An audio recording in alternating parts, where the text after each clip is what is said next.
Welcome to the Cultaholic Wrestling Podcast. If you like a lot of wrestling on YouTube, join our cult. Yay! Sorry, I forgot about the criticism from last week. Me too. Yeah. Oh, what was We it? never join in, do we, Maffew? Yeah. Last week, I wasn't here. Your Honor. Adam was saying that you were saying that we never join in, and we went, yeah, we do. But it actually turns out. I love the criticism that Pacini said. You were bitching behind our back. You can't trust a word that man says. Do you think we watch this bollocks when we're not here? You're sadly mistaken. Uh-oh.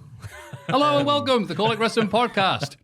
It's not Pacini, it's Maffew, and he's not sick. He's not well. He just looks like this normally. And he's joined by the also lovely, not sick people, Jack and Ross. Hello. Hey, we're all doing well. Feeling better? Yes. Good. Fine, bloody tastic, mate. Happy to be alive. Was that a reference to the Peep Show theme? It wasn't supposed to be, but in my head, Not it's sick, like, but not well. paranoia. Good. Good You stuff. know they're a one-hit wonder? Harvey Danger? Harvey Danger. I only know them from the Peep Show song. So when Americans were listening to it, I'm like, oh, you like Peep Show? Like, no. Same as the In-Betweeners theme, whoever they were. Ding, ding, ding, ding, ding, ding, ding, ding, realise that was an ding, actual ding, song. ding. Yeah. It's weird when you listen to the full one and you hear the lyrics come in. Joel's nodding. He's an indie boy. He knows. General Fiasco, discovered them through the In-Betweeners. Remember that back in the day? Ever So Shy, one of the outro themes. Bop, bang, banger. Is that the ding, do, do, do, do, do, do, do? No. Oh, okay. That's right. it. That's someone else. Okay. But I know what song you're on about. What All a the soundtrack, adverts, by yeah. the way. Oh, the In-Betweeners in FIFA, whatever year it was that year. Magical days. Hey. We're never getting them days back, are we? No one even plays guitar anymore. So bring back the wrestling. Power Man 5000, eh? Hey! Wrestling discovered them, didn't they? Every single song. Yeah, the new metal world were done with them. We're like, all right, wrestling will have you, mate. But Ross, how are you? Fine. That's all I've got to say. Fine. I'm absolutely fine. Boring week. Newcastle got beat last night. I saw you Terrible were there, times. though. I was there. Aye. Good experience. It though. was, yeah, just to see a Champions League game. You never thought you'd see them, but we got beat, so it doesn't even matter. There's so many happy Germans around. Nice people, apart from the ones that got into a fight near Monument. Did you see that? No, I didn't. Yeah, videos on Twitter. Type in Dortmund fans fights.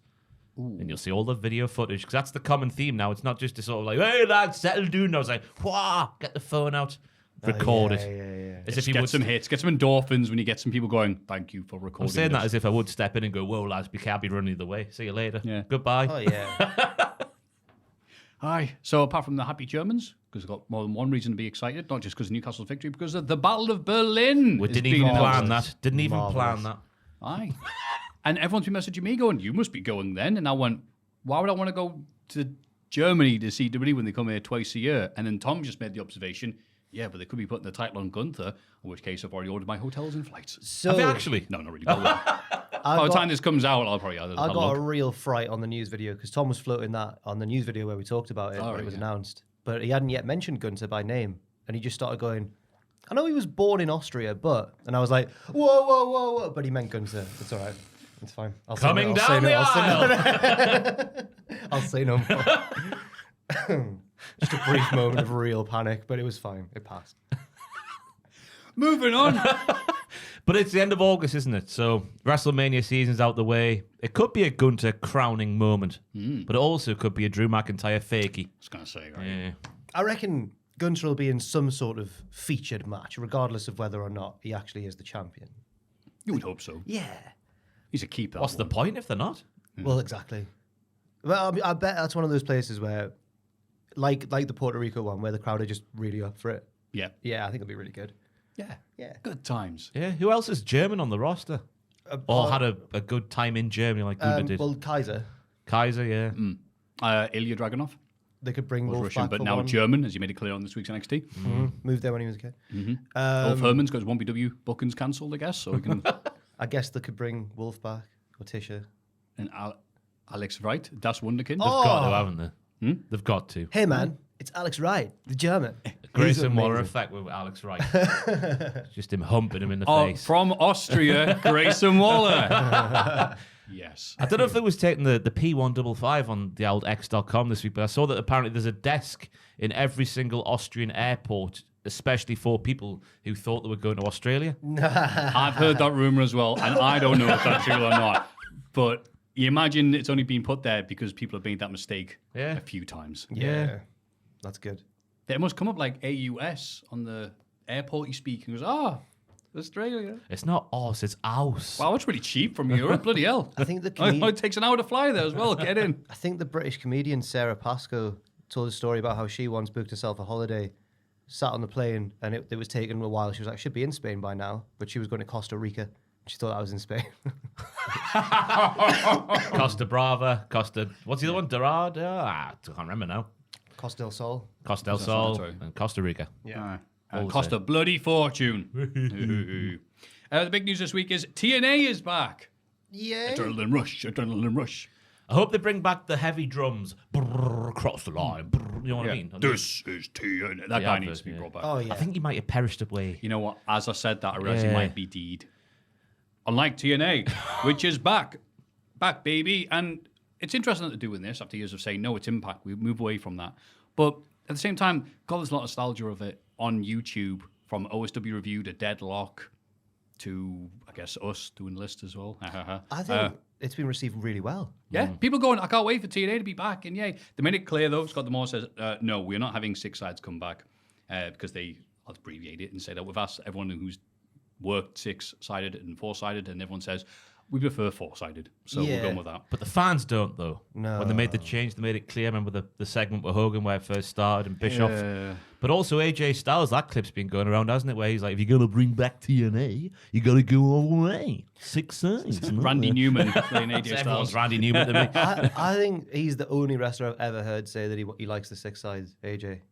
Probably because it helps him have mint matches. But he's not going to be there, is he? Well, yeah, that's true. Like, yeah, bring it back. It's like, Jordan Grace explained on Twitter why, and she said it's not that it increases the risk of injury, it's the accumulative wear and tear. Like, it's harder to bump on, it's more like a boxing ring.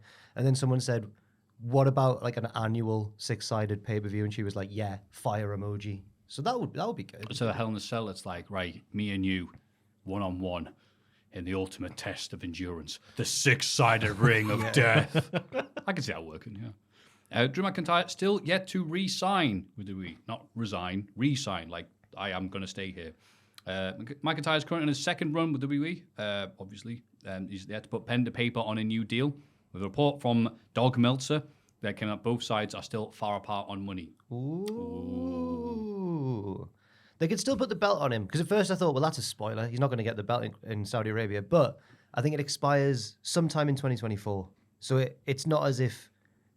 Maybe it would make them less likely to put the belt on him, though, I suppose. Those stories came out was it either a year ago or a few months ago? It might have been last week. I don't know the concept of time anymore. Saying that McIntyre, one of the main gripes he had was his creative and the lack of it. I don't know how long that stretches back, but putting the world title on him, when the story fitted as well, what he's been doing recently, getting the world title put on him, that could only help things. Yeah.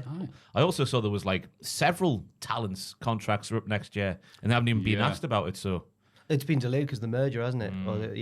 The winds of change. Not even just putting the title on Drew, but he's been one of the more interesting characters on Raw, or in all of WWE recently. Yeah, I agree with that. Shades of grey. Like his mood right now, apparently, if he's not getting re-signed.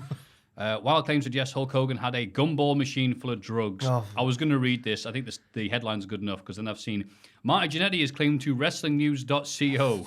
I think we'll move on then. The libel laws are strong in this country. I saw a picture on our Instagram feed. I just want Joel, if you could ratify this by going on the Cultaholic Wrestling Instagram, that Marty Jannetty does not want to be remembered by his wrestling. I also saw this. But he wants to be remembered by his intercourse. And I just want to see if it was a real thing we put out there. Because I was a bit bleary-eyed in the middle of the night. It won't load now, obviously. Now I've asked it, so that's fantastic. I've here we go. It as well. There you go, on the right. There you go. It is true. Fantastic breaking news here on the podcast this week. And like all local promoters, we're still using a photo of Marty Jannetty from the mid-90s. The choice of... I'm assuming it's Fraser who did this, or whoever's made this graphic. Just the colouring of the word sex, just sex, is really good. For sex, not wrestling. Now we have your attention. Please go to cultaholic.com. Marty Jannetty is revealed to this... I'm not reading that. Bloody hell. I hope that's a typo. Oh, no, move on. As revealed to Steve Fuller. Don't read it out loud. He wants to be around. That's horrific. He recently came on Facebook to have lost his virginity at 5 years old. Thank you for saying it. Hang on, but he was too drunk to remember it. That's the most unbelievable part of that sentence. What? Who are you to doubt Marty Jannetty? That's like a Ric Flair brag in character. Woo! Flair did say that. The tour we went to, he said, because someone was asking, Ric Flair, big fan. You have held many world titles. What was it like? What was your first like? And Flair heard, my first? It was my babysitter. Everyone went, ha ha ha. I was 12. It was like, oh God. He goes, I can't remember too much. I was drunk at the time. Dead silence from everybody. He goes, I'm joking. Oh my God. Thank God he wasn't that cat. What was that cat? Was the old suffering succotash cat? I've forgotten his name. Sylvester, yeah, because when he says babysitter, he means someone else, doesn't he? That came out of nowhere, I know, Ross. yeah. I don't even know how to respond. Ric Flair having sex. What was that cat called from Looney Tunes? It's the only person I think of that might say the word sister, like sitter. Yeah. Anyone else would? No. Can't remember. Yeah, maybe. Yeah. Whichever cartoon animals would say it the wrong way. Were they friends in the end, Sylvester and Tweety? Sylvester and Ric Flair, yeah. Famous drinking partners. He was in the Horseman. Sylvester's got the Vivera Steakhouse jacket. I'm just picturing Tweety with Sting face paint on, just flying around them. It's Anyway. about as gullible as the real Sting. RVD Well, officially... I this know, week. I know, He's right? self-aware. He's grown. Yes. I'd hope so, the rightful age of whatever he is. RVD officially pulled from WrestleMania 40 and was booked by AEW 30 minutes later. It's crazy. RVD says, I got a phone call, picked up because it was from the big company. Okay, well, who could be anybody, right? I had a little talk and got officially unbooked from Philly. And then from 30 minutes later, just saw AEW, went, yeah, cheers. So he's gone very vague. Actually, I'll just skip most of it, but it just seemed to be like, how dare you appear for the competition? Well, I think he was. It's a bit It was Access. I think he was meant to be at. He wasn't. Oh, He wasn't necessarily in the running for WrestleMania itself. yeah, I wonder what the hell he'd be doing, even on a 2-day event. It's from Philadelphia though. He probably would have came out. Just a backstage skit. Yeah. Hey. Did you see?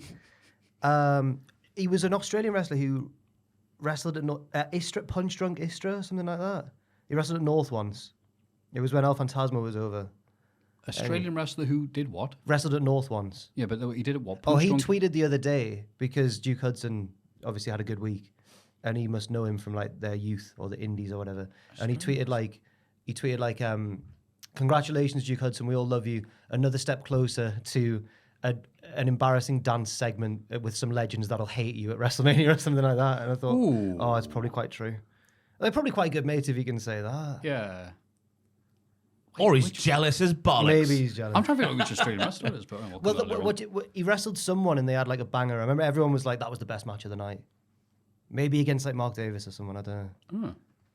It was the same show where Carl Fletcher wrestled the Oh, LP. I know. Yeah. Yeah, really ripped dude. was Yeah, kinda I know. stocky. He was Yes, kinda stocky, I remember but him. yeah. God, I forgot about him. Yeah. Yeah. Well, I ended up on the lash with him. Oh. Yeah. He was wandering out with everybody. At first he was Networking. like, I was like, oh, I've got family in Australia. I might visit there one day. What's it like? What cities are good? Like, where should I go? And he kind of went, started telling me about the different promotions in the different towns. And I went, no, just not wrestling, just generally. And he perked right up when he realized I didn't want to talk to him about wrestling. He was much happier. Yeah. Oh, He was a nice guy. good for him. Making friends, unlike on Twitter. Brock Anderson has confirmed his exit from the company. From his removal, he says, to those who support me and help me, thank you. To my detractors, that's your right to an opinion. Or can I say is to quote Dustin Rhodes, to keep stepping. His last match he had was a few months ago where he lost to Luchasaurus in 5 minutes in that weird collision. I remember that being a bit odd. For that very few matches, it's just Brock Anderson, isn't it? It's odd, like, he never really got a crack at the old whip. He was on, Sonny had a couple of matches, and Cody seemed to be loosely affiliated with, like, at the start. He didn't really get, like, anything to really sink his teeth into. There was definitely some miscommunication because Arn Anderson definitely did a promo, because I definitely saw it with my very own eyes. I don't know if you remember it. We're together, we're making this group. It was him and Brock, and then there was never any mention of it again. So either Arn went into business for himself, pulled out or they just forgot about it. Was it meant to be like a new Horseman? I don't want to say the Horseman, but it was some stable. Yeah. Well, they're floating around Cody getting involved. So that rings a bell to I that. thought this was after It Cody was had after, left. I think it was definitely after After Cody. he left, It was wow. only like last year, I want to say. Yeah. I remember it vaguely. Yeah. But then it was like, oh, actually, maybe we're not. But yeah. Just try to picture All it. right. I'm gonna make a new groove. It's tough for those. It's tough for those 50-year-old youngsters out there. So It's he's all hard. right. It's hard when your dad's one of the greatest wrestlers ever, though. Surely. Although Cody's done all right. I was going to say, yeah. Okay. So Shane McMahon. And David So is Flair. David. Yeah, the go-to. David Samaritano. Well done. Yeah, you said his name right. He might be not Samaritano. David Flair might be the mystery the third man for Sting and Darby. That would be class. That'd be great, that. That's really good. He's a different wrestler these days to what he was back in the day. He's a big fella now, Dave Flair. Oh, he's more of a brawler now. Yeah. Yeah, that's what they need in that sort of match. Comes out look like Tank Abbott. I was looking at pictures of just going back to Shane. Yeah, okay. His son. There was another picture. I think Chris Van Vliet shared it, Joe. If you wouldn't mind getting it up, because there's a chance that Vince is this lad's dad.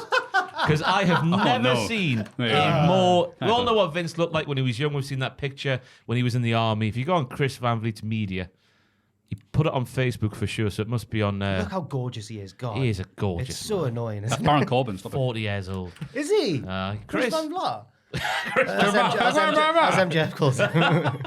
It was on his Facebook page for sure, Joe. I don't know. Oh yeah, forget he tweets like 9 times a day. But it's just unbelievable, the likeness between a young Vince McMahon. Oh, here we go. Doesn't matter. Okay. Forget it. Should have come Forget prepared to school. Yeah, But yeah. yeah, unbelievable. Similar Shane McMahon still looks like the Vince McMahon. Oh. Yeah. Like Is horribly. that unusual for a child to look like their grandfather? How similar these two are. It Yeah. is. Because like you have little, it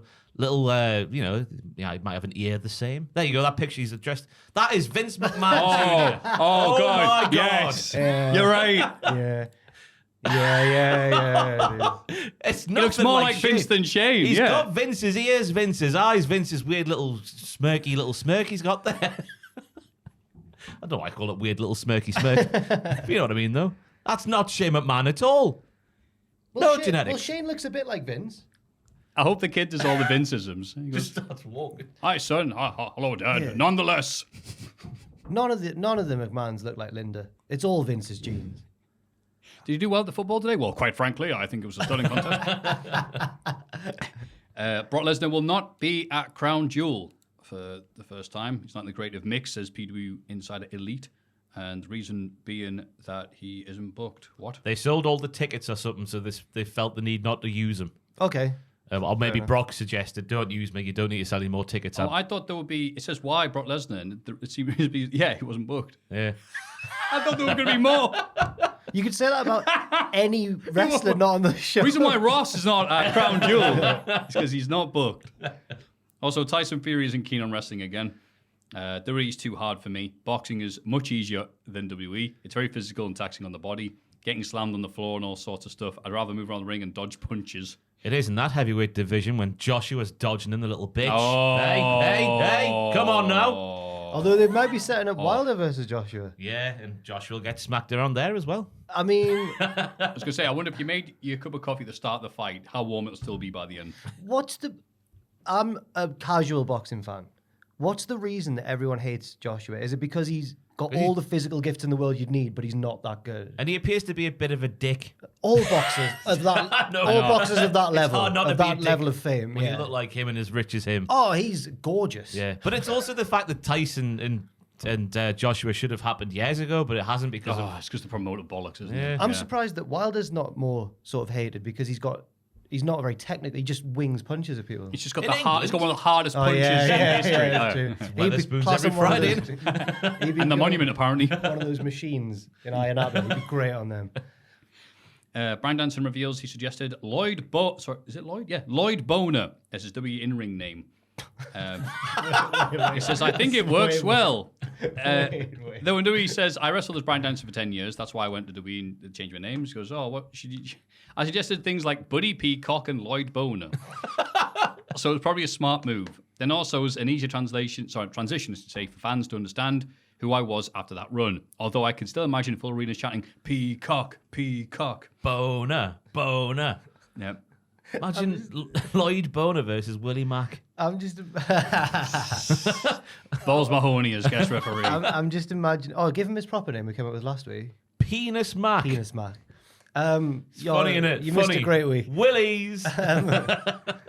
I'm just imagining the ending of WrestleMania 30, but with him called Lloyd Boner instead. Boner's got him. Batista's going to attack. Bonermania running wild.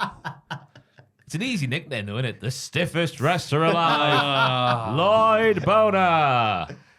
May not be that big, but he can go all night. Taking on his opponent at WrestleMania, the Wizard Sleeve. Size doesn't always matter.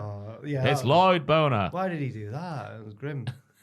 What did you say? I missed that. Probably for the best. Cultaholic Wrestling is sponsoring the X Division match at Impact Turning Point, which will be tonight by the time this comes out. That's right, Turning Point. Although I think Impact it might be, Wrestling TNA. I think is it being recorded though? It might not be going out. Right, yeah, you go. All right, so it's been recorded. I'm not certain about that. It's been recorded, yeah. Okay, so it's not going out. Modern wrestling show in 2023. No, but it's not. I don't know if it's going out live or not. If not, bring your phones and record it and put it on Twitter. Wrestling promoters love it when you record the entire show and upload it online. And Cultaholic Wrestling will not just be sponsoring the X Division match between, Trey Miguel, Frank Kazarian, and Rich Swann. Sponsored by Cultaholic Wrestling. Trey Miguel. I didn't mean to say it like that. Good morning. But there will also be Will Ospreay versus Eddie Edwards, the Motor City Machine Guns. Oh, baby. Versus Moose and Brian Myers. Oh. Josh No, Moose is a great laugh. I've met him. Brian Myers, great lad, but I wonder who's taking the pinfall in that match. We'll have to go and see, won't you? Josh Alexander and Eric Young versus Subculture, Flash Morgan Webster and Mark Andrews. Yes, they are still together. And Jordan Grace versus Danny Luna. Danny Luna? Yeah. Danai. My brain said, Matthew, say the Dalai Lama. Go on. I dare you. And my left brain went, no, don't do that. But it doesn't matter because they are just the starter for the main course, which of course is Tom Campbell being the ring announcer. I thought you were going to say Joe Hendry versus Simon Miller there. That's the one match you didn't mention. Also starring Simon Miller and Tom Campbell, everybody. Hey. Cultaholic, that's us. Oh, they've got the right man for the job. Absolutely. Yes. Oh, yes. If the Lecky goes out and just plug Tom to the mains. Yeah, essentially. Really looking forward to it. Are you going? Absolutely, go support Tom. See you there. Support Tom. Yeah, as soon as he's done, I'm off. What is the main event then? I assume it's going to be Ospreay. Well, you're going to miss it anyway. There was I'll be thrilled about it. Tom's done his intros a year off. There was This match is scheduled for 1-4. Come on. There was speculation upstairs, but now I don't know if you didn't read that match out, so I don't know if it's been moved or not. But there was speculation that maybe it'll be the knockout title match between Trinity and Deonna Purrazzo. Oh, Trinity's there Because there's no. I just went by what was on the Cultaholic website. Because there's no men's title match because they're in the. I think that's in one of the tag matches. The male champion is in that. So maybe the women's title main evented, or maybe Ospreay. Yeah. Tom did mention Trinity the other day because I just can't imagine Trinity just walking around the illustrious Whack-a-Dome, as we call it up here. Oh no. God. Oh, spilling drinks already, getting prepped. But I just can't imagine her in that setting for some reason. But with her music, she'll be, if she uses I don't know what her Impact music is actually, or her TNA music. Play Pretty Green Eyes. Adrenaline Rush. Have you seen that little clip of the bloke gutted after a night out? He's like chicken fried. Yeah. There's a chicken fried rice he replaces the Something lyrics like with, yeah. There's like a disco sort of thing going on. I don't even think it's a nightclub, but they're playing Pretty Green Eyes. It's abroad, I think, like an all-inclusive holiday. Yeah. And Costa Rica, which is not in Spain. The DJ says like chicken and rice, like over the mic, over the house mic, and then it cuts abruptly to this bloke walking outside the club going, Pretty Green Eyes, one of the best songs of all time, and he said really chicken and fries or something. It's just really annoying. He's actually like sad about it. It sounded like the guy singing the song over the top of Ultra Beat. It sounded like Mark Andrews. There will also be at the Whack-a-Dome. Not that one. Oh, sorry. No, not him. Sorry, I forget the two. The better Mark Andrews. The more talented Mark Andrews. I forget. Of course, when we say Mark Andrews on the show, we mean the very talented local. To give him his full name, Mark Cabaret Incarnate Andrews. Hey, the Christmas party's in about a month. He's got to be there. We've got to get him back for the reunion. I thought he did a marvelous job, but I was off my face last year. But I thought he was great. I can't remember a thing, mate. He did. I know you kind of, because you were there going like. You realised, and your lovely last mum, it was just there like I'm sorry, he's all right, he's fine, he's having a good time. He realised, Mark Andrews, this is Cabaret Incarnate, that half the office are Liverpool fans, so he sang "You'll Never Walk Alone." He could tell. And about 4 of them were in a line like that. Joel was one of them. And then the rest of us all went, oh. Because I think Pachi had to go up to him and goes, I know you're playing stuff like Pitbull, but we're not really into that. So, I got you. And he played the bloody Star Trekking song, and me and Tom nearly had a heart attack, and who could sing every line the quickest, because we're not expecting it. But that guy took one look and went, I know what you weirdos are like. Mark he was right. I was so annoyed that the secret had got out. It was meant to be a surprise to pop the boys and girls. And instead, I think Adam had let it slip to use. What? Yeah. Oh, Adam told the downstairs office. Oh. Even though it was his idea to keep it a secret. Yeah, we definitely knew before. think he was keeping it a secret. Think of the pop when he come out. Maybe this year. No, people wouldn't have remembered what he looked like. Who's that? Anyway, oh God. Anyway, sorry, Joel. That was the news. Everybody get excited for the Cultaholic Hall of Fame! That's time for everyone's favourite segment, the Hall of Fame. In condescending order from last week, the chronophoto.app, the app that makes photos look old. Is that right? No. It's a game. Oh, it's a Do you want to have a game. quick game now? Quick blast? Oh, go on then. Go on, Maffew. It depends. I've got my lenses that was in last. here. It's funny you say that because that photo of Shane and his son looks, it's all like glitched in hell and really low quality, so it could have been from 2010. So you have to guess what year it came Adam out. described this as like GeoGuessr, but for time. Dragon Lady. Pierce described it as that. Jesus. And then Adam brought that news into here. Right? 1966. Say 1973. I'm going to say, yeah, I'll agree with Maffew, 1973. I don't know. 1966. Oh, It's 1970. Split the difference. so I get 3 points or something. Oh, you have to guess. Whoa. Oh, goodness me. Wait, why have they got bin lids? They're not going to do much. Oh, I don't even know what to suggest there. Where are the clues in this one? No, I've got no The idea. armed conflict, the old plane. How old's the model of the plane? Does it look like a modern plane? Yeah, hang or on. an It looks like a old kid plane? drew it. He'd only seen a plane once It in looks his like life. a sad beagle. It does look like a very sad beagle. What years were they popular? For beagles? 1965. I'm going to go... It's a good year for beagles, I'm that. going to go 1990. I hope not. 90. So you have to guess what year it is. Oh, it's a good game, this. What Get was- away. What was it? Oh, 1975. 75. Ah. Oh. Right, okay. All right, we'll do one more of these and we'll move on. There's 5 of them. There's five, Joe. Oh, that's all right. I reckon that could be This is good for audio listeners. 1997. For audio listeners, it's a... I don't know, it's a bunch of people. I'm going to go 2003. I'll say 97. It wasn't a good year for cars on roads. 2018. What? 2018? Well, not very good. Oh, goodness. What do they say? The Watery Grave. What the hell is this? AEW inside Watery Grave. Mardi Gras. Are they fridges? Photo op. Guess who's inside? Who died in a fridge? Is this a funeral for fridges? Like funeral for a friend, but Who much died cheaper. in a fridge? Funeral for a fridge. I've got no idea. No, That was my mate, IC Hurricanes Wiener. happen. Oh, and Mardi Gras. This is getting a bit grim Mardi now. Gras, New Orleans. Hurricanes happen, no Mr. Burns, does that say? Is that a Simpsons reference? When was Katrina? Oh, 4 Oh, or 5, 5. yeah. Right, let's go with that, I guess. Oh, yeah. Can we move on if it is? 2006. Yeah, let's move on from the watery graves and everything else we'll be looking at. was The a- wrestling podcast. This is really lowering the tone now. There's one It's more. lowering the tone. Oh, that's classic 1971. Yeah. 1980. Oh, whatever. Okay. Yeah, 971. Why aren't you having as much fun as Adam was? This is an audio podcast experience, bad and people for having to guess at a thing that No, we're it's not describing. predominantly YouTube based. That was 81. Oh. We've done Oh, that. get in. All right, there we go. Great game. I can see that being fun. Last week, there was one which me and Ross deduced was Tyson versus Lennox Lewis, but we got we were out by 1 year. I was Can going to say, you they had 2 remember? matches. Oh, did they? Yes. Right, that might be why we got confused. Yeah. This was Holyfield unexpectedly beat Tyson the first one via TKO. no Lennox Lewis and Tyson. What did you say? Lennox Lewis and Bollocks. Tyson. Oh, no, they had 1 match then. That was 02. He would have got it. He would have got He it, would've aye. straight away. I think we said we're at 0-1.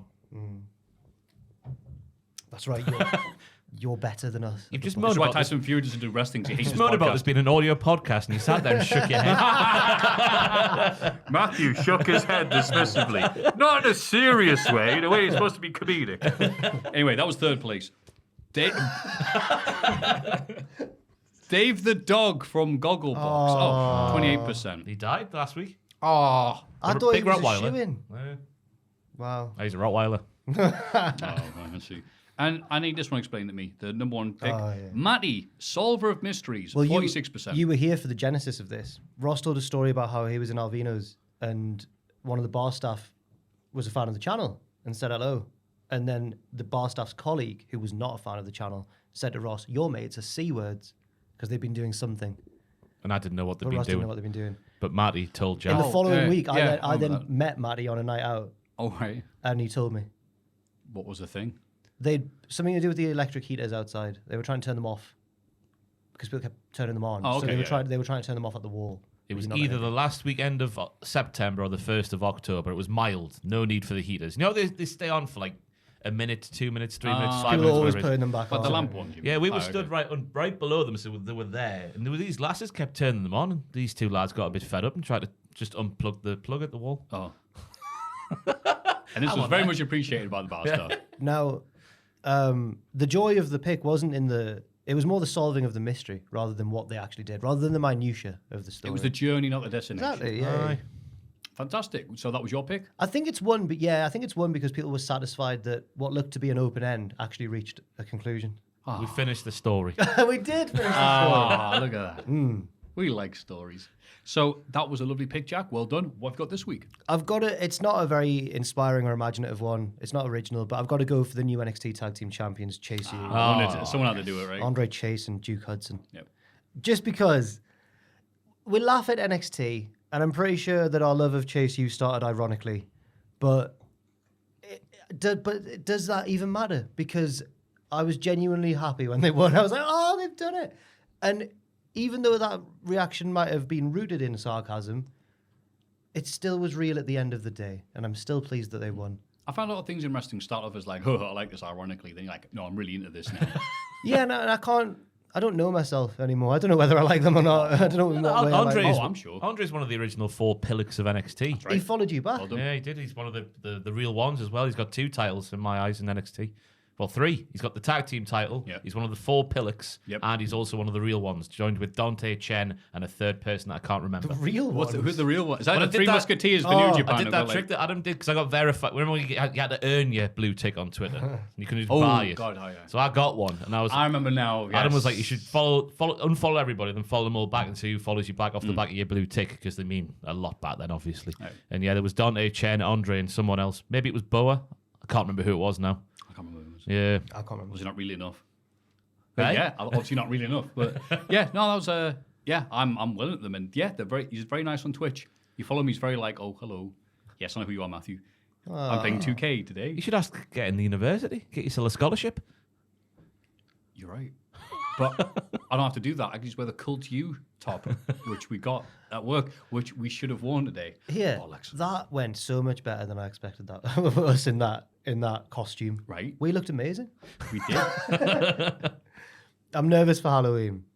I've got myself a costume and it makes me look... I've never looked... Or I tried it on last night. I've never looked or felt more like the stereo... Like, you know, everyone goes, oh, you got the job of a 5-year-old boy.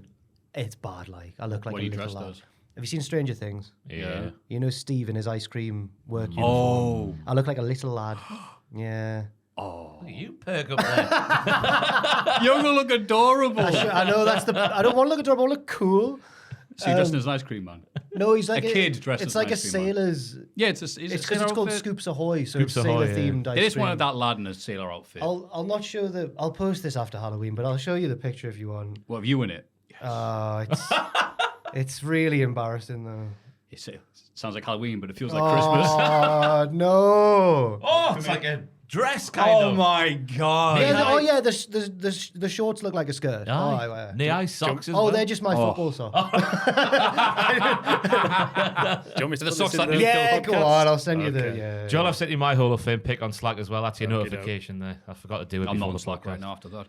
What have you got for us, Ross? Well, I'll give Joel a second to load it up, because I was at the match last night, as I said, watching Newcastle get beat off Borussia Dortmund, and I was sat at the front of the stand, which was not sheltered by the top of the stand.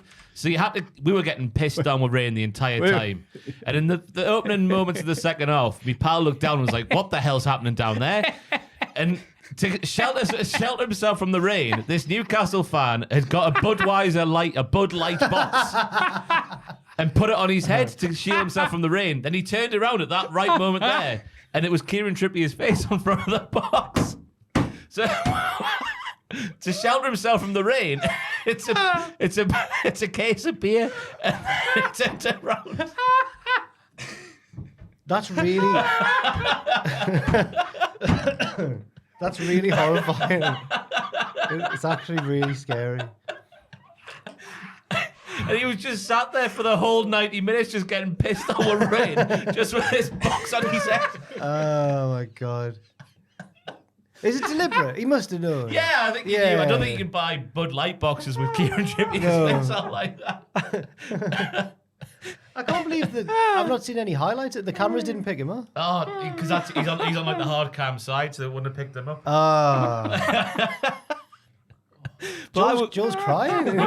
We kept an eye on him in the second half to say he's not going to surely sit there with the box on his head the entire time. And every time we looked over, it was just on. Oh, that's worth the price. That's worth the ticket price alone. That. I've never heard you laugh like this.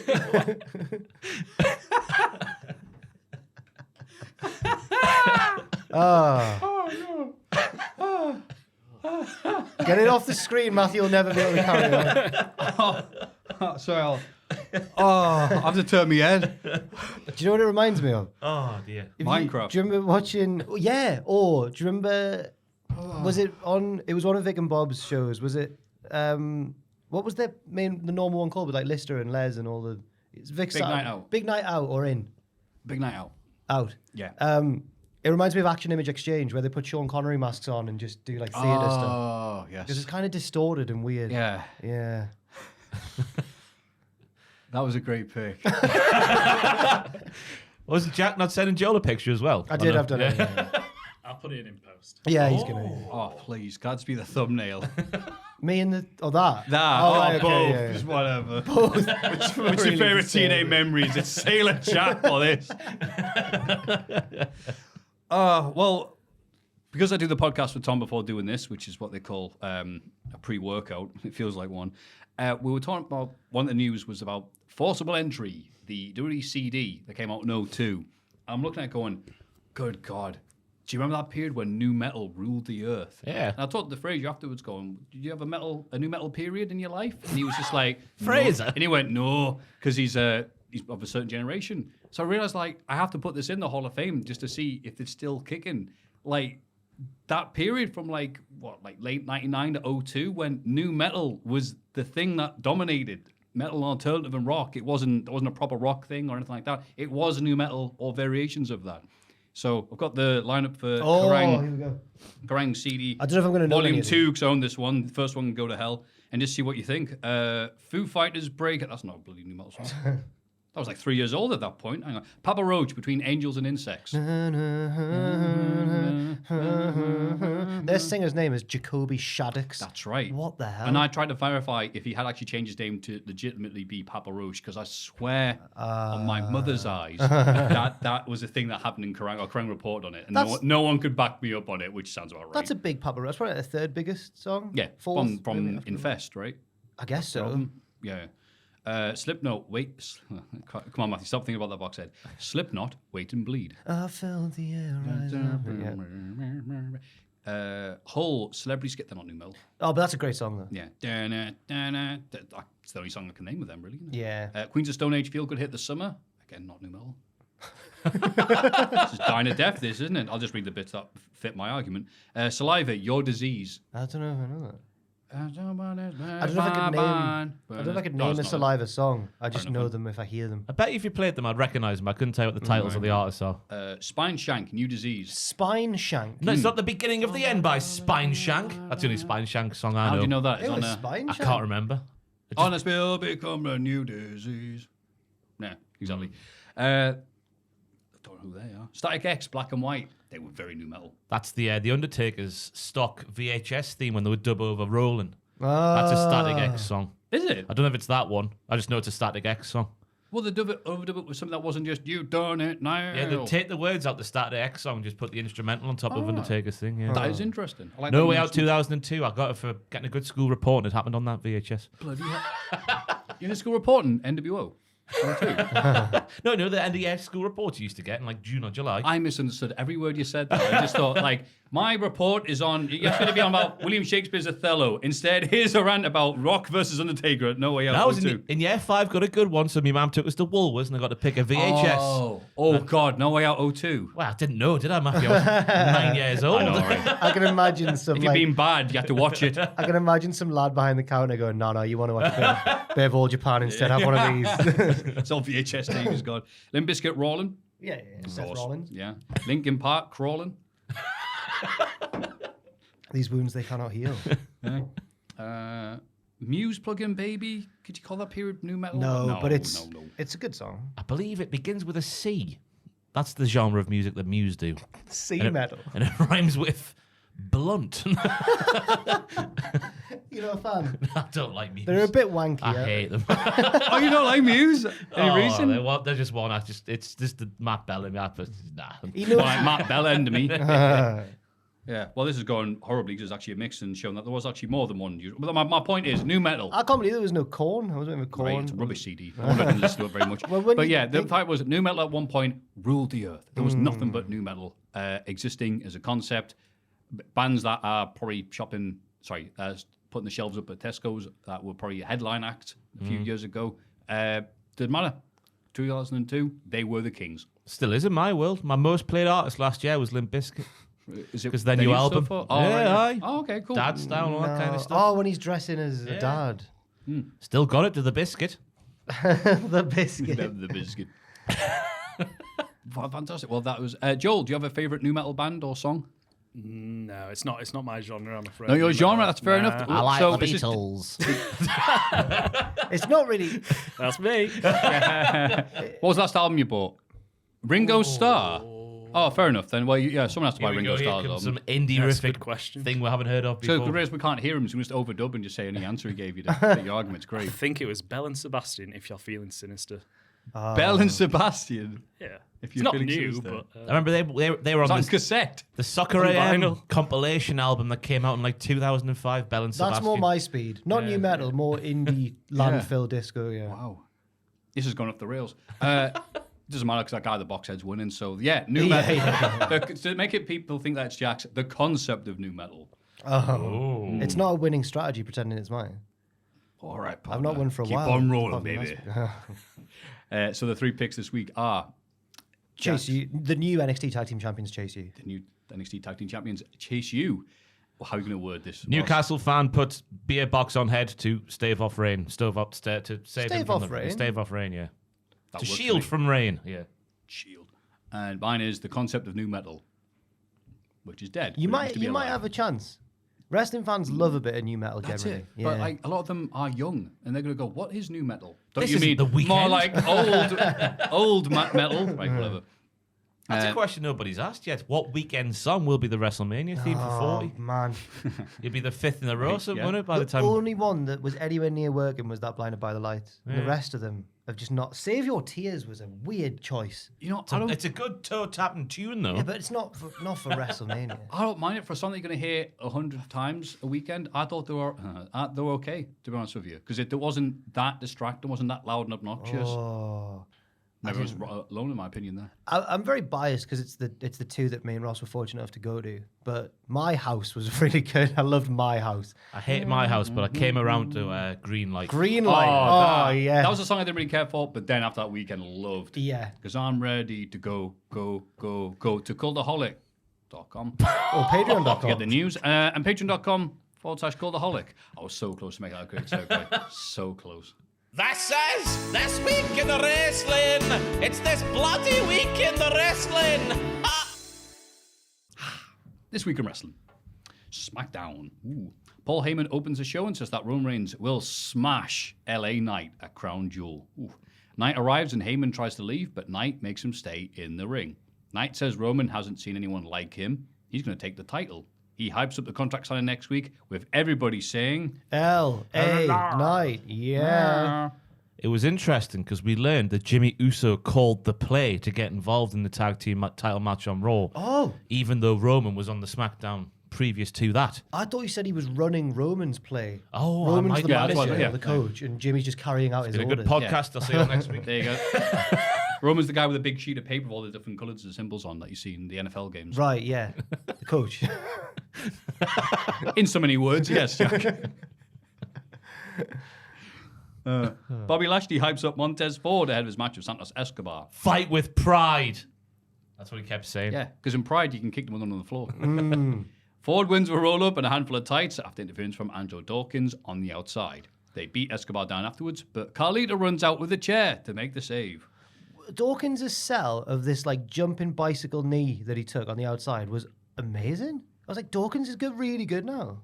He's been good for a He while. has been good for a while. Good old Gary Gordon, giving me shoot name, one of my favourite shoot names in wrestling. It's a good one, isn't it? And I'm sure Tez's is Kenneth Crawford. That's pretty good as well. The alliteration in those two lads. Ken and Bloody Gary. I bet there was a 2002 Randy Orton dropkick from Tez, who I thought really he suited the heel role in this match.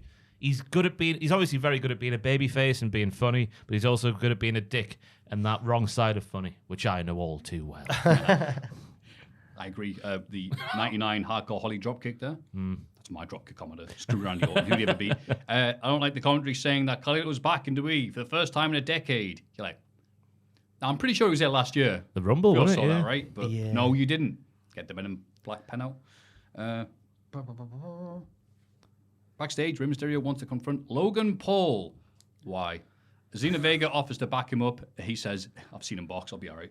Oh. It's interesting, though, because Santos's face was a picture when he says this. He's like, oh, you don't want us out there, do you, pal? F you. And then Carlito's like, whoa, lad, settle down. So I reckon Carlito might be trying to take over as the leader of the LWO. I hope it's I don't know, that might Sandos. require effort, so I think we'll be all right.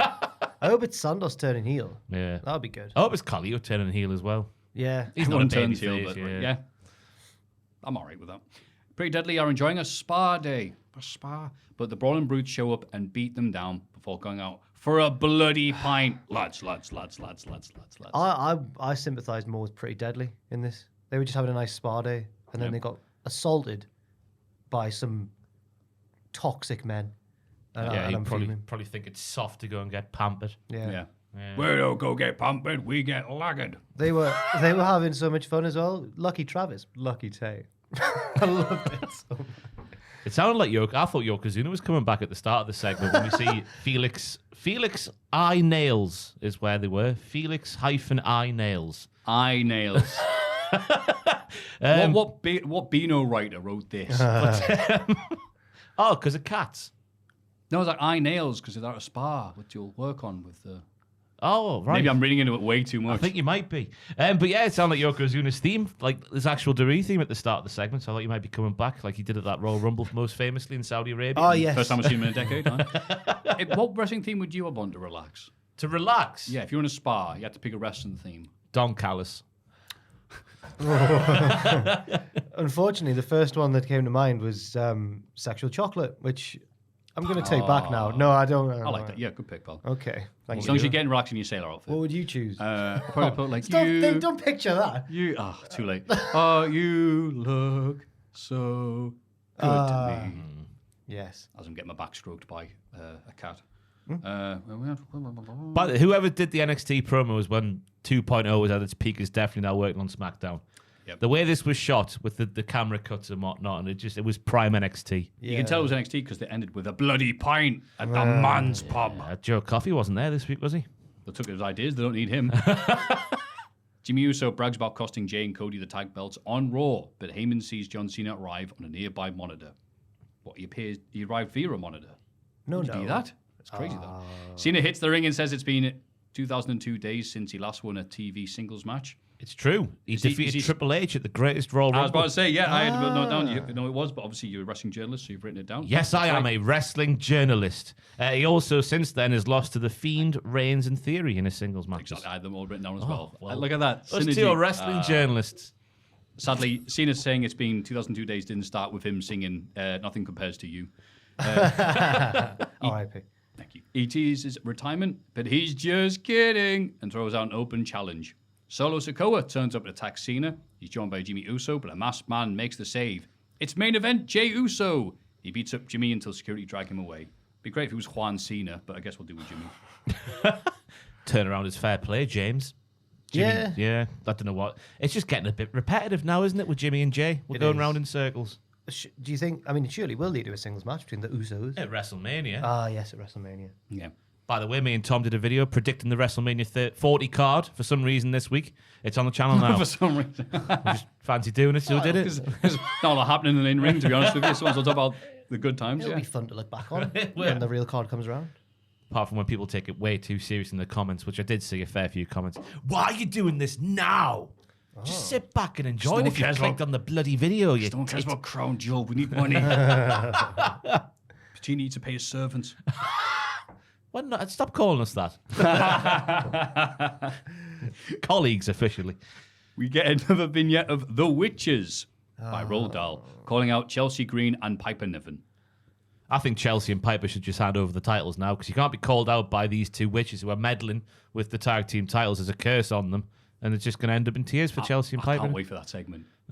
Hi, can I see you had a piss? Of course you... Sorry, Nick Aldis, I mean. Of course, what's up? There's these witches who've cursed the tag belts. You get rid of them. And you just look like that. Hello, Dixie Carter. So they are presumably going to win, because you can't have them built up this much without winning.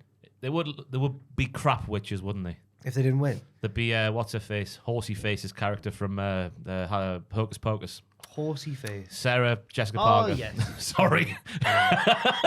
Forgot it. She's the bad witch of the three. They're not very good witch. Yes. Yeah. She'd be more of that ilk and not the main ginger lady.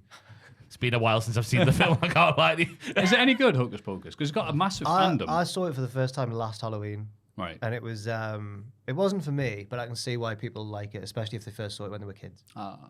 Like Hook. Yeah, Adults Hook's watch not it very now. good. It's got a negative reputation, and it got a bad one at the time, but then everyone grew up watching it, so forgot about it. It's mint. Yeah, I thought Like it was me. good. Hook appears at the end. He's been in a grave the entire time. Very similar to Hook, the character who gets brought back to life from the grave with his mouth sewn up. I want to see Hook with Taz Hook. I want to see him playing Robin Williams' character. No, I'd be a good Rufio. There's already a wrestler just literally called Rufio, isn't there? Bollocks, there is. Yeah, that's weird. How's he doing? How's he doing that? How's he getting away with it? Yeah, right. Has he got the red streak in his hair and everything? Absolutely. That's disgusting. He was at North once. I was like, hang on. I hate Everyone's going, Rufio! Yeah, I'm like, no! Boo! I hate these wrestlers who just rip off films and get nothing. Sting looked good this week. Nick Aldis finds Jey Uso $10,000 didgeridoo for interrupting the show. Adam Pearce tries to stand up for Jey, so Aldis has them both escorted from the building. Interesting development. The two dads are fighting. Aye. At the time, I was thinking this is obviously just, Survivor Series season. They're going to try and set up brand warfare where it's the one time of year when people care what brand they're on. Right. But then after Raw, it doesn't look like it's going to be the case also. Because they were quite cordial, weren't they, on Raw? No, I think there was still... I'm really excited for a 60-minute Broadway time limit draw, Adam Pearce versus Nick Aldis, for the NWA World Heavyweight Championship. A few years ago, that would have been a really good, old school versus old school. Triple H is getting a stiffy thinking about that one, isn't he? Chinlocker. Aldis's character is making me... He's doing what a heel should, I suppose, because this week I was a really big fan of Adam Pearce. I was like, he's doing a good job this week. He's really likable. I like his put-upon dad kind of thing. Was like, I think he said he needed a beer at one point. He's like, I need a pint. He did, aye. And he got no reaction. Oh. Bless him. He's not English. Yeah. That's ours, Adam. Leave it alone. But I need a right touch. Yeah. It do seem to be painting Aldis is the heel, authority figure. Oh, Pearce God, is the good guy now. He fined Jey Uso $10,000 for doing what he does every week. And you can tell it's Saudi season when Logan Paul follows John Cena. LP shows up and admits his boxing match was a joke. Thank you for clarifying, mate. And that if he wanted real competition, he should have just had another WWE match. Easy for me to say. He says he wants Rey Mysterio's United States title. Rey interrupts and says Logan actually reminds him a lot of Dominic. Ability and passion, but a big mouth as well.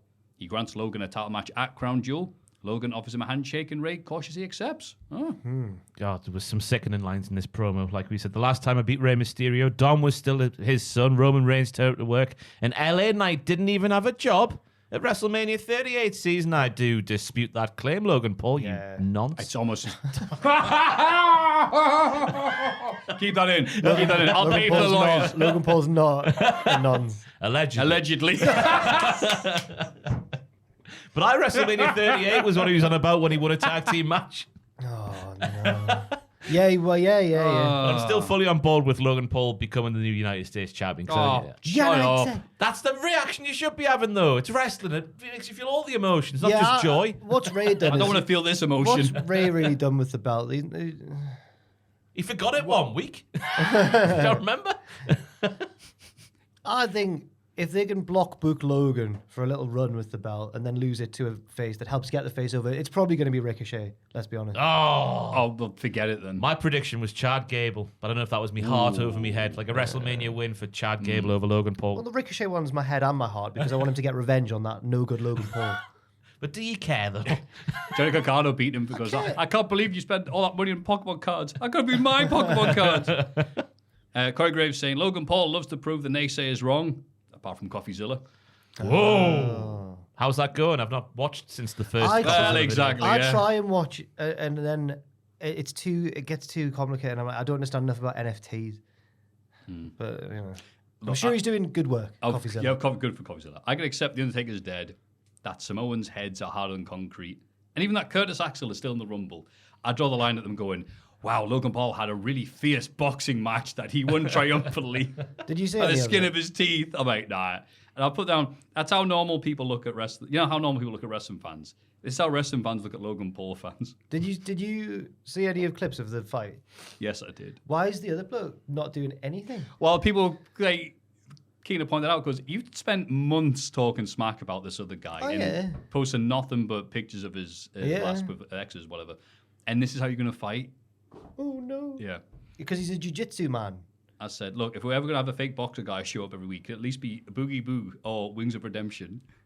Is that the two big lads? Yeah, the two big lads. Right. I think I was talking to myself then. And you know when you type something out, it goes, this is going to go so well. And it's just like, no. There'll be people watching who've gone, yeah. Yeah, I don't care about them. I care about you two. And also Joe. It's more than Dan used to get, Joe, so count yourself lucky. Austin Theory and Grayson Waller somehow with a tag team match against the fearsome team of Dragon Lee and Cameron Grimes. Mm-hmm. Didn't go on very long, did it? I felt really sad for Cameron Grimes when his music hit and he was greeted with nothing. Not even one person going, yeah, I remember NXT. He's been given nothing, so reap what you sow. It's not his fault. It was a good little match, though. Just it was always going to go one way and the crowd didn't care about half the match, so... It's Dragon Lee's in a weird space at the minute as well, isn't he? I'm surprised. Grayson Waller, beg your pardon. Cameron Grimes, I can see this position fine. Dragon Lee, I'm like, what are you doing in this position? They want to push him, but they haven't done anything to build him up. Right, and also put him in stuff like this. You're like, well, don't do that. Dragon Lee's like they're trying to start a car in third, and they need it. If that makes sense, the biting points all over the place. Yeah, that's good. Okay, unless you're on a hill, they've got to put more pressure on the accelerator to get the yeah. It's like when you have to start in the snow, put it into second. Wow! Ross, that's why Zona's music shit. Whoa, that noise can mean only one thing. I feel like Ross loves driving. You can just I do love driving. Fair enough. Fantastic. He's happy when it snows, just so his car can make that noise. Oh, no. Go on. Hey, car, what does Dragon Lee say when he's on SmackDown? Hey, car, is this Inspector Gadget? I've never told me mum this, right? But I passed my test on December the 9th. And that December, 2009, it was very snowy here. Yeah. And a couple of weeks later, there was it's the council building where my mum actually works. It was like 9 o'clock at night in Morpeth. It's a massive open space and it was snowing. So I was like, here we go. It's the boyhood dream coming true now. So went in the car park and just hit this bit of ice and was with a hand, popping the handy B and doing some handbrake turns. 2009 remember. And it got to this point where the ice had melted just a dry bit of tarmac and the car went up on two wheels and crashed back down. I was like, I've broken my car. I've broken my car. God. It's been 2 weeks. I've got away with it, though. You could have broken your neck. I could have died. But got away with it and we're still here today. And My mum never knew. Mum never knew. Right. So you melted the ice from doing all the skinnies on it? No, just I was all there, then all of it, because it was nighttime as well, so it wasn't great visibility. And just all of a sudden I hit this dry patch and just two wheels up in the air, like half the car up in in the my air. head, he's doing donuts so much that there's no more ice. Yeah. The kids can play football now, thanks to Ross's lovely efforts. So kids, don't do it. If you've just passed your test, it's not worth it. Or don't do it, Well, if you want to get a bit more experience, No, just do what you want. Life's too short. In a sit-down interview, Kevin Owens admits it feels weird to be separated from Sami Zayn after working so hard to find success together. But SmackDown represents a clean slate. He mentions numerous members of the Blue Brand he'd like to punch in the face, lingering specifically on Theory and Waller. Who can blame him? Yeah, but I mean, I want to see him in a feud with big boys. I'm going to need a heel turn from KO soon. I felt sad watching this promo. Ooh, Kathy Kelly. Who do you want to punch in the face? I'll punch them for you. Yeah, what was that Get about? away, man. You simpy wimpy. Married man. Yeah. But it's the way he spoke at the start when he's like, I don't feel great about having to go away from Sammy. It feels like it wasn't his choice, which goes against my narrative I've been trying to create, which is a shame that it was Owens' choice to get away from Sammy. Yeah, yours makes more sense. because it's like, all right, what am I going to do? Have another 10 matches with the Judgment Day for the tag titles? Yeah. Nah, I think go to SmackDown and do something else for a bit. But yeah, you're right. It's a right change for him, though. Why is that pumpkin white? I don't know, but it was a quid. All right, fair enough. So I assume it's because it's one of the... Oh, God, don't follow. Does that mean the innards are white as well? Is it a pumpkin or is it like a... It is a pumpkin. I did something squash. Is that a So I thought yam? it was a drink. I was going to take the lid off it and drink. You're terrible this week. But Hey, that you're looks a allowed bit this. vulgar. There we go. That's all right. There we go. Your pen's all the way. What have you... whatever. For audio listeners, Matthew's bought a pumpkin, which is as small as a giant mushroom. Because it's What's he white trying as to well. Achieve here. It was just supposed to be like, oh, look at the pumpkin that Maffew spent an entire quid on. Wouldn't you crack it open, record it, and bring it in next week? No. I'm intrigued to see the Split inside. open like the end of a I Steve don't Austin know- segment. I don't know if Pour I've pumpkin ever... juice all over us. Have I ever eaten... Have I ever tried pumpkin? I haven't. You know? No. You? I remember going to a Halloween party when I was like 8 years old, and the parents had created like a, blindfold the kid and then have to put their hands and stuff. One of them was a pumpkin with all the innards still in, but also like can of beans, other messy things. All the kids were sick. Yeah, that sounds like awful. Because when you take the blindfold off, you're like, oh, and you pick your hands up and it's all dripping down. What They're kind of just horrible prank sick on the floor, yeah. This was a party for the parents. What's happened there? I think it's quite common, is it not? Blindfold the kid, you have to go and try and guess what you're feeling. Yeah, but not No. not in a cruel way. It'll be like a nice thing. Oh, it's some sweeties. Yeah, I've never had another end with the kids being sick. I can't remember, but I imagine if I was a parent, I'd be like, "Ooh, you've got your hands inside the torso of a decapitated man." Oh, I see. Ooh. Oh, thanks. And the next kid can just feel that. Yeah. What's that? The kid's sick. The main event sees Charlotte Flair. The pumpkin. The main event sees Io Sky take on Charlotte Flair. The WWE Women's Championship. Bayley saves Io by putting her leg on the rope during a pinfall. Charlotte beats up Bayley on the outside, but Io blocks a spear with the title belt to retain. Damage Control beats Charlotte down afterwards, but Bianca Belair, what are you doing here? Runs out to help. Bayley saves Io from the KOD, but gets hit with it herself. Belair helps Charlotte to her feet to end the show. That was odd. Well, it's Bianca helping, standing tall with Charlotte. Yeah, but it's hopefully leading to finishing off that storyline where Bianca's like, hang on, why is they getting a title shot? And I think it happened months ago. Oh, everything that Bianca warned Pierce that was going to happen to her has happened. She was like, I'm going to get skipped over. You can't do this to me. Yeah. And now she's pals with Charlotte.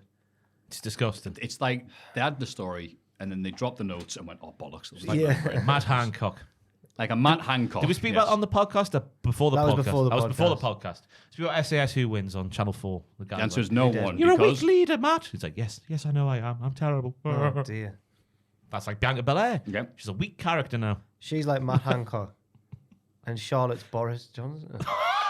Yeah, two blonde people I'm sick of seeing on TV. Now, to be fair to Charlotte, because we've been having a go recently saying she's been getting too much and feels like she's like, oh, we're getting introduced to Charlotte Flair rather than seeing largely the same stuff we've seen for going on 10 years now. But I thought you gave Io a fair yeah. crack of the L whip in this match. It's exactly what I put. Yeah. I put crowd really into it near the end, especially after the raised knees counter. I'm Into it in favour of who? Charlotte or you?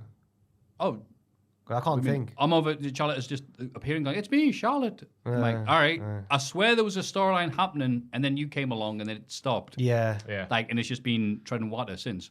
Well, she's lost her rematch now. That's no more title shots. That's Ever. it. That's what that means. Yes.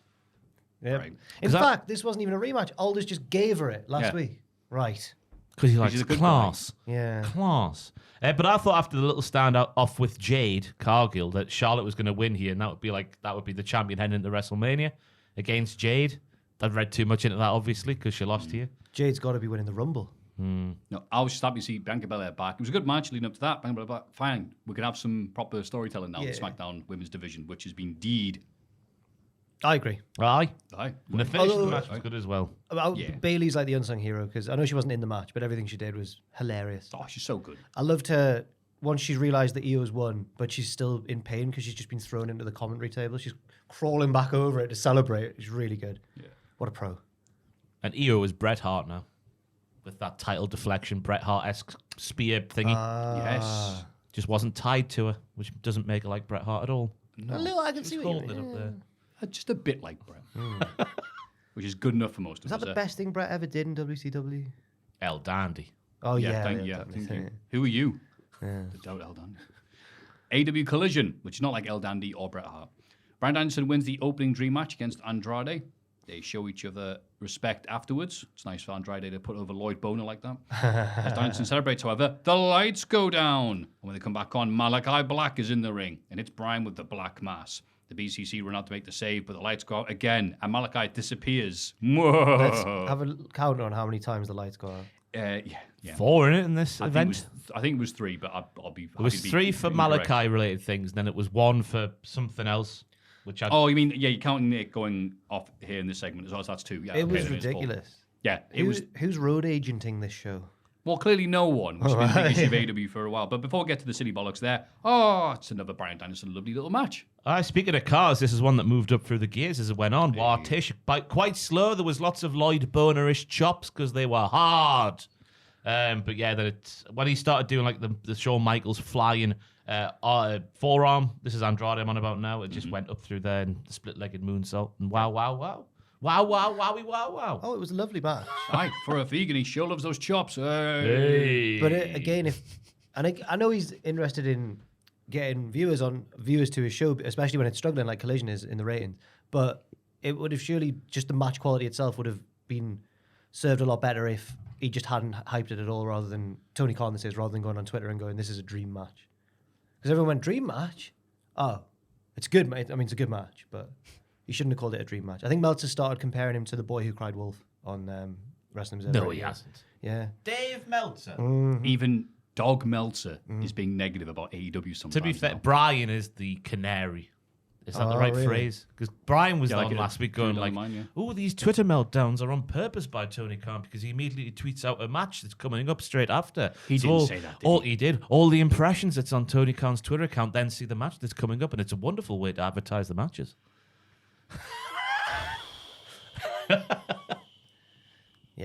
Yeah. Mr. Fantastic couldn't stretch to make that one work. Yes, that was it. And then we get a Darby Allin video package where he calls out Nick Wayne. He says he's already taken Wayne's tooth. We see a little photo of it. He did.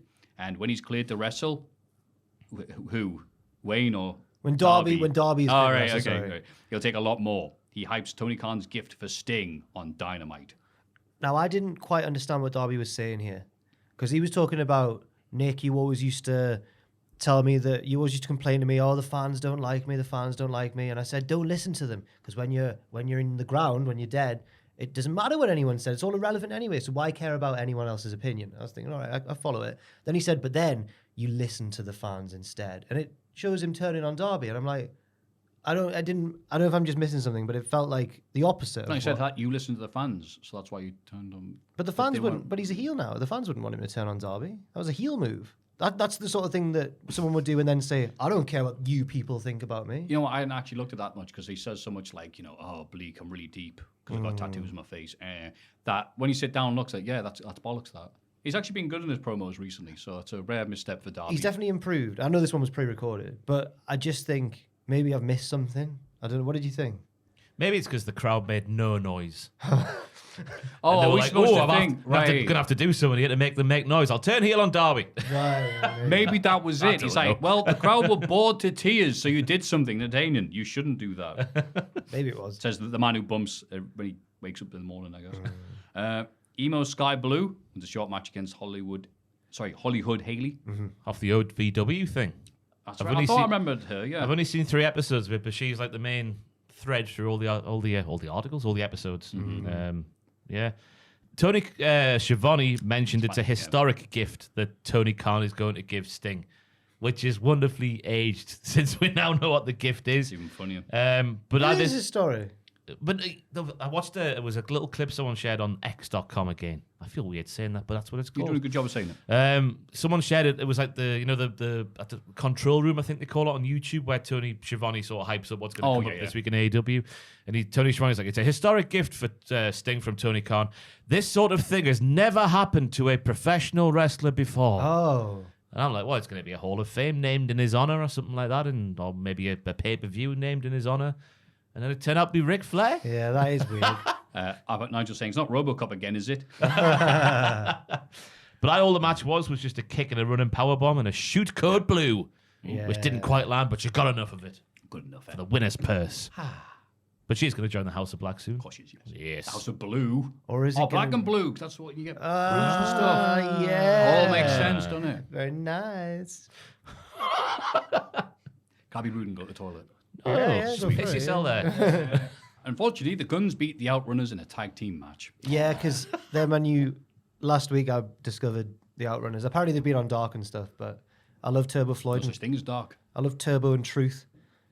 And they lost to the Guns, and I'm just sad about it. Oh, The Guns battered them. yeah, They battered them. they absolutely did. I was surprised because the Outrunners are, as we know, the youngest men in the world. So That's right. it's just weird that they've not picked up They're the win. oldest man in the world after this match. This was the fourth thing, by the way, where the devil appeared the same way as Malachi did with the lights going out. Yes. Yes. I'm like, come on, you can only have that gimmick if it's the same person or they're in the same family. Right. Like The Undertaker and Kane. Unless this is to imply it's a buddy or... Oh! Which wouldn't make any bloody sense whatsoever. It's Adam Cole or CM Punk, isn't it? Buddy, you say? Oh, if it's CM Punk. Shock! No. Best in the world. It's clobbering. I saw a time. thing was it on Reddit maybe where someone had, it sort of like the ones that were getting shown last night on Dynamite where it sort of like goes with the static and it's like this. It looks like the city skyline that's in CM Punk's entrance Tron. So they're going, it's got to be him. But I reckon it's a square head, so it's Adam Cole.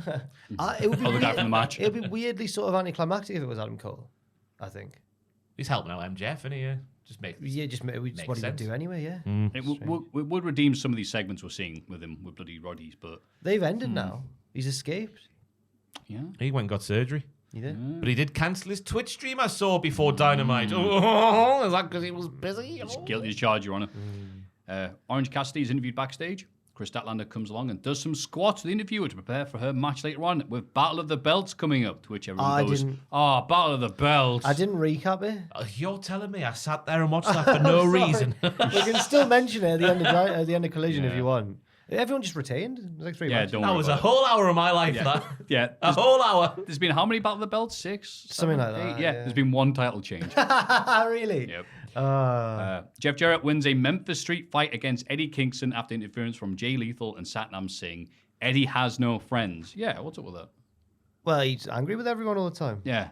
Oh, he was friends with the ex-LAX, Proud and Powerful, but now they hate each other. So I They're guess fighting neither on of them. Rampage this week, you know. Are they? Aye. That should be a real a main thing. Should have been built up more. It should be in a cage. Yeah. A fight pit. He was friends with Moxley, but he couldn't let go of the Claudio thing. That's right. Penta. Penta, partner. They're still friends, I guess, maybe. He said them when they came out, he did commentary a while ago, and he went, yo, those are my best friends. Like Penta wrestled last week, so he needs a bit of time off now. After Wembley, that's the way I look at him now. Weirdly was friends with Ruby Soho when she was a face. Like if he was getting in a backstage That's right, fight, yeah. she'd always be on the scene like, Eddie, calm down. Oh, she was one half of the best flirting I've ever seen in wrestling this week, by the way. It was Go on. it was steamy, Maffew. We'll get to it. Oh, please. All right. But the hot dogs that were wasted in this matchup made me a little bit ill at the start. The actual All hot dogs. those good hot dogs just got wasted in the midst of a shoot fight betwing Jeff Jarrett and They could Eddie have paid for Kingston. so many of the wrestlers backstage. And then Jeff... That's a joke for the wrestlers. But yeah, Jeff Jarrett then got mustard in his hair, which is one I don't know. I never like it when the mustard gets in the hair. Just imagine in the shower afterwards. Yeah, that's true. Nah, I'm not a fan of Mustard it. dripping down. Oh, no. Look themselves in the mirror. If it was mayonnaise, then bring it on. But not mustard. Made me feel really. I don't even. Wow, mind. I don't Not even. mayonnaise, Jack. I haven't been seeing Lloyd Boner. I don't even mind mayonnaise, but if I had to do one of these matches and get one of those two things in the hair, I think I'd go for the mustard. You know, 'Cause it's Why? thinner. the consistency. If it's French mustard, yeah. If it's like if it's English mustard, we spread it. Yeah, If it's hang on. spread- I'm My just God, he's got the spoon, JR. Yeah. tangy smell. Yeah, you're right. Oh, Yeah. I'd rather have that luxurious, soft aroma of the mayonnaise. Oh God. What if you go out afterwards and some lass goes, oh, you smell proper lush, yeah. What? No. You tell them, leave me alone, you psycho. Yeah. You go, oh, thanks, it's the mustard I put in my hair. Wait, come back. It'll work if you're a cockney, because isn't that a thing where if you're a cockney? Hark. Oh, it's the mustard. Hark. Oh, it's the Hoover upstairs. Sorry, I didn't know. He that. said hark twice. I did. What's that yonder? What else happened in this match? Oh, Dave Brown was commentating, Memphis legend. Right, yes. I know Dave Brown because of that one Doug Gilbert interview he did about Jerry Lawler. We said some things that we definitely can't That was say. him? He's like, what would I say? you Jarrett Lawler, and all this stuff like that. And I went, oh, that's him. He looks him. like the same. Wow. What was the vibe of what you said? Because I'm not aware of what you're have you not talking about. seen it? No. Oh, I'm trying to be vague. Doug Gilbert did a no. work shoot where, that's allegedly the thing, where he was feuding with Brian Christopher, and to get some heat, he said, you'll have seen this surely, he said some things about Jerry Lawler, and he accused one of the guys who works for Memphis of smoking crack and all this. He said Jerry Lawler brought up a court thing that Lawler had in '93. Said that, and then the match was cancelled as a result. He was let go because he worked that shoot a bit too hard. He accuses him of the word that I believe you've said your mum thinks just means idiot. Oh, my grandma. Your grandma, right, fair enough. I always used to get I know called. that story. Yes. Ye old Northumberland speak. Ross, put that down, you nonce. Language is funny, isn't it?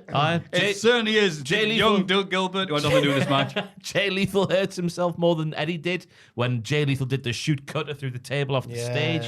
A weird thing. Yeah. I really enjoyed the table spots, I'm sure you did, for your video series, Maffew, with Jeff Jarrett, where the table didn't break, so he had to do the elbow drop. Well, someone had to enjoy this match. Damn it, Jamar, as we'll get on to. Yeah. I was not a fan of this. I like Eddie Kingston. I love his style, his substance, everything else like that. Jeff Jarrett's silly Memphis bollocks, I also like. I don't think the two should be meeting. I think this just didn't make any.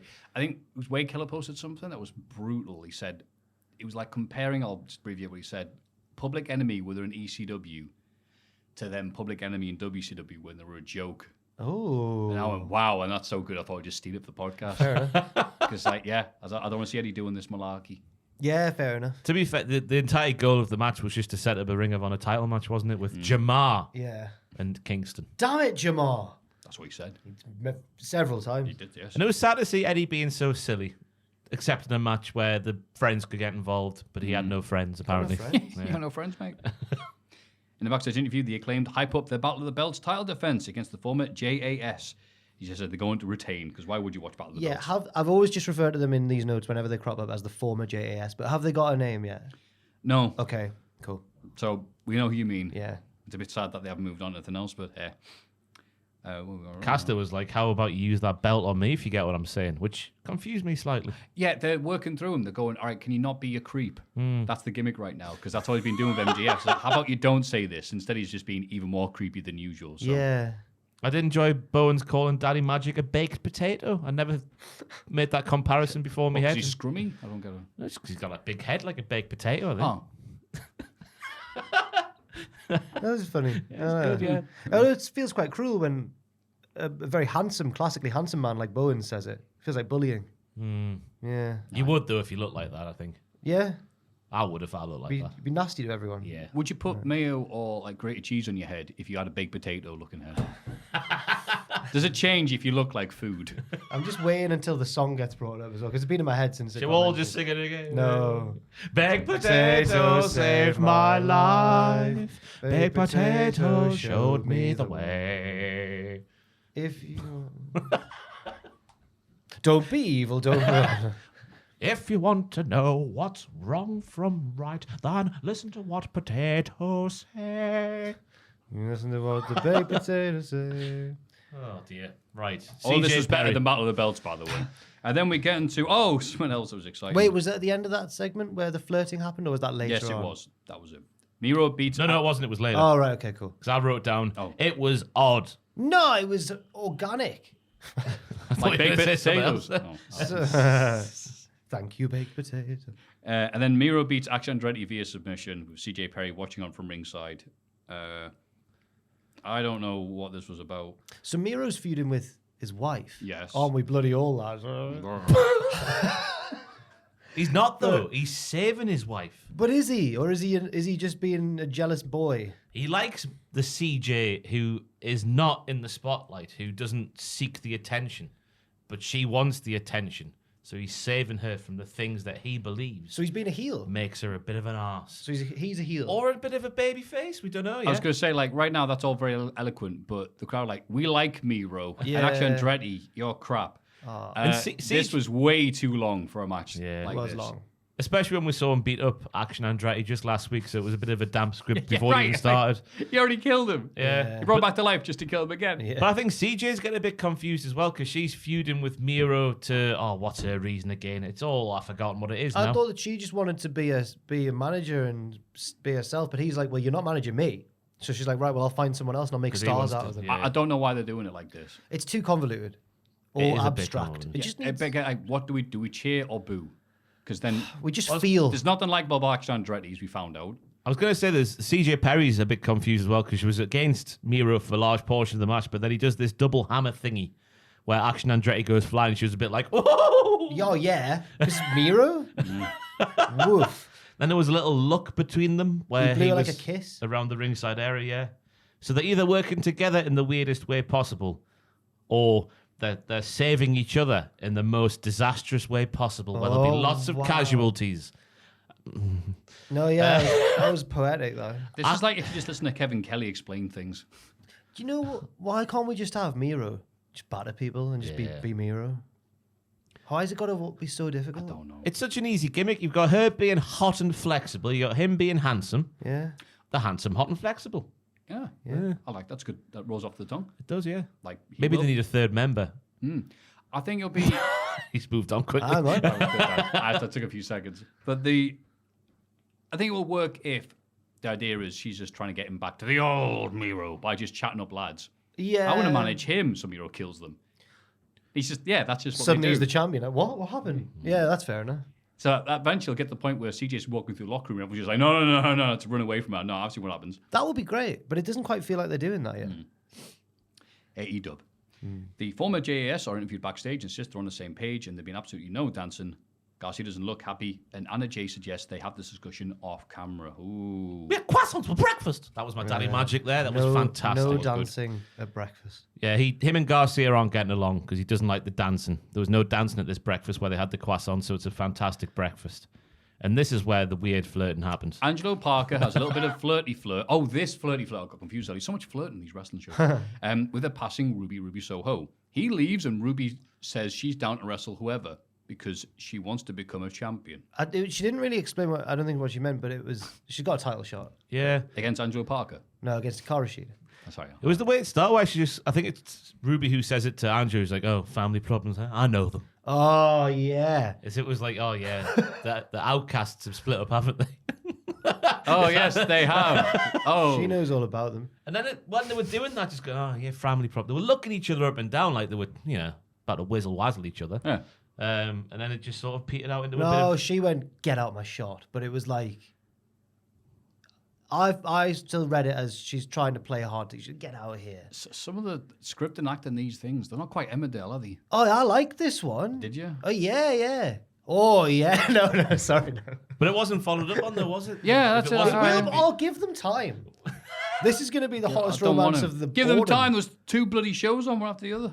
We'll see what happens next week. There you go. I was going to say, I should just say, they concluded. They started just necking on and battle the belt. No one saw it. No one would know, no. No. They conceived a child live on air. One of the babies looked at me. That was a Simpsons reference. It was good. Yeah. It was funny when she said, I just want a title. I was like, well, there's about 70 of these on AEW, so she get one. Yeah, there are a lot. To get the trios Ring of Honor ones because the Young Bucks forget they got it. Oh, I get the feeling you don't like AEW at the minute, Maffew. Look, I like the good bits. I don't like the bad bits. I'm a very simple human being. He's bloody fed-pilled, isn't he? God. That's it, yeah, sorry. There's other wrestling out there, It's all right to watch both. Get that coexist tattoo. Just watch what you like. Just enjoy it. Roosh holds a meeting with his lads in Mexico. He's sick of not being seen as a star and claims that AEW thinks he's too dangerous. This meeting was pointless. Could have just told him this down the pub. This could have been an email, this meeting. It really could have been. We learned that he's learned English and the style of wrestling that's used in AEW, and he's just sick of not being used and others taking his spot. Fair play to him for learning English. Like, fair enough. It was such a promising start with the vignette we saw last week in the car. They look cool, and now it's like, oh, I'm not paying you. All right. Wow. Screw you guys, I'm going home. Wow, these guys look like alpha males. They don't take no poo this week. Wow. Why am I not booked? Cars pulling up and it's like, everything has to be perfect. The leader's about to arrive. And then I don't know what they did. They just had a meeting. Yeah. I thought they were about to like rob a bank. Yeah. Oh. That's how they just run over Tony Khan. Yeah. Redo that Jerry Lawler thing from back in the... It can be done without dying. And my God, Preston Vance looks like Harry Kane. He does. It's incredible. Yeah. He's got great composure in front of goal. That's got to be Kane. Imagine Harry Kane saying El Perro Peligroso. No. Eddie Kingston cuts a promo on Jay Lethal while being tended to in the medical room. He says he used to respect Lethal before he became Jeff Jarrett's lapdog. He warns Lethal not to bring his parents to their title match because he doesn't want to beat him down in front of his mother. It's classic Eddie Kingston. Yeah, Jamal. Yeah, Jamal. He hates him because he calls a man who isn't his blood his uncle. Yeah. Uncle Jeff. How do you think your parents feel about that? No one can... In the wrong hands, this sort of promo will be unbelievably cringy, but Eddie Kingston's the best in the world at doing them. So Yeah. I wish that had happened in any other match other than Memphis. It's also the little things, because you wouldn't often see a wrestler... This would often just be delivered in a backstage area, but it's even more authentic because he's in the middle of getting treated for the previous match, and then he's like, no, wait. It makes it feel more real. But even that, he whaps out a Scorsese line. I don't know if it's a Scorsese, but he's like, whoa, look, it's the wrestling. It's the mistress we all love, but never give us love back. Yes. No, I know Jack's about to say, but that's actually a Kurosawa. All right. Still love him, and I also love this person just trying not to laugh in the background while he's doing this. Oh, the woman, the medical lady, the doctor. A woman doctor. No. Whoa, Jack can't get his head around that. Stop. Let's not really put a whole book in my mouth there, not just words. FDR take on Bad Thad Brown and Darian Bengston. Go on, Darian. Go on, Darian. Darian Bengston needs locked up. Darian Bengston had Hang on. a bleach blonde Hulk Hogan mustache. Aye. He needs locked up. You don't see Turbo Floyd and Truth Magnum before? It works with them. Oh, right. No, I didn't see him because I blinked. Yeah. But the lights go down in the middle of the match, and the House of Black beat FTR down for the 4th time. Crowd got excited this time and the lights went down. Well, it can't be them again. Oh, no, it is. Yeah, right? Yeah, that was the And pop. then- It was the anticipation. It was the House of Black, second House of Black pop. Yeah, and then House of Black also interfered in the main event between BCC and Ricky Starks and Big Bill. The championship table said, what the hell is this? Why did they do that? All the bad guys beat Ura and Claudio afterwards. FDR tried to save the day before the return of John Moxley finally turns the tide. Stark is isolated and gets hit with all the big moves to end the show with the lights stay on because it's Battle of the Belts afterwards. At least the lights didn't go out. They just did a run-in in that main event. I was trying to find the the common thread of like who they did the light on gimmick for. It was like FTR, Starks, Bill, Yuta, and Claudio. And then who was it at the start of the show? It was Daniel Bryan. Brian Danielson. Brian Danielson and Andrade. Lloyd Boner, yeah. BCC and FTR, I guess, is the common thread. Yeah.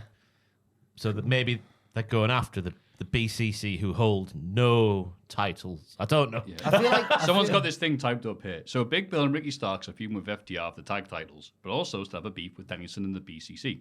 Bryan and FTR were just attacked by House of Black, so they're now in a rivalry too. Mox still has unfinished business with Orange Cassidy and Best Friends. Plus, Christian Cage beat Danielson last week with the help of Ricky Starks to a little argument with Adam Copeland earlier. And of course, Adam has his own problems with Christian and Cage. Nick Wayne and Luchasaurus have a heated rivalry with Sting and Darby Allin. It's easy to figure out. Come on, lads. It's almost like Tony Khan needs to delegate more. No, this is Thinking Man's Pro Wrestling. Sorry, Thinking Wrestling Fans Pro Wrestling. We are the issue for not understanding it. That's what the This is a comments will say. man's promotion. No. The Thinking Wrestling, the great minds of professional wrestling really understand what's going on here. It just felt a bit random watching the show by itself. Main event was okay. It was weird because it was two sets of heels, so the BCC were forced to be the baby faces with the great Yuta involved, who is just... What's that about? Why are they doing the crab walk. dance? Yeah. They just started doing it. I assume it was a thing to warm up the body, but I can't tell now. Maybe just silly buggers. Big fans of Melby off Bo Selector. That's why. Oof. It's one thing that sets wrestlers apart, like when Cody was in AEW, even though it wasn't all good stuff, at least you knew who he was feuding with at any given time, and each one of his storylines had its own distinct themes. MJF, Right. racism. When he solved it, yeah. He beat both of them. Yeah. He actually lost to MJF, but he defeated racism. That's right. He came back for racism. Thank you, Cody. Yeah, but it was fine apart. I really enjoyed Ricky Starks taking the microphone and going like, "Let's go, Big Bill," which distracted Claudio, which allowed him to get a cheap shot in. Yeah, that's a unique. That's a right kind of poo-housery to have in the wrestling. That was good. Yeah.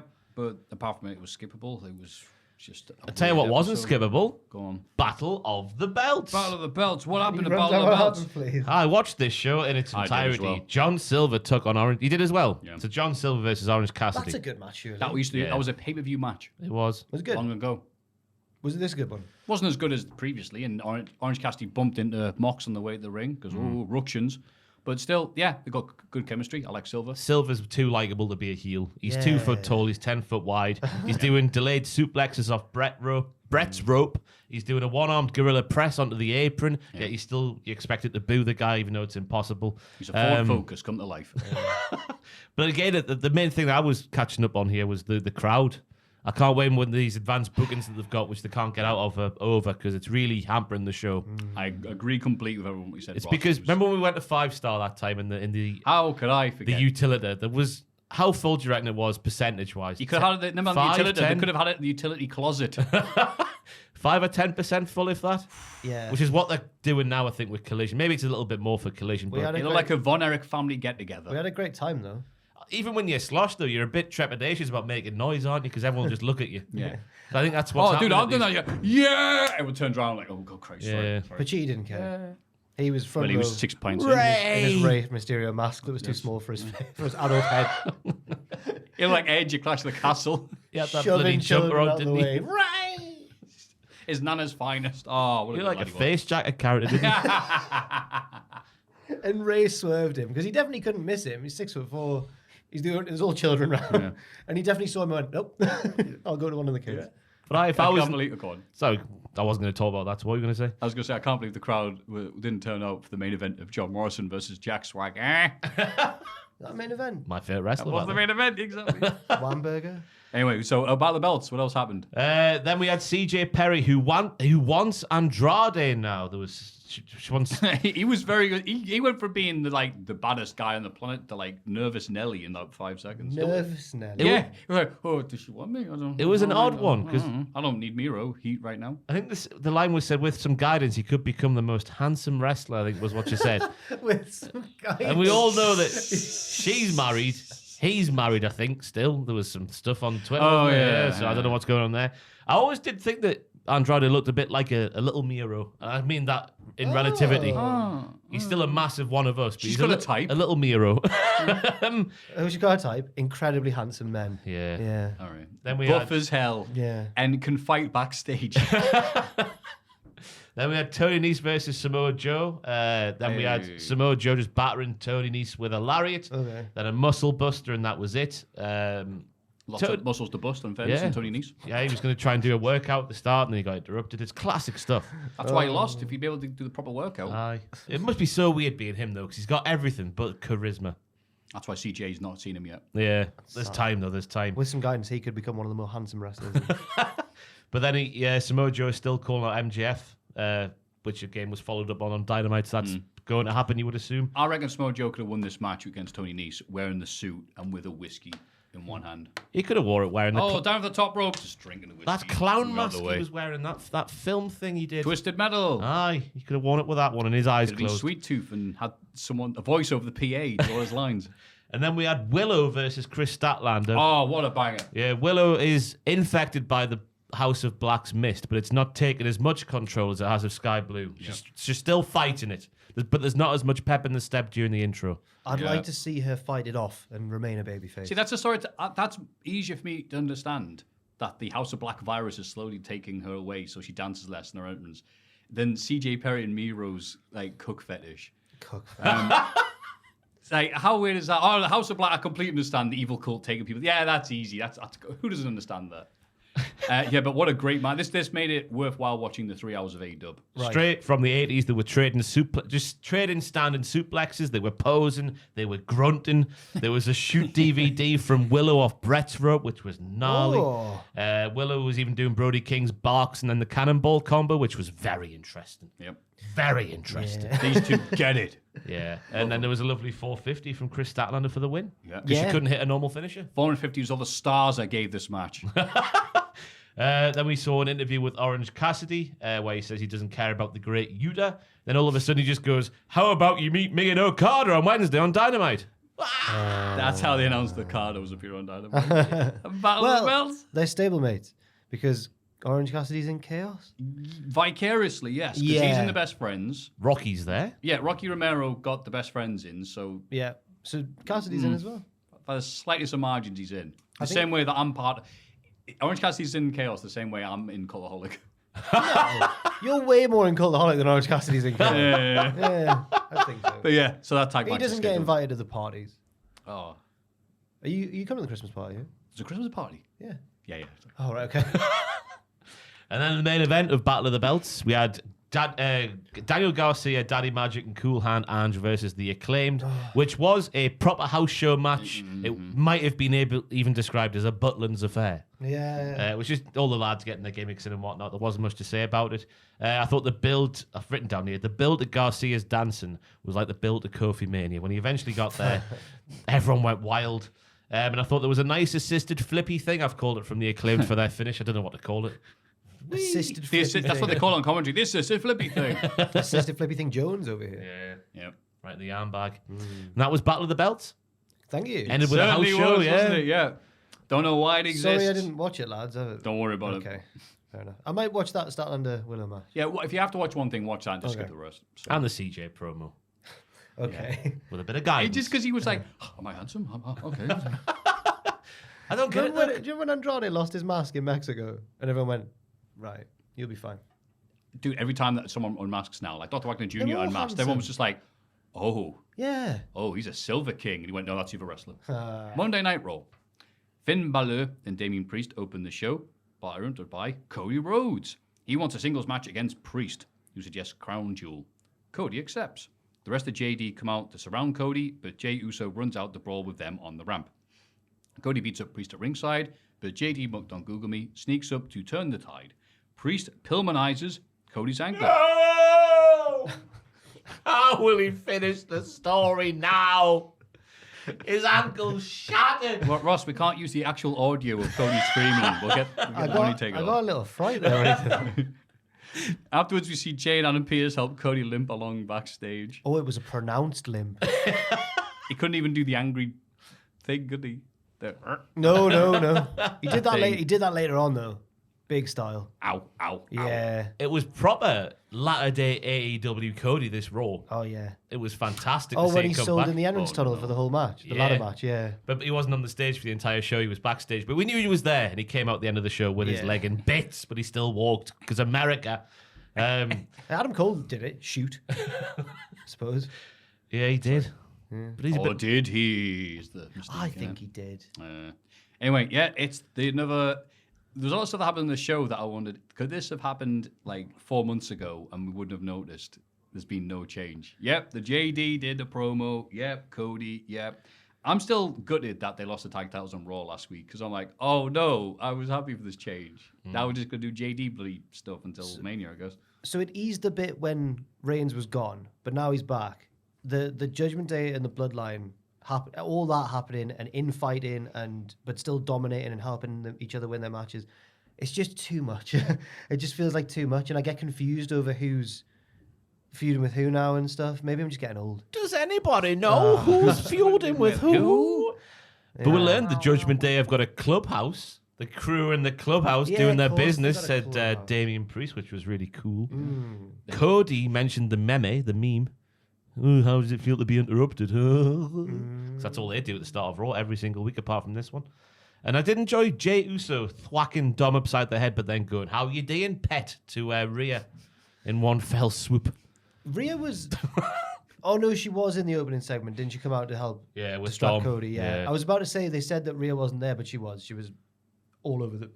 Excuse me, she was in multiple segments tonight. On Yes, because Monday they want night. ratings. So it was a classic Texas wrestling angle for a Georgian to get done. Oh, a Texas cum Georgian. I've seen that film. The New Day win a tag match against Gable and Ortiz. Maxine Dupree and new Alpha Academy member Akira Jimmy Tozawa. No.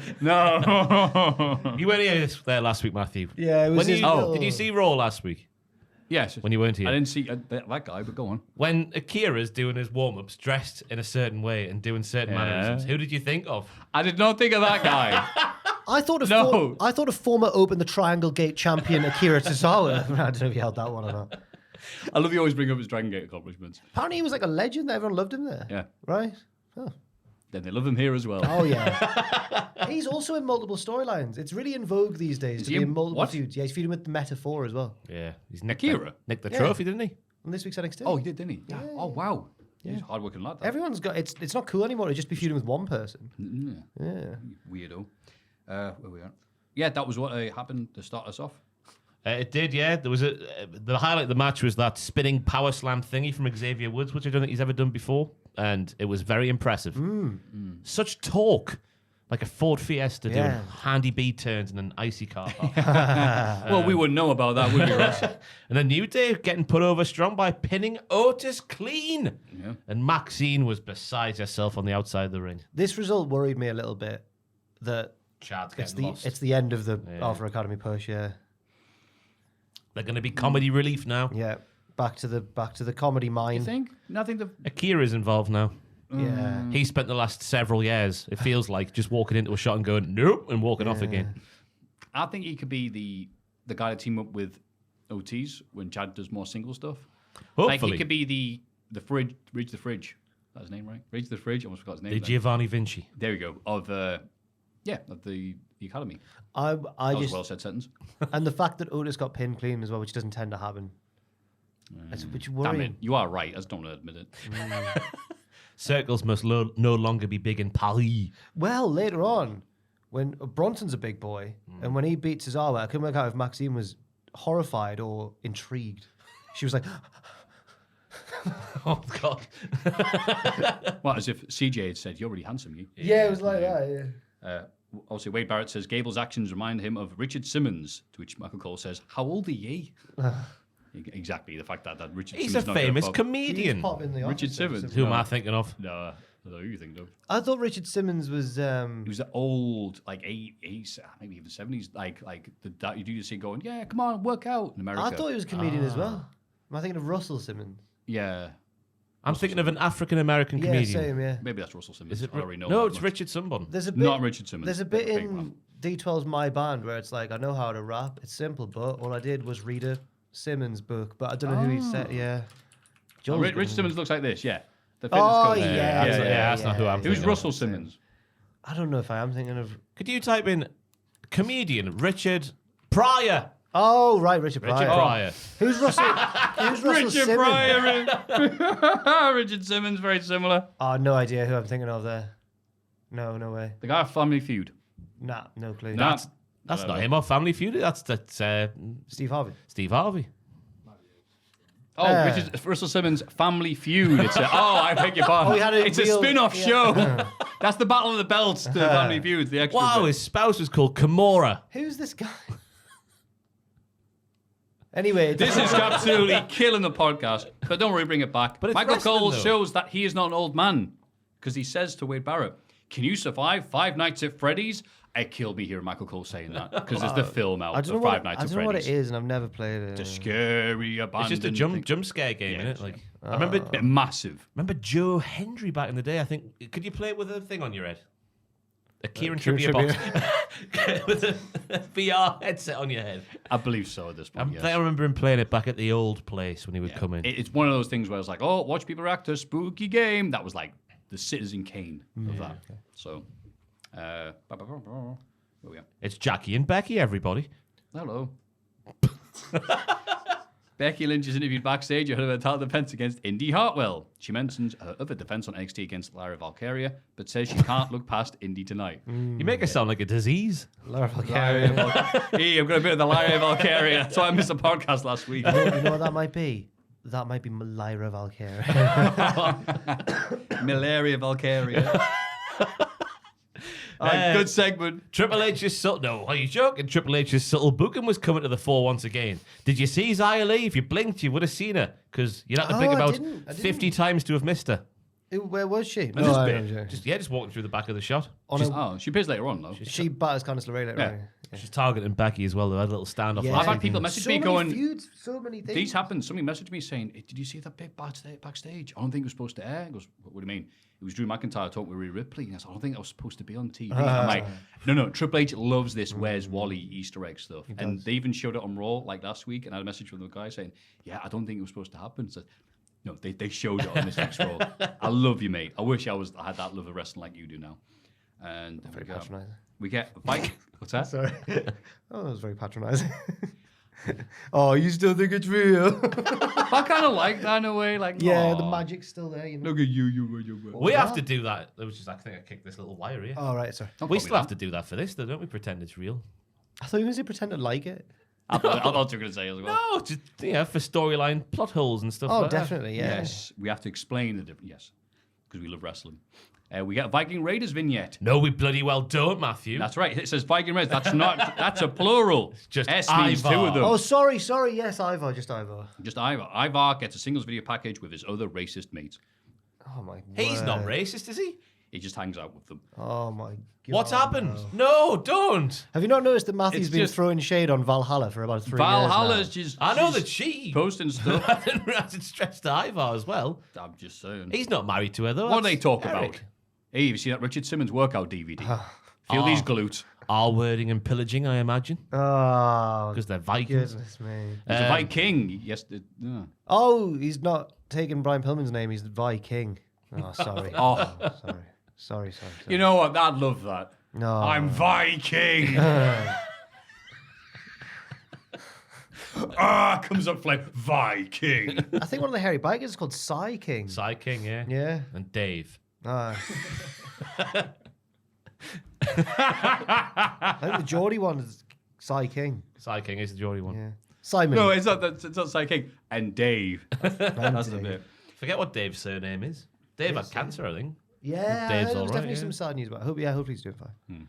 Rhea Ripley. But yeah, sorry, there were stories about Ivar turning heads in his singles roles. This fed into that, getting a proper singles vignette as well. Yeah, I think he's looked more serious and proper now, doing moonsaults and stuff. To have the crowd go, whoa, than he was in bloody tag. Yeah. Eric's boring promos are getting, Yeah. biting him on the arse now. He just sounded bored when he was talking. It's just not good. I didn't understand. I like Eric in the ring. Yeah. I like his knees and stuff that he does, but yeah.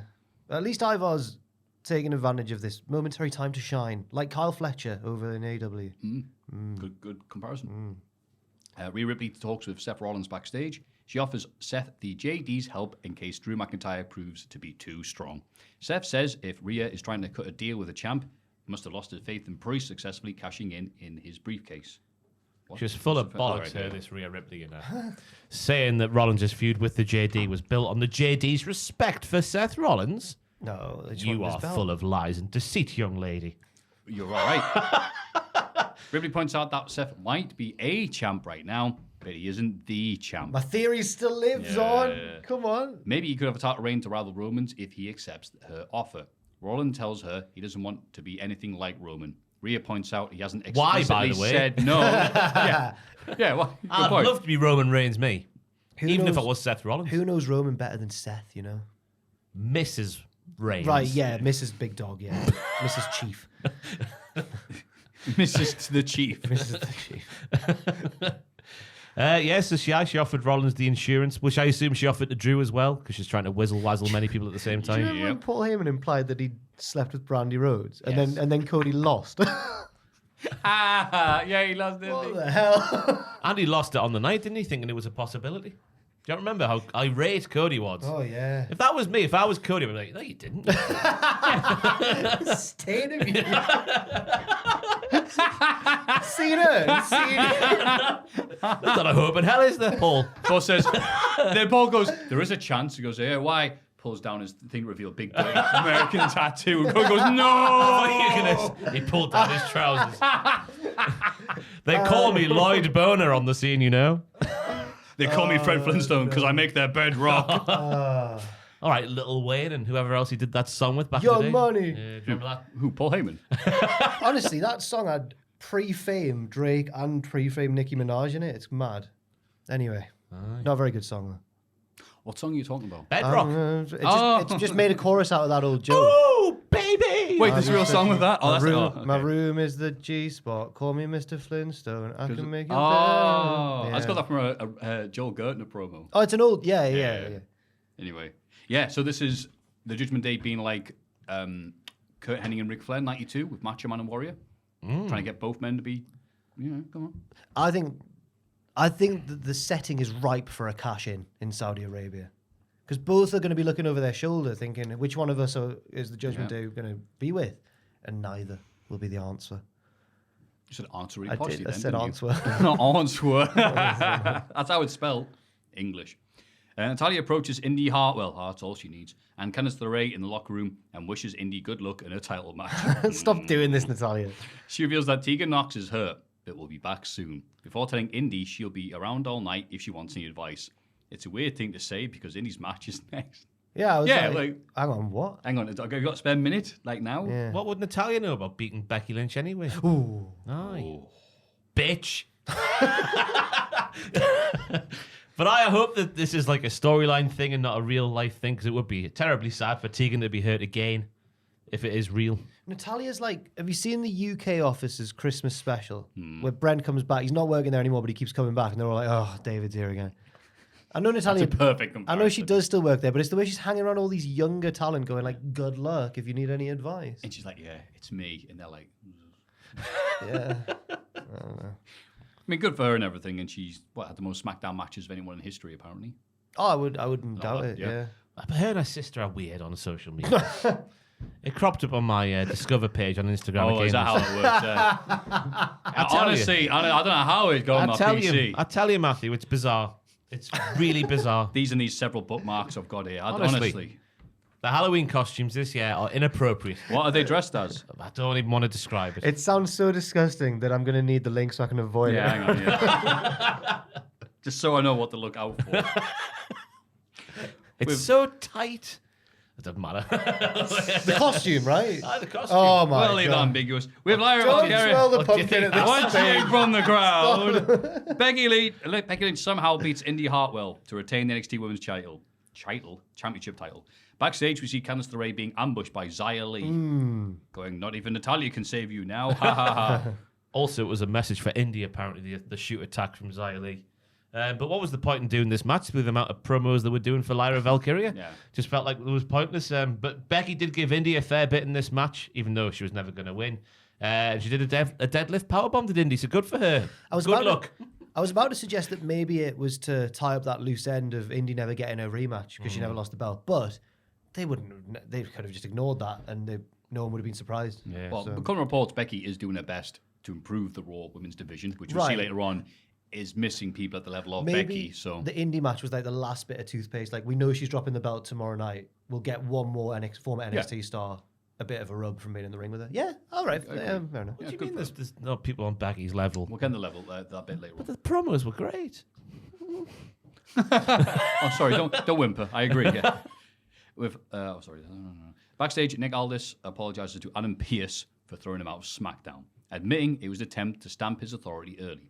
Pearce accepts the apology, but throws some shade at Aldis, reminding him that Raw is the flagship brand. Aldis leaves, and Pearce tells the referee what security you got for tonight? What have you got for it? Double it. We'll see how doubled it was because they had about 2 security guards. Because the guy was going to say, what security? His reply. It was good to see this happen, though, because you're always wondering what they tell the security before they go out there, because they're always useless. So at least we know they tell them what to do, and they just hire bad people. Yeah, can you have security be secure? Anyway, Pearce hosts the contract signing for the 5-way title match at Crown Jewel, but says he'll get Rhea's signature later because she's the source of all the chaos recently. It was Nia Jax. She was the source of all the chaos. Ripley interrupts anyway and says Pearce has set her up, but it doesn't matter because none of the women in the ring can beat her. Nia Jax gets on the mic, but Double R attacks her, starting a brawl. Rhea watches... Double R is Raquel Rodriguez, by the way, not Rhea Ripley. Oh, God, yeah, it's 2 of them. Hi. R squared. Rhea watches from the outsiders. Nia and Raquel are the last 2 women standing. Security try to break it up, but Nia gets the last word of the Samoan drop. It was a shoot one because, obviously security. I really enjoyed how Pierce was in this segment, because we've seen a million contract signings. They largely go the same way, but he was trying to do it different because he's the general manager. He didn't want it to kick off, getting them to do it one by one and leaving Rhea backstage. I liked how different it was until it wasn't. best plans of Mice and Men. So we had Nia Jax, Shayna Baszler, Raquel, and Zoe Stark, all of whom signed. And they said, Rhea Ripley will be coming later on. And the crowd were like, all right, well, we'll save our pops for then. Because none of them are anywhere near the Becky or Rhea level. No. I put those two at the very top. And then after that, it's just everyone's at the same level. It's their own fault, though, because the way they, what's the opposite of capitalize? Squandered the Shayna beating Ronda and Zoe splitting off from Trish. Yeah. And just immediately putting them in a tag team, which went nowhere. Well, it was a tag team that was fed to Nia Jax immediately when she re-debuted, wasn't it? So the fact they've squandered that, it's their own bloody fault. They're crap. I was about to say, when you Rubbish. say what's the opposite to capitalize, I'm going to say lowercase. And the only possible positive of this whole them all getting fed to Nia when she initially came in was that I was like legitimately worried that Rhea would lose the belt to her. So when they had that inevitable match, I was like going to be fully behind Rhea, and it would have been at least an entertaining match to watch for that reason. But now this segment made me realize I don't think Nia's even got a chance. I think it's just going to be clearly Rhea retaining, and there's not even any peril. Right. And I agree with what you said about Zoe Stark. It's like afterwards, Yeah. they've had Nia Jax come back, and that's just derailed so many other people's pushes. Because it's like, oh, wait, Shayna had that thing after Ronda. Okay, Raquel was obviously going to do something, but then didn't. And then it's like, oh, we're having all these people at the same time. There's just not enough room on TV. So they're all at the exact same level. And the highlight of this was Nia saying, I'm going to talk slowly because Raquel is from Texas. Ooh. She wants me. And Raquel just hit her. Yeah. You talk like too much. You can use that, Maffew. Yeah. Or The new Blink-182 version. Do they have to say you talk too much? What's the Blink one? Like, you talk too much, you talk too much. Oh, I need to watch. Oh, It's a new one. Oh, I think you're up on the Blink. Is this the one that when they're dressed as the Ramones, or a different one? I'm not I'm not into Blink's new stuff, and I know it's all nice and that they're friends again and they've overcome so much, and that's lovely, but I'm just not. It doesn't sound very Blink. I mean, Green Day are my favorite band ever, and I've not liked anything they've done since about 2004. So, like, you know, it's nothing personal, Blink. I don't know. Nothing personal. I'm happy that they're touring and they're having a great time. All right, so that was a nice bit of wrestling discussion on the wrestling podcast. Let's move on. Ludwig Kaiser reminds Giovanni Vinci that he has to take out Johnny Gargano tonight. Bronson Reed interrupts, allow, and tells them that whatever Gunther is ready for a rematch, he'll be there. Tozawa shows up and wants a match with Bronson, who says, nah. Tozawa chops him and he accepts. Maxime Dupree thinks Tozawa is crazy for doing it. What's he doing? He's mad. He's mad him. Silly little sausage.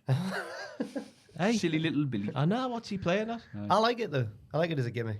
Just taking on far bigger men. I guess this is what they all talk about. You got to step on a few eggs, haven't you, backstage in the WWE to make things happen for you. Sounds weird, that. Just like that sounds like Stone something Natalia Cold. would be doing on a channel.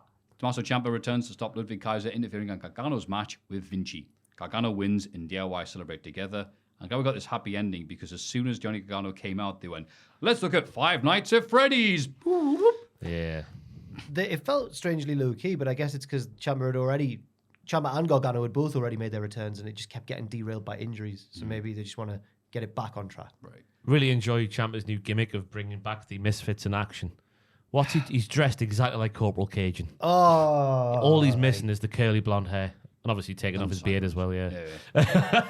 But are those pants? Straight out of the Misfits in action. That was my main thing to take away from this match. Of all the It's a good match, that's the thing to take away from it. of all the legendary tag teams throughout wrestling history, the Misfits in Action really don't get mentioned that often, and it's a shame. Or stables. And tag I should teams, say. I was going to say. Stables. Did they win the tag belts? I don't know. I can't picture I them think- with- Nah. I think- And which variation would it? Because it had huge erection. massive penis. I think with Major the US title. Major guns. Yeah. She was there. Last Corporal Corporal Cage. Cajun. The Wall? The General Loco. AWOL. AWOL. That was the Sergeant one good AWOL. one of the group. AWOL. G.I. Bro, was he in it? Very, very briefly, Right, yes. okay, right. And they went, what the hell are we doing with Booker T? And took him out. Yeah. General Loco. That was Charlo. No, Lieutenant Lieutenant Loco. Loco. Lieutenant Yeah, Loco. yeah. Can't get the alliteration, Charlo. pal. Sorry. Corporal Cajun, and of course, was it General Stash? Because it was supposed to be Private yeah. Stash. Oh, yeah. But he didn't then want to be a private. Van Hammer went, I don't want to be a private. So he's the- Fictional so his name- military so his group. name just didn't make sense. General Stash? There's What the two hell is that? generals. Is that a convenience store? I think Rection won the US title at one point. did. Yeah. That was which you is- with Scott which- Steiner. I can't and- believe that Logan Paul's going to hold the same belt as General Hugh J. Rection. He used to be a proper wrestling back in the day. That was good times, that. Yeah. They also had the crazy grandpa for a bit. Oh, who, yeah. Who, in one match I watched for my weirdest episodes, Oh, no. he got hit by Conan and was just flattened. It was a classic matchup, the Misfits in Action versus the Filthy Animals. And then- Dream.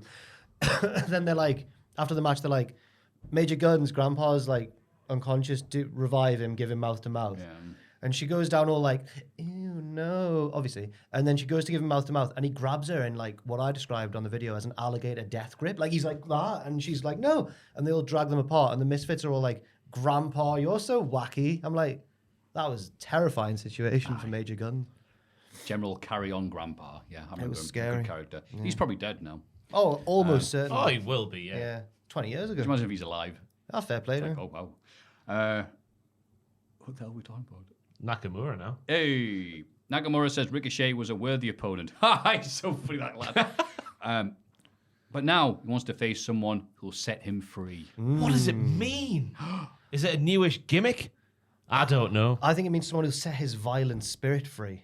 Oh. Someone he can have a hardcore match with. Who will play his violent spirit? Maybe it'll be Hugh Morris. Just saying words now, aren't we?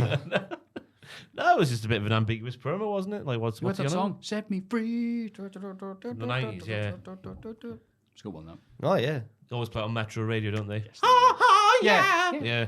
When you're ready. That's it. Nakamura just comes up singing that next week. Can't remember where it was, but I recently heard like a Shooting Star by Flip and Phil. Oh, like, it's what a song. Yeah. Where we're at? I don't even know.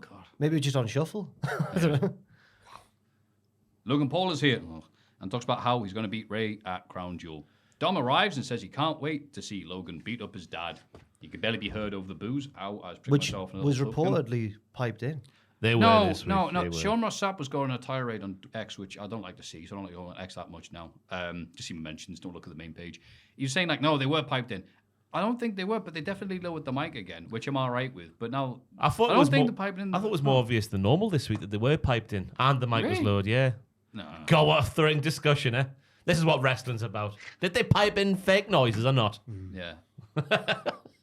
Logan invites Samantha Irvin into the ring and wants her to announce him as the next United States champion. She refuses, and Ricochet runs out to attack the bad guys.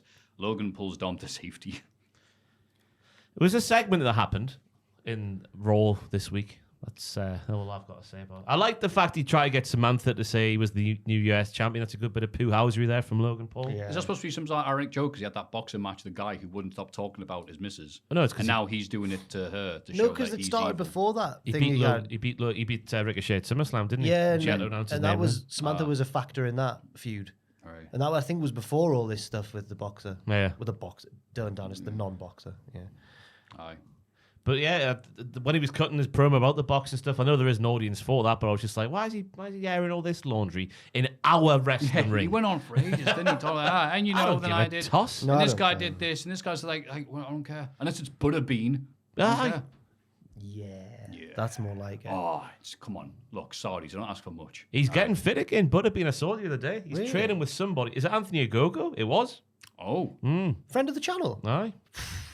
No, Anthony Gogo, friend of the channel. I was laughing because it's true. Oh, right. It's weird, isn't it? Yeah, it's like, that's a real thing to say, isn't it? Yeah. I believe Nice friend of the guy. channel and specifically friend of Ross Tweddle. Aye. Aye. He went to a WWE press event when we worked at the other place, wearing one of my T-shirts, Oh, which what was a a guy. brave move, I thought, at the time. Who's going to mess with him?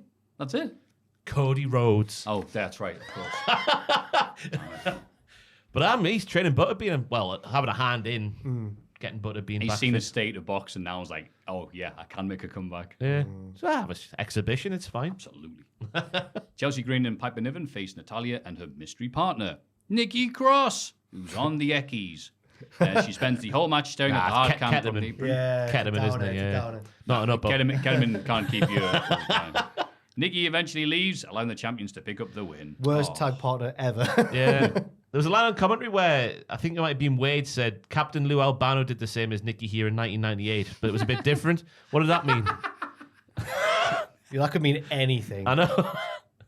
I know it's just a bit of an in-joke, I guess. Yeah, maybe. 'Cause Lou Albano, 98. Yeah, walking away and wandering around looking distant. Oh, there was a really weird thing. Mick Foley's DVD has the match between Terry Funk and Cactus Jack, I think, is he? Whatever. Mick Foley on a Raw 97, where it's a big old brawl. It's really cool. Apparently, on the commentary, Cactus Jack says Lou Albano just came out and started wandering around. And he's not shown on the cameras. He started wandering around the crowd, and I'm not even sure if he was booked or not. Maybe that's what they And I would don't know. reference to, Something was up with him. It sounds like it might have been Yeah. the reference to that. It was a weird thing to hear about. When you just said there that Funk and Foley had a brawl on Raw in 97, just in the middle of a Raw, it just made me really sad about wrestling these days. Like, why can't it just be like that again? Why can't it be electrifying? We had Ricochet Nakamura last week. It was a sanitized brawl. Yes, he jumped off the thing, and that was cool, but... He said the really cool line, though. Did you see when he walked past the Hurricane last week? And he was just like, stand back. When Ricochet walked past the Hurricane backstage in the midst of the brawl, he was like, stand back. Because that's his line. When Terry Funk went to Low Albano backstage in Raw, he said, "Get on my way, you asshole." His famous catchphrase. Do you reckon, when you're a handsome chap, does that sort... No, because Roman bucks that trend, doesn't he? The cavalca, bit of bants about you, that leaves your person. No, I think it's quite random. Yeah. Because, I mean... That's all we have in this room, isn't it? Obviously. Yeah. I think... Smouldering. LA Knight, quite handsome. He is, yeah. Loads of co-worker. The inventor of it, in fact. The Rock, ugly bastard. Who'd he ever beat? Yeah, I've just disproved myself there. Backstage, Drew McIntyre, who was full of Cavalca, mockingly sympathises with Jey Uso for losing his tag title last week. He warns Jey that whatever he does to Sami tonight is his fault. Elsewhere, The Miz complains to Pierce that he hasn't had anything good to do for weeks. Pierce doesn't go, "You haven't had anything good to do for years, mate." Oh. He says that Nick Aldis respects him. There's a bit of vibrato on that. Oh. But Rhea Ripley interrupts to sign Pierce's contract for the Crown Jewel title defense. She wanders off and sympathizes with Dom, whose gorgeous face was hurt by Ricochet, the bitch. Rhea's words, not mine. Yeah, he says gorgeous. That's what it says here. Gorgeous I, face. Jack, think it is a handsome face. I think Dom's got like a pretty face, but I don't know, gorgeous implies like ravishing. And I don't think he's like that. He's not ravishing. His face... He could be ravished. His face is plate-like, in my opinion. Plate-like. Like, Big old circular plate. is that a good thing, a bad thing? I don't know. It's better than my face. I'm not here to cast... Shut up. You got a lovely face. No, I've not got a lovely anything. However, we've all Shut got up, lovely you. faces, lads. Come on. This legitimately happened once. where Between sitting on your face and Dom's, I'm sitting on you. It was me, Joel. Because there's more cushion, isn't there? It was me, Joel, Dan, James, and Owen. A few of the lads from the office, and we'd been to Sunderland to watch the playoff final on the big when screen. we're in, we've got nice faces for Sunderland standards. I was going to say, that Maybe joke was like the biggest goal you've ever seen. Maybe that's what inspired it. But we all found ourselves sat outside a pub. Obviously, Sunderland had just won and been promoted, so it's the nicest mood I've ever seen on a night out in Sunderland. Like, everyone was in a lovely mood. And for some reason, I think Dan started it. Yeah. She starts going like, "We're all handsome lads, aren't we?" Aw. Hey, so much you can just feel handsome. I don't know what had happened, but I think we just had one too many, and it just became all telling each other we're handsome. Oh, that's nice. They were sat outside of Wetherspoons looking at someone with a rat tail and no teeth at the same time. We're all handsome, aren't we? Let's move to Sunderland. That's the one thing I learned, well, of many things I learned when I was at uni, but the rat tail lives in Sunderland like nowhere else in the world. This is only 10 years ago. So many people have got the old rat tail going at the back of their Before head. it came back into fashion in cool places like Newcastle, Bishop Auckland lads come on. love the mullet. Like cool Like, places. no, we're not cool enough for the rat tail, but the mullet was like a non-ironic bit of expression cool there. places like Newcastle. No? I just feel bad because Sorry, we can't all be Sunderland. the only thing that I prefer about Sunderland is the football. I've got to support the football team, but Newcastle is a better city. Yeah. Well, Ross is a fan of the city. So. I like Sunderland, yeah. It's MJF says I'm your scumbag. That's my poo hole. Right. I think it probably helps that that's where you went to uni. Good memories. Oh, yes. Few Wait, and far between. You went to UClan. Yeah. Was that Preston? Yeah. Like Preston? No. Okay. Why? That's why I like Newcastle. North, Right. There's good Northwest people and there's bad Northwest people. Right. And most of them live in Preston. Miserable, near crack having. I thought Preston was one of those Bastards. towns where all the old men have loads of crack. I just Oh, imagine that right, aye. Everyone's They're either- too busy smoking it. everyone's either got 17 greyhounds or 47 pigeons in their back garden. I wish I'd rather talk to them. Drew McIntyre is still very much validating everything he's saying at the moment. He's not from the Northwest or Northeast. He's from proud Scotland, and so he's miserable. What But do you yeah, say? you're right. He's vindicated. Yeah, I know how it feels to have the bloodline cost me a championship. And then he says, like, if it If wasn't only he'd for, laugh like that. if it wasn't for you, Sammy wouldn't be here on Raw. So anything that happens to Sammy is your fault. Another good point. I disagree. I thought this one was Drew leaning a bit more heelish than usual. He felt like he was sticking the knife into Jay when things looked like they'd been smoothed over a little That'd be a bit. good angle on That's Raw. because Jay wronged him in the past. Yeah, that's true. That is true. Oh, you lost your titles. Oh. Oh, gutted, Jay. Yeah, he's right, though. Everything he's saying is right. He should... Yeah, they've done the right thing by not just having him be all right with Jay. You should hate him forever and ever. So should Cody. He should. Well, yeah. He should. Maybe. He's just got a different view. If Cody ever welcomes Solo Sikoa back in, that's when we know it's all gone You wrong. could say that more Geordie if you try. He sounds like he's from the northeast. Solo Sikoa. Oh, beautiful. I'm from Gateshead. I went to school in Prudhoe. I don't know why. The bloodline. Drew McIntyre beat Sami Zayn after distraction from Rhea, who is very distracting. Later backstage. Why is that, Maffew? I got grief last week. Why is that, Maffew? You got grief? What for? I wasn't here. Like going, my job. Sky Blue is so hot. So Did you little pervert? right, but then Shocking. But then when you do about Rhea Ripley, Well, I that's do it. fine. It's all right. Why? Just is. Fair enough. Yeah, get away with it. Says there in the notes because Maffew. What an says ass! I'm not rubbing my knees under the table like Vic Reeves on Shooting Stars. That's why. Drew looked the dog's bollocks in this match to get things back on track, slowing things down and being really much more heely in his offense than he was not just last week, but just not last in the most recent past. Yeah, times, you got it. Got it. Get out, Ross. Because you know what? Because Drew is also distracting. Yeah, yeah. Oh yeah, 100%. great ass. Oh, Drew, I love what you complain. He might have lost this match though, were it not for the distraction of Rhea Ripley. As she showed the benefits she could have if he aligned right. with them. I like this stuff. It's good. Going well. Look what I could do for you.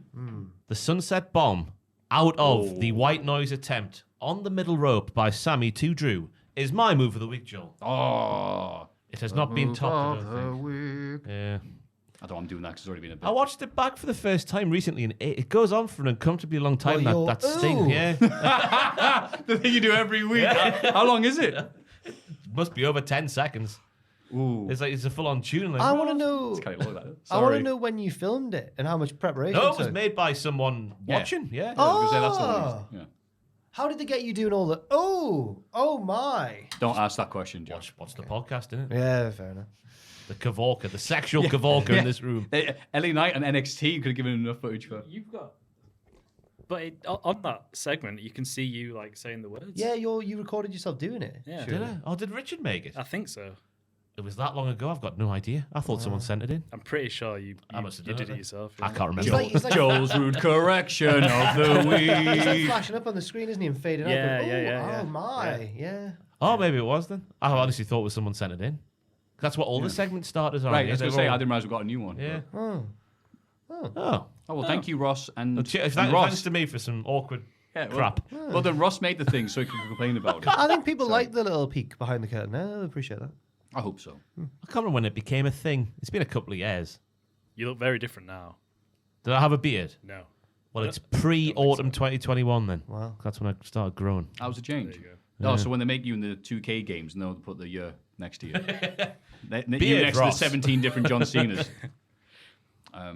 Nick Aldis is chatting with the Cowie girls. Oh, all that's on drugs tonight. Pierce shows up and admonishes him for trying to poach his superstars. I'm trying to They should be purchase drugs boiled. on the premise. Aldis says he was about to leave, and Pierce thinks that's a good idea. Nick Aldis, no relation to Nick Liddles, walks past in her trance, and Pierce needs a drink. Any relation to Nick Morrison's? Contract tampering, tapping up. It's like Ashley Yeah. Cole and whatever Tony Khan referenced on Twitter recently. Yeah. I love a contract the same as that. storyline. Yeah. What was he referenced? Who was it? It was Swerve and... Regal. Oh, yes, Billy Reeves. But I do like, again, Pierce's performance here. I think he's very good. I don't know what to think of it generally, because I do still think... What made you think it's not going to build to Survivor Series? Because I do think... The friendliness this week on Raw. Oh, there's time. There's time for There's it. still a little bit of needle. I think it'll be happening after Crown Jewel. Right. They're getting the stove ready. They get the ingredients, looking at the back of the packet, putting it in the bin, getting about a few minutes later because they've already forgotten it. That's what they're at now. And after Crown Jewel, they'll start cooking. Fair enough. Sounds good to me. I'm glad. Bronson Reed beats Akira Tozawa. Oh, you bastards. Maxine Dupree is horrified on the outside. Backstage, Alpha Academy hang out with the New Day and DIY. Tozawa is sore after his match, but they give him a custom WWE Dallas Cowboys title to cheer him up. He does his weird little moves in a paid bit of ad. That's the Longhorns, isn't it? Sorry. The wrong thing. Oh, right. That's just Texas generally, isn't it? Throw up them horns. Hanson used to do it all the time. Stan Hansen, not the But, boy. okay. Dallas Cowboys is that one. Is blue that one? What, you point your head? The blue star. Is that what it is? Yeah. I just thought you liked Texaco. All right. Yeah, but this was a weird segment. It felt like they were all meant to be having like jolly babyface chat, but I found it just a bit strange. Because it was half an advert, and yes. New Day show up. It's either going to be a really good match or it's going to be an advert nowadays. Yeah. Hey, them Tozawa, you monies. lost, but here's some Pizza Hut. Nobody Dallas is the Cowboys. Does that mean like shoot? I guess so. Oh no. To be Dallas. Oh, we know somebody got shot in Dallas. Do we? Back You went to and see the the left. place where he got shot. Oh, Big JFK. Yeah. Big JFK. I was referencing his the, wrestling name. I was referencing the TV show. That ended with a big shooting, Oh. didn't it? What, who shot JR? Yeah. Oh wow, that could have gone either way. Well done. We did both. You know who did both? Richard Simmons. Prior, I think you'll find Yeah, out. Richard Pryor. Sorry. But we they did both shot. One of them shot the president. The one shot the guy of Dallas. This is where we learned that what's his face? Chad Gable said to Tozawa, "I'll turn you into a great tag team wrestler." Feeding into what you said earlier, that maybe Chad will go off and he'll be the Gunter of Right. He'd be the the Sheamus, the Alpha Brutes, Academy, yeah. whatever. Hopefully it's not. Hopefully it is something like that at the very least. Oh, it's going to get a Mulan tribute. He's going to make a man. How do you? I'd Not take seen that that one. as well. You not see Mulan? No, it's one of the ones I've not seen. There's a bit that really popped me. But I've only seen it once as an adult as well. I think I was probably about like 20. But it's the bit where the giant bloke just pulls the bad guys towards him on the rope. And I thought that was an excellent visual gag. Works better if you've seen it. A visual gag. Oh, yeah. Yeah, well, who'd have thought? On a podcast. Primarily. You right? I was just wondering what it was about. The bad guys are over there. They're on like islands or something. The bad guys are over there. They're over there. And one of the good guys is massive, so they're all taunting, going like, "Wah, you can't get us." And he just drags the island over somehow with a rope. Slowly and calmly. It was played by Big JFK. Yeah, in his yeah. final role. That's right. In the main event, Damian Priest beats Jey Uso after interference from Finn Balor. They prepared to King Eyes, Jay's leg King too. eyes. Works beautifully, doesn't it? Lexus eyes. Lexi, the plural of Lexus. But Cody hobbles out to make the save. Angry stomp. He beats Priest up with a chair and tries to King and Eyes his leg. But Balor puts a stalemate to safety. I'm not sure if you followed that because I'll try to update it. But So we're going to get like a leg for a leg match or something. don't tempt them. Oh, God. It is Halloween season. The fake leg that they pay all the money for. Kevin Nash is there as the special guest, right? But yeah, we need a Raw main event without a running just once. Don't be silly, Rob. What? It is What are you just talking about? You're just waiting for it to happen, and I'm convinced now Cody's got the pencil Oh. because that was straight from the AEW Codyverse. He's had his leg shattered early in the night. Out he comes and fighting for America and all that kind of stuff. It wasn't an AEW segment because the crowd cheered. Unlike that one time they had that bloody grab the brass ring match when Cody was there on the ramp. Yeah. Was that the ramp? Yeah, In the tunnel. Everyone could see me on the hard cam shot, my leg. And then he came back. Oh, Cody, for America. He's coming. The crowd like, boo. We want Pentagon to win. Shut up. I think that was accidental. He didn't know the crowd could see him. With bleached blonde hair. Or did he have the dark hair at the time? Red and yellow bright hair. Giant 10-foot cape. I tell you what, though. Priest getting the fall over Jay was powerful. That's what I've written that's down. big. here. That Jay's taking a pinfall. They've been protecting him quite a lot. Clearly been moved by that pinfall I have on Raw this week. I'm glad. Missed a segment off just before with Drew and Rons, by the way, where they're both we? being paranoid, and they both they both agree. I've mentioned it, Yeah, you just not read out, Maffew. Oh, Drew McIntyre beat Sami Zayn. Oh, they backstage. You Seth prick. and Drew insult each other for needing the Judgment Day's help. They both insist they're fine on their own. Aye, so that's a crucial That's what plot everyone point. says. A crucial reckon. plot point. Cash in. The crown jewel. Do you think? I hope he holds it till July. Exactly 1 year after he won the thing. No. I think I agree. That would make a lot of sense for people to watch Crown Jewel because right now it's like, Seth needs to drop it in time to beat Roman at WrestleMania. oh, I still love it. Oh. He needs to drop it in time for Drew to have a good heel run, so then Sammy can beat Drew at WrestleMania. Yeah. I think I need to drop the Seth theory. Maybe. No, because imagine how good you'll feel when you're right. But I'm less Yeah, less confident in Sammy now after this week's Raw as I was last week's Raw. The pecking order has been quite competitive, and he's slipped just below it. Yeah, His mate's gone, isn't he? So yeah. It's not helped either of them, really. now we're sad. You know what'll cheer us up? NXT Halloween Havoc Night 1. Baby. After a lovely sing-song, Shotzi and Scarlett. Well, Yeah, I was going to say, I thought that was Shotzi at first. From women. whoever it was, New Year's Day plays Vampire with a Y.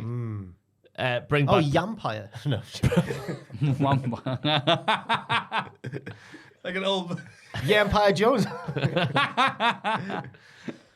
bring back Poppy is all I'm saying, because that lip sync was awful. Poppy I wish I did was it smoking live. Poppy rather than listening to this. Poppy did, Jesus. Poppy did it live, didn't she? I think she was live, but her band was not. Okay. So at least we got that. Well, they played vampires, they're live and dead. Charlotte and Shotzi as Pinhead from Hellraiser. All Very right. nice. I didn't include that because I didn't know. She looked. Do you not know Hellraiser? Pinhead? I no? recognised that she was all the things. Yeah, she even did the line. We have such sights to show you. I thought she was like the, That's what Is that how it was said in the film? Was it? We got surprise, surprise! It's me, Pinhead. and it was Scarlett being. I haven't written down. Oh, right. She had like a Scarlet, slit I on her guess. throat, and Okay. I think she was just a spooky lady. Yeah. Fair enough. Ooh. They changed costumes multiple times. They did. It's like watching The Darkness. Anyway, so Roxanne Perez uses Kiana James's own loaded bag against her to win the Devil's Playground match. She reveals a smashed brick inside. It was a shoot brick this week. It really was. Definitely rubber last week, but this week, how it shattered into several pieces like Cody Rhodes' leg. It was definitely a real brick this week. Yeah, it was. So it wasn't like Cody Rhodes' How leg. could it not be a shoot brick? There was a pop rocks after the shot, which broke the brick. Remember those ones that they broke over? Oh, Scott Hall broke on Steve Austin's leg in 02. And it was like a bath bomb. It's like Crumbly. Oh, my leg. Was it who did it? Was it Ambrose and Rollins? I seem to remember had the breeze blocks. Oh, and there was yeah. the stomp into it, and I think they sort of smashed before impact. Maybe I might be misremembering that Which completely. you'd hope, to be honest, rather than we're using the real breeze. No, these wrestlers are too soft these days. I think.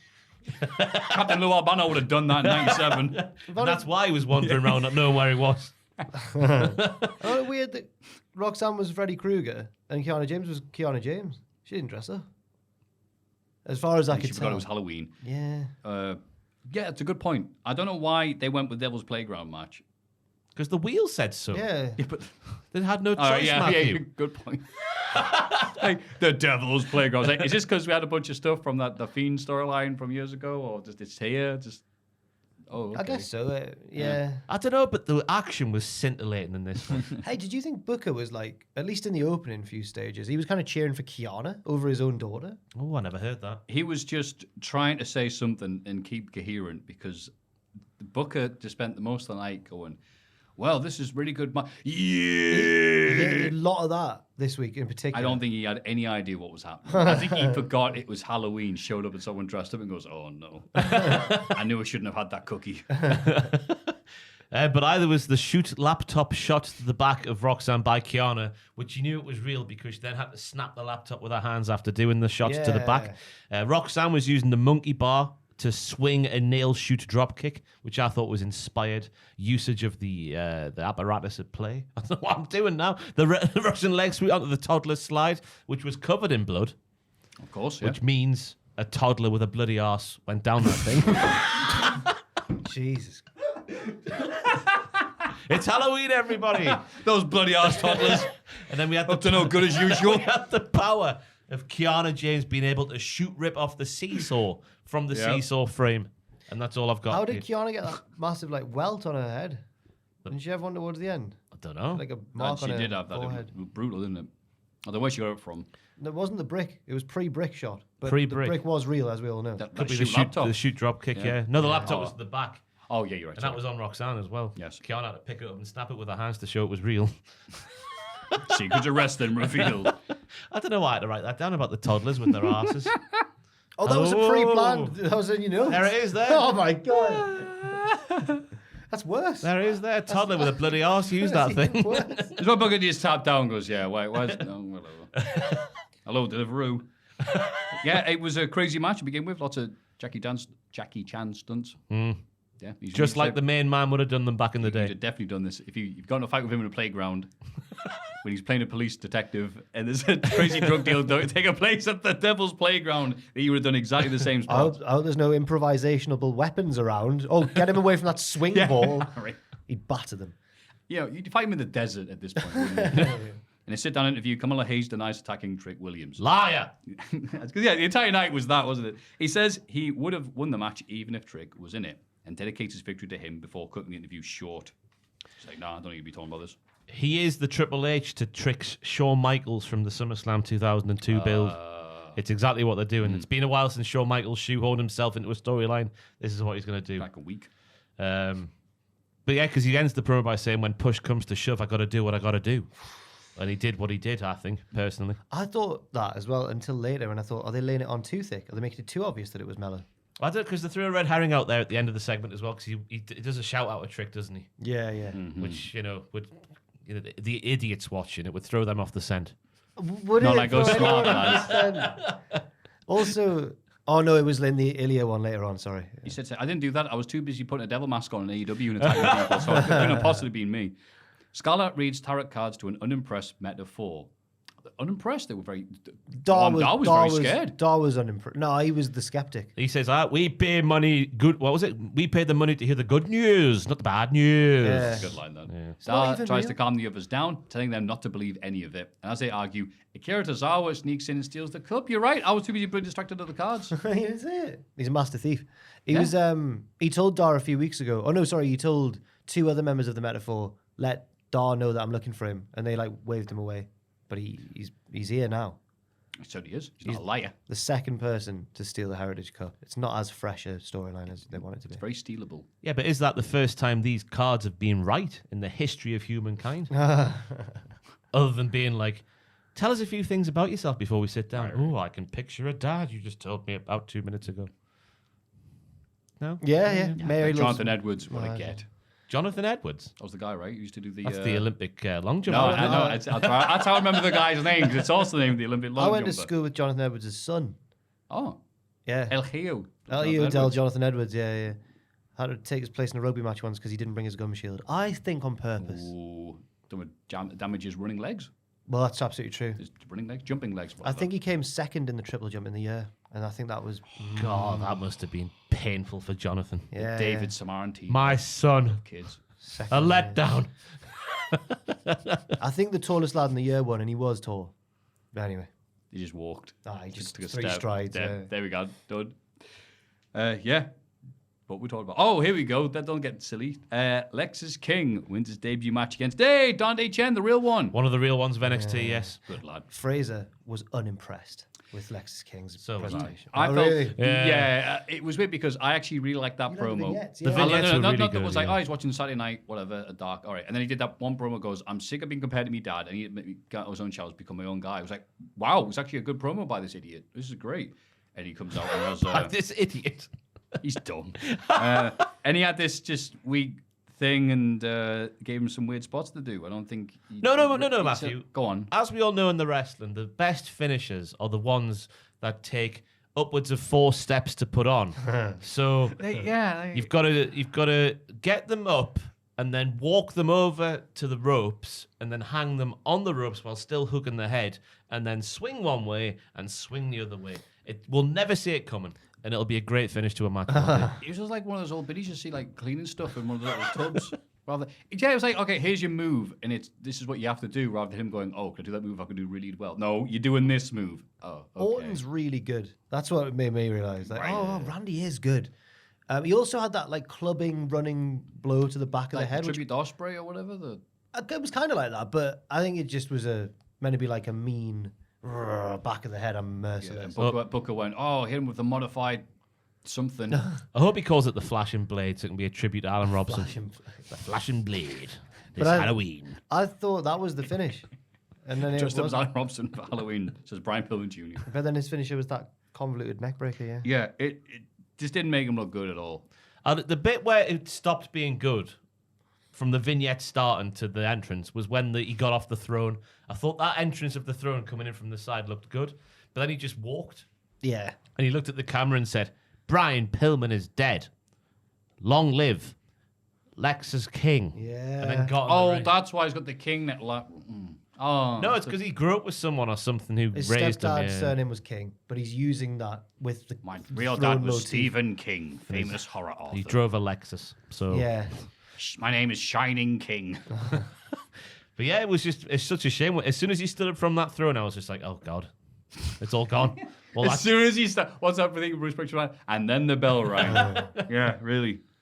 Well, maybe he'll get better, but Dante Chen is a good lad, so I'm blaming him.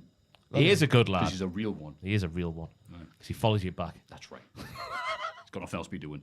In the locker room, Tony D and Stacks implied that they may have met with Andre Chase beforehand or seen him up to no good. I wasn't sure which one it was. He tells Delightful not to worry about it. Yeah, I was a bit confused by what was going on in this There segment. was definitely something. Because there's no way Mr. Chase would do that. Mr. Chase. Yeah. Thea Hill, I enjoyed her sass. She was like, oh, don't worry, Mr. Chase. I won't throw in any towels. Oh, that was good. Like, Which, you know, he was only looking out for her best interests. No, he ruined And it. she hasn't been to those heights since, has she? Since No. she's become a Well, she's only bad little. girl. With the other bad girl. What have they seen Andre doing? Because Tony D and Stacks were like, good to see you, Mr. I can't really do it. Good to see you, Mr. Chase. Was that your Italian? Yeah. Good to see you, Mr. Chase. Well, I've never set foot in one, so I don't know what it's like. Hey. They're like, oh, good to see you, Mr. Chase, in slightly more normal circumstances or something like that. And he goes like, yeah, whatever. And then Duke goes, what was that about, Mr. Chase? And he says, don't worry about it. He's been sending them students in exchange for school equipment. That's what happened to Bodie Hayward. Yeah, for a small donation into the Chase U, we'll give you a printer. Yeah.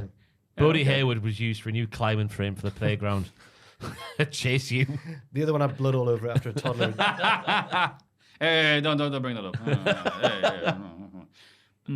Kalani Jordan beats Ariana Grace. Jesus, one more time. Ariana. Kalani Jordan beats Ariana Grace to advance to the finals of the breakout tournament. I really enjoy how much of a dick Ariana Grace is already. She had a promo last week, and this week she's a prime dick. Really good character. No, that's the guy on Raw who does the fake boxing. Oh, There we go. All right. But I thought it was textbook stuff from Kalani from start to finish, although she was very impressive in the match. She did a split leg moonsault. Yeah. Where Vic Joseph was like, proving she's one of a kind. Textbook from Vic as well. And Buck is just like, yes, that was a good move. Hang on, I've just remembered. Rob Van Dam used to do that. Wait, let me look at my notes. Yeah! It's just got it written down in case you forget. I think they both have bright futures. Not Booker and Vic. Kalani Jordan and Ariana Grace. They have dimly lit futures. I think they're both. I think Kalani could be like really naturally gifted at wrestling, and Ariana Grace could be a really good heel. So I'm excited for both of them. And Carmelo revealed this week that he's in a relationship with one of them. Oh, With one of them. It's like blind date. We have to. No, it's Kalani Jordan. Oh, okay. Right. Okay. We have to guess. Or if he's not in a relationship, he posted a thing that was very much like he was. So maybe he's just hoping he is. Ooh. I think he is. I don't know why I even mentioned it on the podcast. Steamy. I'm not a stalker, honestly. I'm gonna find the picture. That's what stalkers tend to say. I'm not a stalker. I'm not a stalker, you know, but it's a series of pictures posted by NXT former champion Carmelo Hayes. Ooh. Shocking. That. Saucy. Can't believe it. In the physical therapy session, Oh, speaking no. of saucy, Von Wagner asks what Robert Stone was thinking taking a match against Bron Breakker, which is happening next week. I've found the picture. They are together because the caption makes it very clear. It's happiest birthday to the best part of me. Unless it's his birthday and he means himself. Yeah, takes a picture of his foot. Stone says he has no regrets, and if he even lands one blow on Bron, it'll be worth it as revenge for what he did to his friend. Von is touched and goes, "So, we're friends?" The look that Cum gives Stone when he says friends. Come give Stone. It's been a week and I forgot to call him his real name. It had me reaching for the tissue box because I was crying. Cum tends to do that. No, the first time Cum's had a friend. It's the first time in his life. He didn't know what the word meant. Oh. He legitimately didn't know. He's been in the head that hard. What's a Well, he has friend? forgotten how to walk, Maffew. This is the second week in a row where he's still learning to walk again. Who are you? But that's a weird one. I wonder what part of the head he got like hitting. He says. He still knows All everything. of it. It's massive.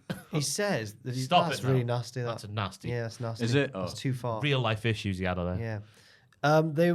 What were they gonna? Oh, They also hinted that, well, Von Wagner said he wasn't going to be ready for, he's like, I can't be there, man.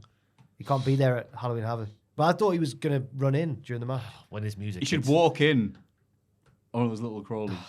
No. No, yeah, I was saying you should Willy Wonka it down the aisle. Oh. Okay. Yeah, Bron's like, oh, we're giddy. Oh, he can't even walk. And he throws the crawler on side and Bron's just, oh. Yeah, that'd be He good. just poos himself. Or Willy Wonka, as you would be called. Yeah. Someone in the mailbag. Come, and Terry Spunk. We got it, thank Yeah, you. cheers. There was a lot They of- can team up with who? Surname Mac? Willy Mac, a penis man. Yay! was a lot of, lot the of very it- mature Cultaholic Wrestling Podcast. There was a lot of Willy Wonka references on last week's podcast, actually. Every bloody week there The is. It's Reese's great. Pieces. That was from Willy Wonka. ages ago, It was from the yeah. vault, yeah. This week's is a shoot, fresh new one. Okay. Oh, Lovely, fresh Egyptian cotton of a Reese's Pieces. Oh. the best type of Reese's Pieces. But yeah, it's going to be an unbelievable pop when Terry Spunk, I assume it'll be the hardcore version, comes back next week to Whizzle Wazzle Bron Breaker. Big pop for cum. Yes, there will be. Shotzi and Scarlett plug their Chamber of Horrors series on the WWE YouTube channel, and it's Americans. They say Chamber of Horrors. They're interrupted by the Creeds who want a match. That's your favourite It's thing. so funny. Is it? I mean, it's not. I don't know. That Yes, is to sir. me. Come on, kidding. They're interrupted by the Creeds who want a match against Angel Garza and Humberto Carrillo because they're both whores. The hosts agree and spin the wheel. It lands on tables, ladders, and scares. I thought it scares. I thought it was stairs at I thought it was first. legit stairs. Is it No, not? scares, yeah. scares. Is it? Oh, Halloween, innit? I wrote down my notes. It was, not that again. So TLCC 2014 or whatever it was. I'm glad I've been proven right because I remember backing Brutus over Julius. I said Brutus is the better on the mic because when Julius cuts them off, I thought he sounded way too. He's meant to be sincere and say like, "Sorry, 1 second there, guys, but I've got something to say." But he sounded like a heel cutting them off. I don't know. It was weird. It sounded like a heel being fake nice. They're not great on the mic. Brutus is alright. Yeah, but It's like BJ and JB. it's when they have JB's to alright. do this silly babyface stuff that it doesn't Also, sound that great. hear how big a pop Ivy got for being able to spin the wheel. Ivy, Ivy. Everyone just keep cheering. She's Of done course, nothing. plants love Ivy. Oh, yeah, one of their own. I slowed it Yeah. down so people Nah, got Joel's it. nodding along with that one as well. Just no plants anymore. This isn't 2022. Joel's just thought of a really good bit for his novel. What was Brute Eye dressed as, though? It was like John Wayne Gacy to me. I don't know what it was, but it was like, why would you be dressed like that? You're way too He cool. forgot to to be- do his face. Should he had to have a bit of clown face paint on? Yeah. Something, yeah. I didn't get that one. He got told, it's Halloween. He's What like, was balls. What was Doink in ECW again? Born Again. Born This was Matt Again. Bourne. That's what he was. A Yes. tribute to Matt Bourne Yeah. on NXT. There we go. Good save.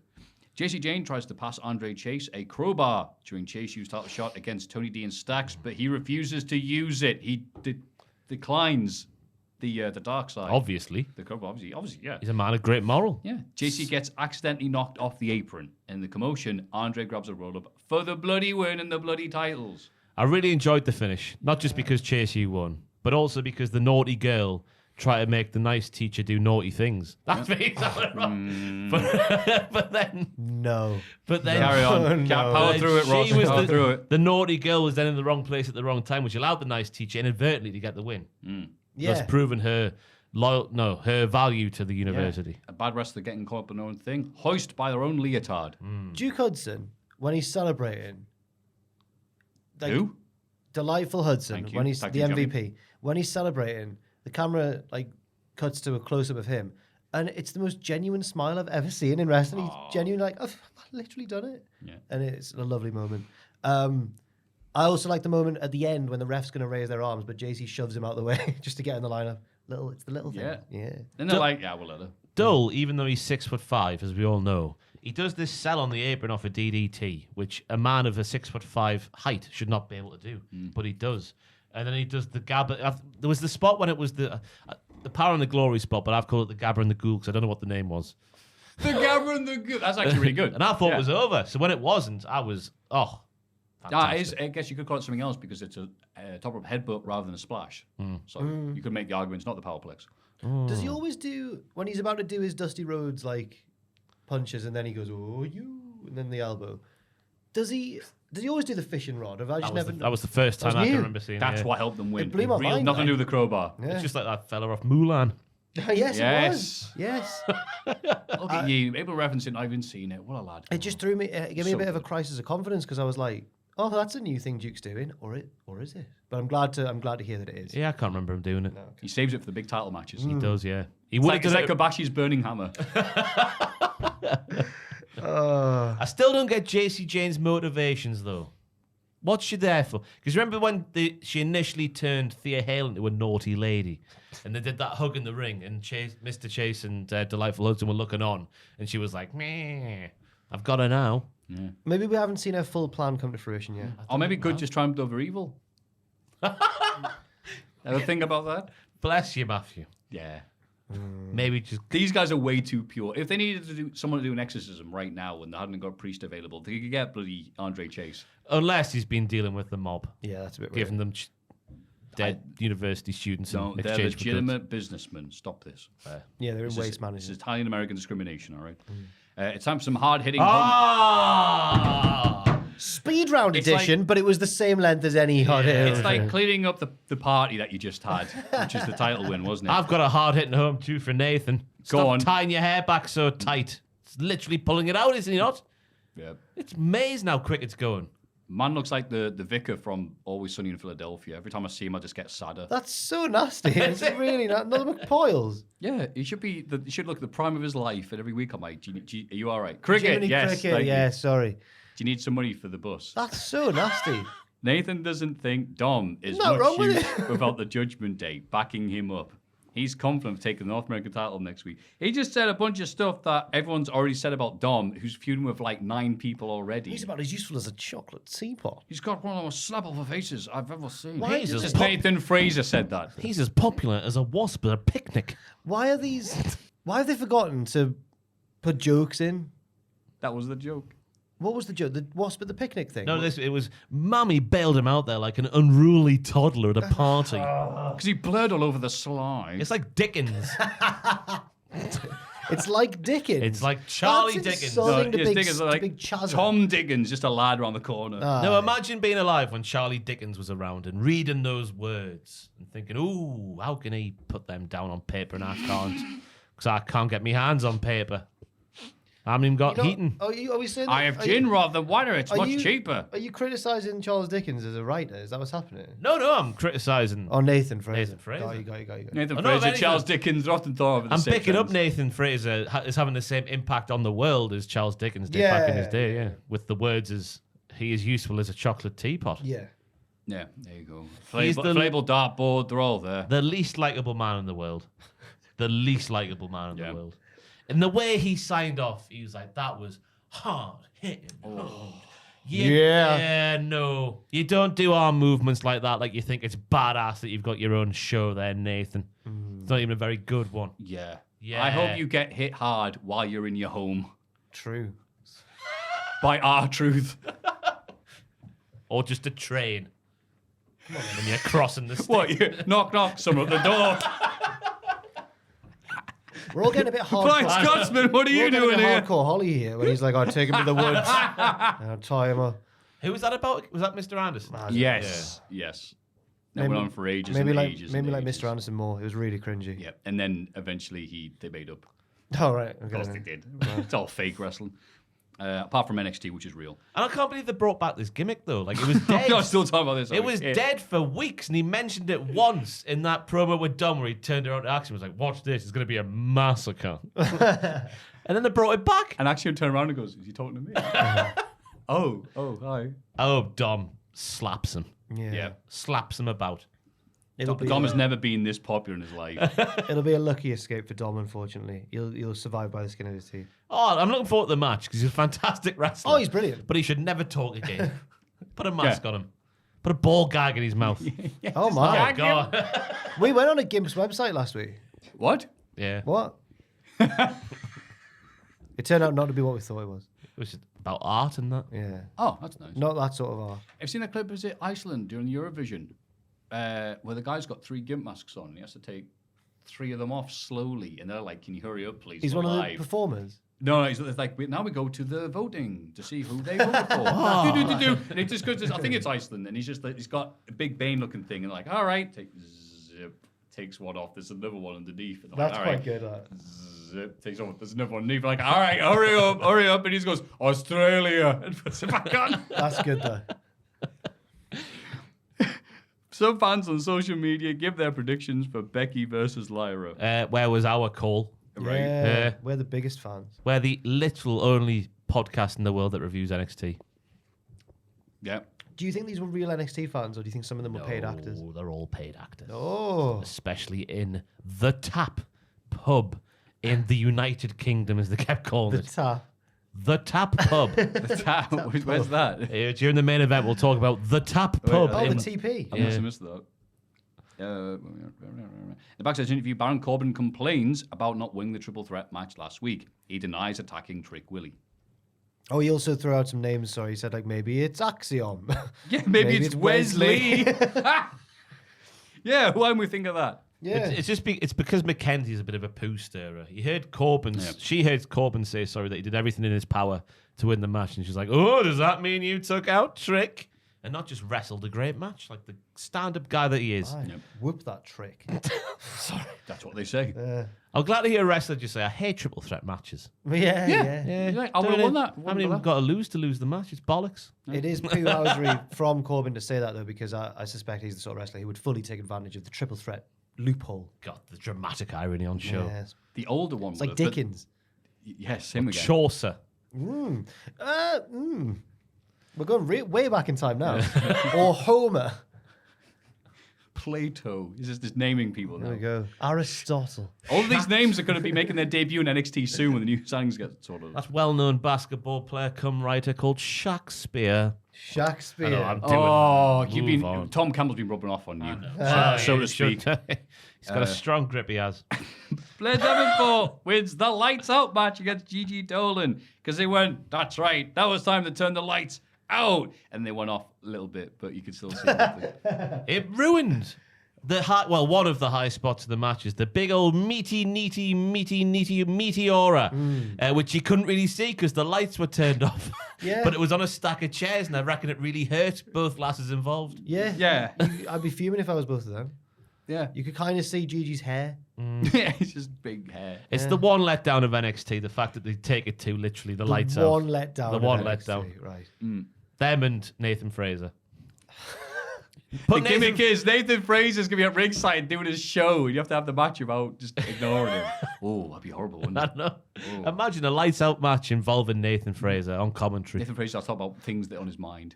I like peanut butter. God. kind of- Chin just like, I kind of felt like that about Jay White. I think I'm starting to come round to you on They're going to Dynamite. grab like the opponent, like put him in, like, no, closer at ringside. It's like, no.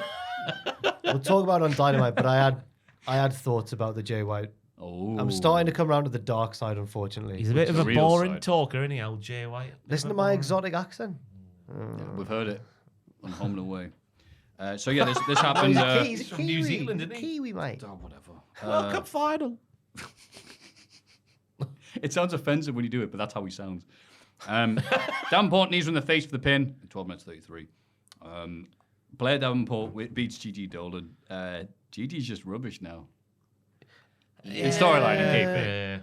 Well, she was the Janetti in that storyline. Yeah, and she kept on pointing out, and she grew up in a house, so we have to A feel sorry small for her. house.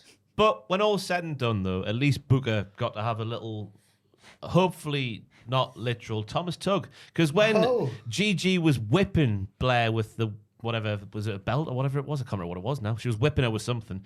Booker just kept going, that's hot. That's hot. That's hot, Vic. Oh, that's so hot. Did he not mean That's not the tone of the match, Booker. Did he not mean hot in the sense of it's intense, not it's Yeah, there you go. rousing? We'll go with that. It's Booker T.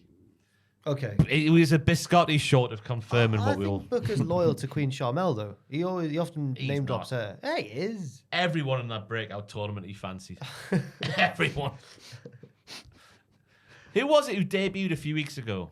It might have been last week and he was enamoured with her. Well, Petrovich. The athlete. Oh, yeah. Who went up against... Oh, Bryn. Yeah. Brynley. No, not Brynley. Oh. God. The What other do you one. mean? But I can't remember her When name. She was in the match against Petrovich, I think, and like Petrovich, like, oh, I've got this, Oh, stick. the one who's as smooth as so Yeah. smooth as she glides and so swift she slides. And Yeah. yeah, I can't remember her name, but yeah. But he was enamoured with her. More so than the rest. More so than a meal deal at a certain website. In a sit-down interview with Ilya Dragunov, he talks about how emotional it feels to fulfill his destiny. He's asked about the upcoming rematch against Carmelo Hayes and doesn't think Carmelo is as focused on the title as he could be. We see Carmelo watching on a monitor elsewhere.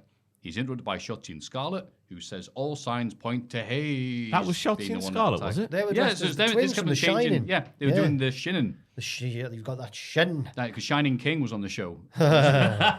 He storms off. Yeah, they were doing the, you clearly did it, woo. And he just went, shut up. And left. Who would have thought they were casting that film when they were so young and then grown up to be wrestlers? Yes, yeah. Fantastic. Still friends after all these years. I know, It's nice, yeah.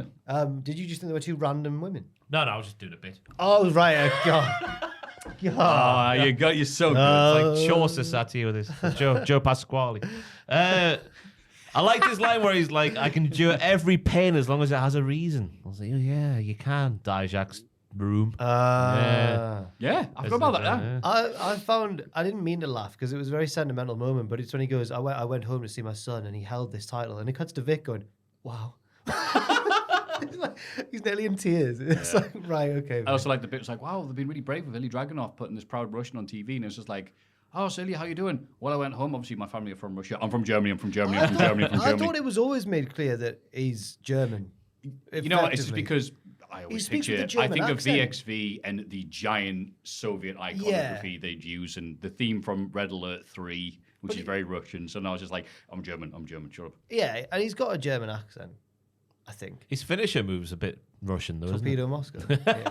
Yeah, apart from that, Have they changed the name of that yet? it? No, I don't think so. Okay. Torpedo Dortmund. That's what all the Geordies want us to do. There we go. And there's the joke. But yeah, no, this was nice. Yeah, he's going to make the pain it took to get the title make him even more intense, which made me think about his vein on his forehead. Because if he does get more intense, that thing will literally pop. That thing is so big it should be DLC. I know. But yet, I think, do you remember when we had the Hanson bracket? And I said there was some wrestler that Maffew kept trying to push through to the later rounds and we didn't understand it. I feel like it might have been Dragunov now, actually. That sounds like the same type of thing I would do Fair on enough. this podcast. Yeah, you guys don't see it. So I don't think he's a bad looking It's not bloke, because he's but- got a giant forehead vein, by the way. I know there's a No. weird segue there. It's despite the giant Oh, forehead let me vein. kiss you on your giant forehead vein. I don't see it, but I have no issues with people seeing it. I don't think he's a bad looking man by any stretch of the imagination. Just a bit intense. There's more handsome men around. more handsome I'd men. say. Yes, many of them are in this room. Oh. Fallon Henry. Where? Oh, stop it, you. Fallon Henry interrupts the Tiffany Stratton interview dressed as her.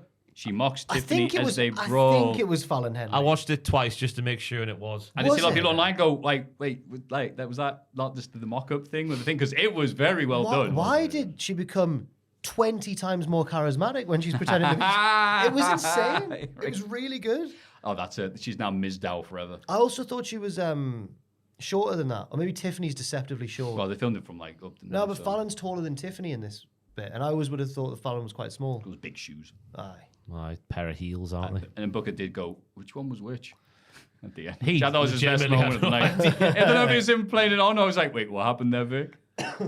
Accompanied by Electra Lopez, Lola Vice beats Carmen Petrovic, there we go, to advance to the finals of the breakout tournament. She has a stare down with Kalani Jordan afterwards. Over the folder with the contract in on the plinth. That was too well timed to be taken seriously for me. Yeah. It was like 3, whoa, quickly. It was like that go-home show for one of the takeovers Oh, of the... God. Do you remember when they were all That was doing a just- character select screen around the It's arena? like the start of like Bruce's Price is Right or something. And then the next competitors. That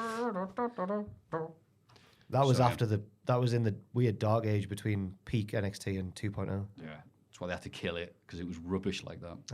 But Joel, I need to revise what I said earlier. Don't play the graphic earlier. Play it now. Oh, Oh, baby.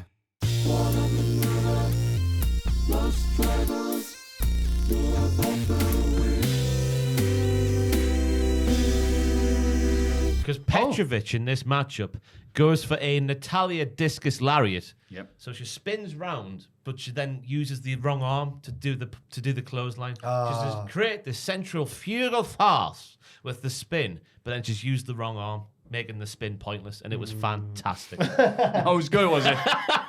Fantastic in a bad way. Joel, I don't know. You're now going to get stick because Ross will tell you to do the thing earlier and you won't have done, and people are going to be like, Joel didn't bloody do it it again. That's true. Maybe flash up like a Ross changed his mind. It'll be later. No, Joel, you take the slack.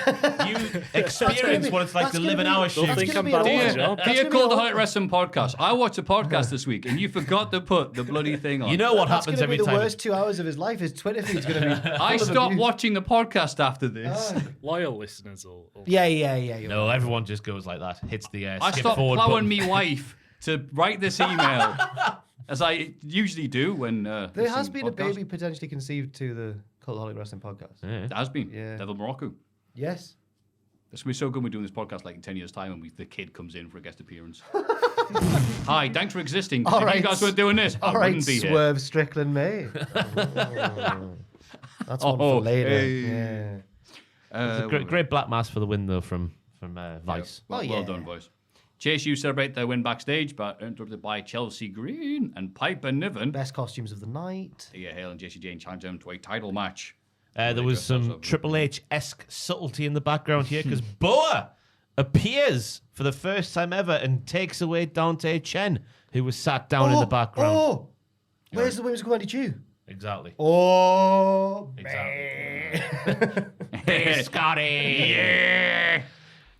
But yeah, I think this is the start of the downfall of Chase U, which breaks me heart to say. no. But power and gold corrupt minds, and especially the mind belonging to a certain delightful Hudson. Because the way he's like, we're all leaders now. Oh, he kept shouting, "We won!" or something like that. He kept shouting a new thing as well. It's gonna. Oh no, you're He's right. starting to get above his station as the MVP, the right-hand man. Aye, just start voting I Tory and everything. can't believe this. We'll have a match at WrestleMania weekend. Winner gets the deanship of the university. Is Oh, that do the- you mean in the main event of night 2 of WrestleMania? yeah. Exactly. Go send them home happy after Cody fails again. And I've written down, Christ alive, they got themselves a title shot. They're going to do it at the university, so has all the gold. Who's that? Oh, it was the women, Yeah, wasn't it? women. Yeah. The cursed tag team title. Why would Yeah. they Oh, do they're that? not going to win, surely. Well, there could be a spooky interference. It's Halloween Havoc. Yeah, that's true. The ghost of Bodie Haywood. The Yate. Oh, the What happened to him? Yeah, well, where'd he go? I was sold for a printer. They killed me. But the printer's really good and it can scan as well. It doesn't even have to be plugged into a laptop. It's got Wi-Fi. And Bluetooth. Oh, I think this is. That's how it I says think that. Ross is fantasizing because in this office, our printers, both of them have been arseholes recently. Have they really? Even the good one. Oh, no. I passed the book today. How was it, Joel? How was your printing experience? Get your microphone on. Oh, fantastic. Has it been alright Couldn't one be down better. here? It was really good. Just a blip. The problem last time was I was on the wrong Wi-Fi, so it won't connect. It wasn't the printer. I'd like to apologise to the What- printer it down wasn't. here. How many Wi-Fi's are there? 2 down here. It's complicated. Why are there two down here? It's complicated. Joel refuses to elaborate further. They're a Says, mysterious. speak to my lawyer. That's all I'll be saying at this press. They're a conference. mysterious bunch down here with their Premiere Pro and their tea breaks. Editors, man, it's weird. Editors, man. Ugh. Tozawa sends the metaphor a photo of himself at the Heritage Cup. He says, "Dark and come and get it." In a haunted house. And any other time I'd see something like this, I'd be like, "Oh, I hate this." Wait, no, I'm Dar's going to the haunted house. Yes, Yeah, lads. possibly. NXT's back. His fear was palpable when he was realising he'd have to go to Haunted House to get his trophy back. I hope I said that in English. It sounded like I didn't. Ah, got it. Palpable, Yeah. yeah. Chaucer. Yeah, we got it. But also the big breaking news in this segment was Miss Jackson has still got both of her arms Yeah. after last week's show. They thought she was going to have to get one amputated. Oh, that's, yeah. It's going to have to come off, Miss Jackson. That's a haunted house. Oh.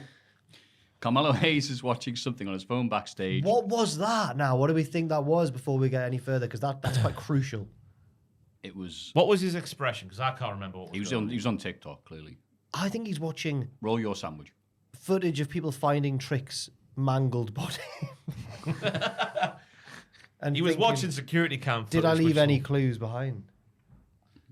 Do you reckon Trick will find the phone where he was watching it, and then he'll have it digitalized, and it'll get revealed to be Carmelo, Maybe. just like Triple H. And it's was, good, yeah, exactly. We're all back to 02, aren't we? You just asked Trick who it was, unless he got attacked from behind.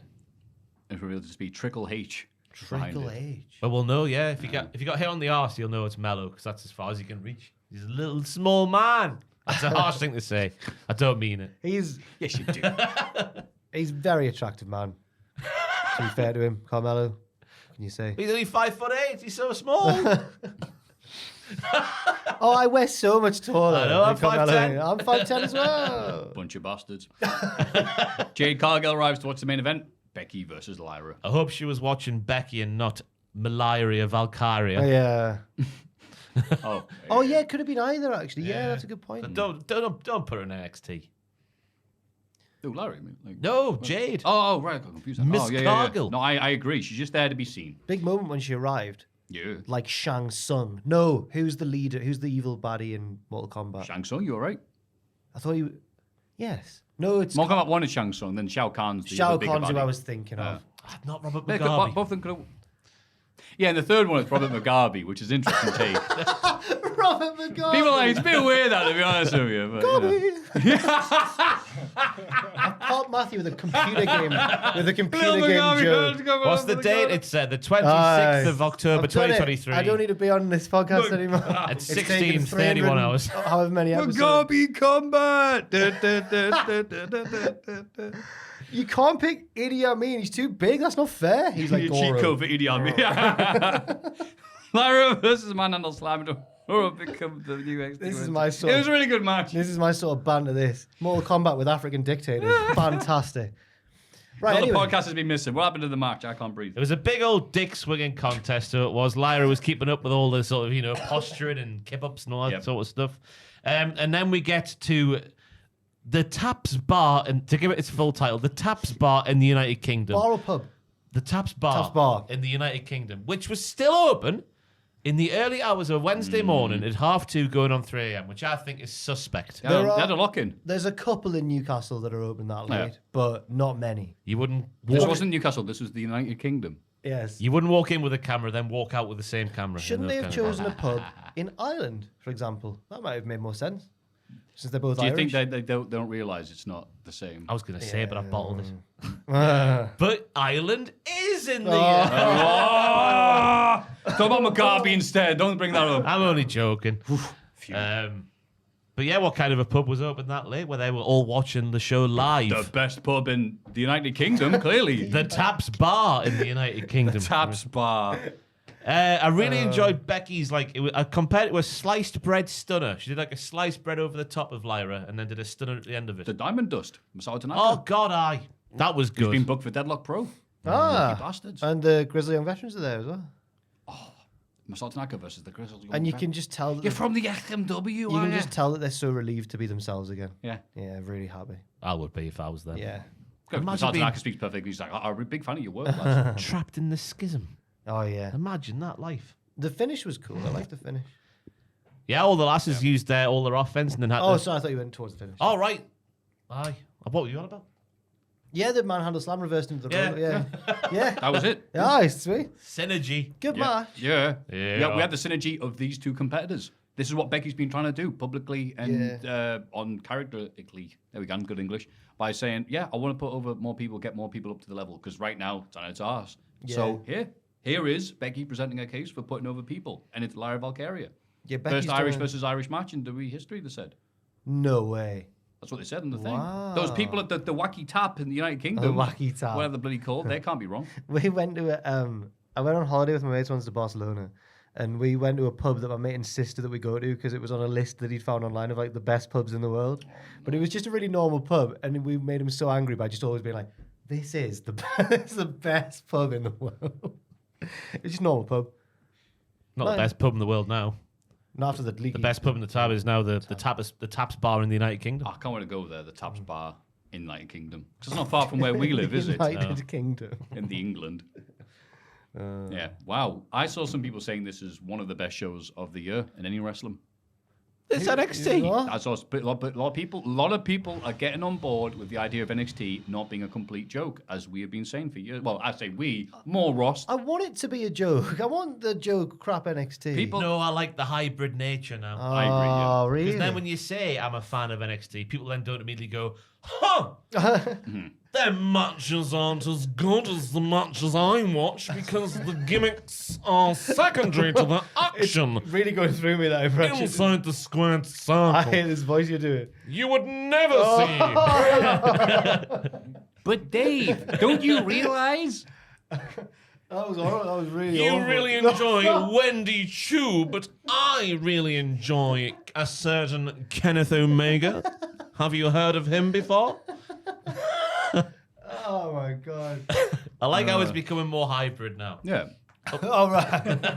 I don't like the idea. It's not like the idea of Dave Meltzer eating a Snickers bar and becoming Simon Miller. What? I feel like I missed a bit there. I just heard Well, Snickers you and said Simon you Miller. thought your impression was Simon right. Miller. Even though Simon's more like, hello. My name's Simon Miller. Yeah. God, I miss him. I hope I see him at the weekend. We'll see him on Friday at the Impact No, TNA. I don't want to see him in the ring like a mark. I want to see him like a friend. Take him down, I dare you, just when you You see have to him. pay to see him now, mate. How can I Double leg How real can I friend. take down Simon Miller? With belief Okay. Yeah. And just a sprinkle of fairy dust. and tranquilizer. Say, hey, Simon, I'm at the gym doing the pressing correctly. Start filming you, then you can talk to him. Yeah. NXT, Can I have a little break? if you want. I want a It's little. only it'll be dynamite after this. We can just do it if you want. Yeah, it's good. Let's go straight through. Oh, okay, quick, straight yeah. through.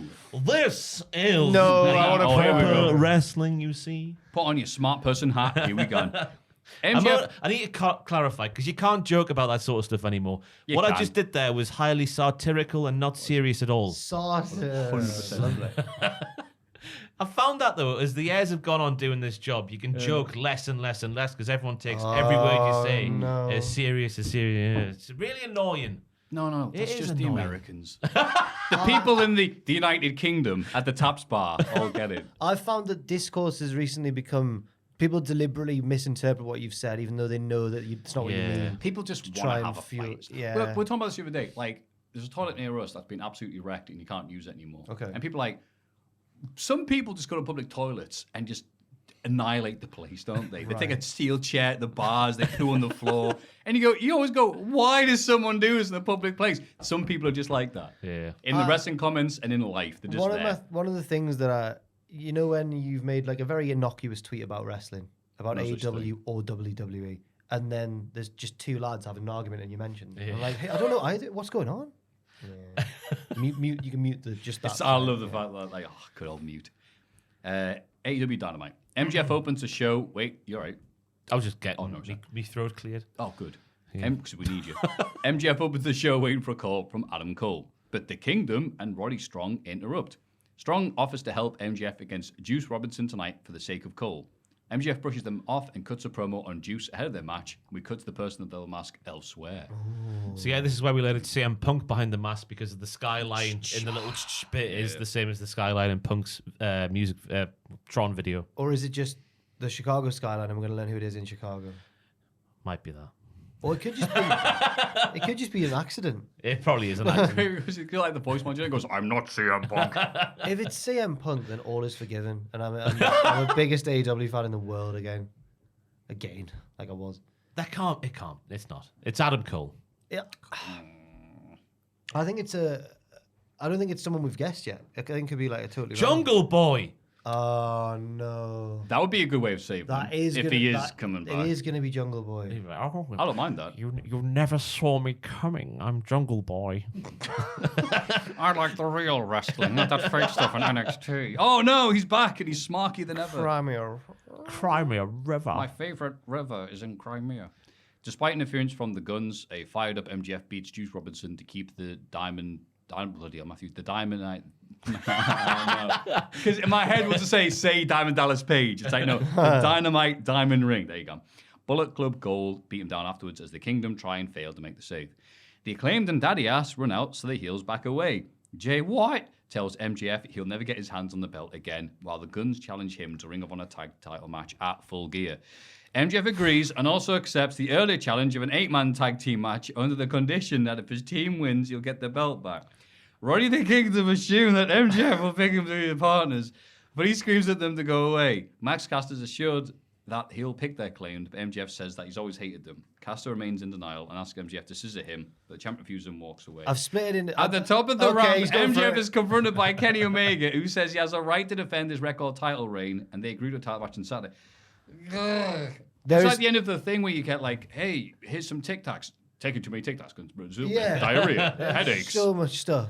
No, it's fine. IBS. No, it's not fine. Right, the match, MJF and Yeah, Juice it's will got split about it down. I like the change in Kavorka for I asked you to MJF. go over a break before you were like, it's only done.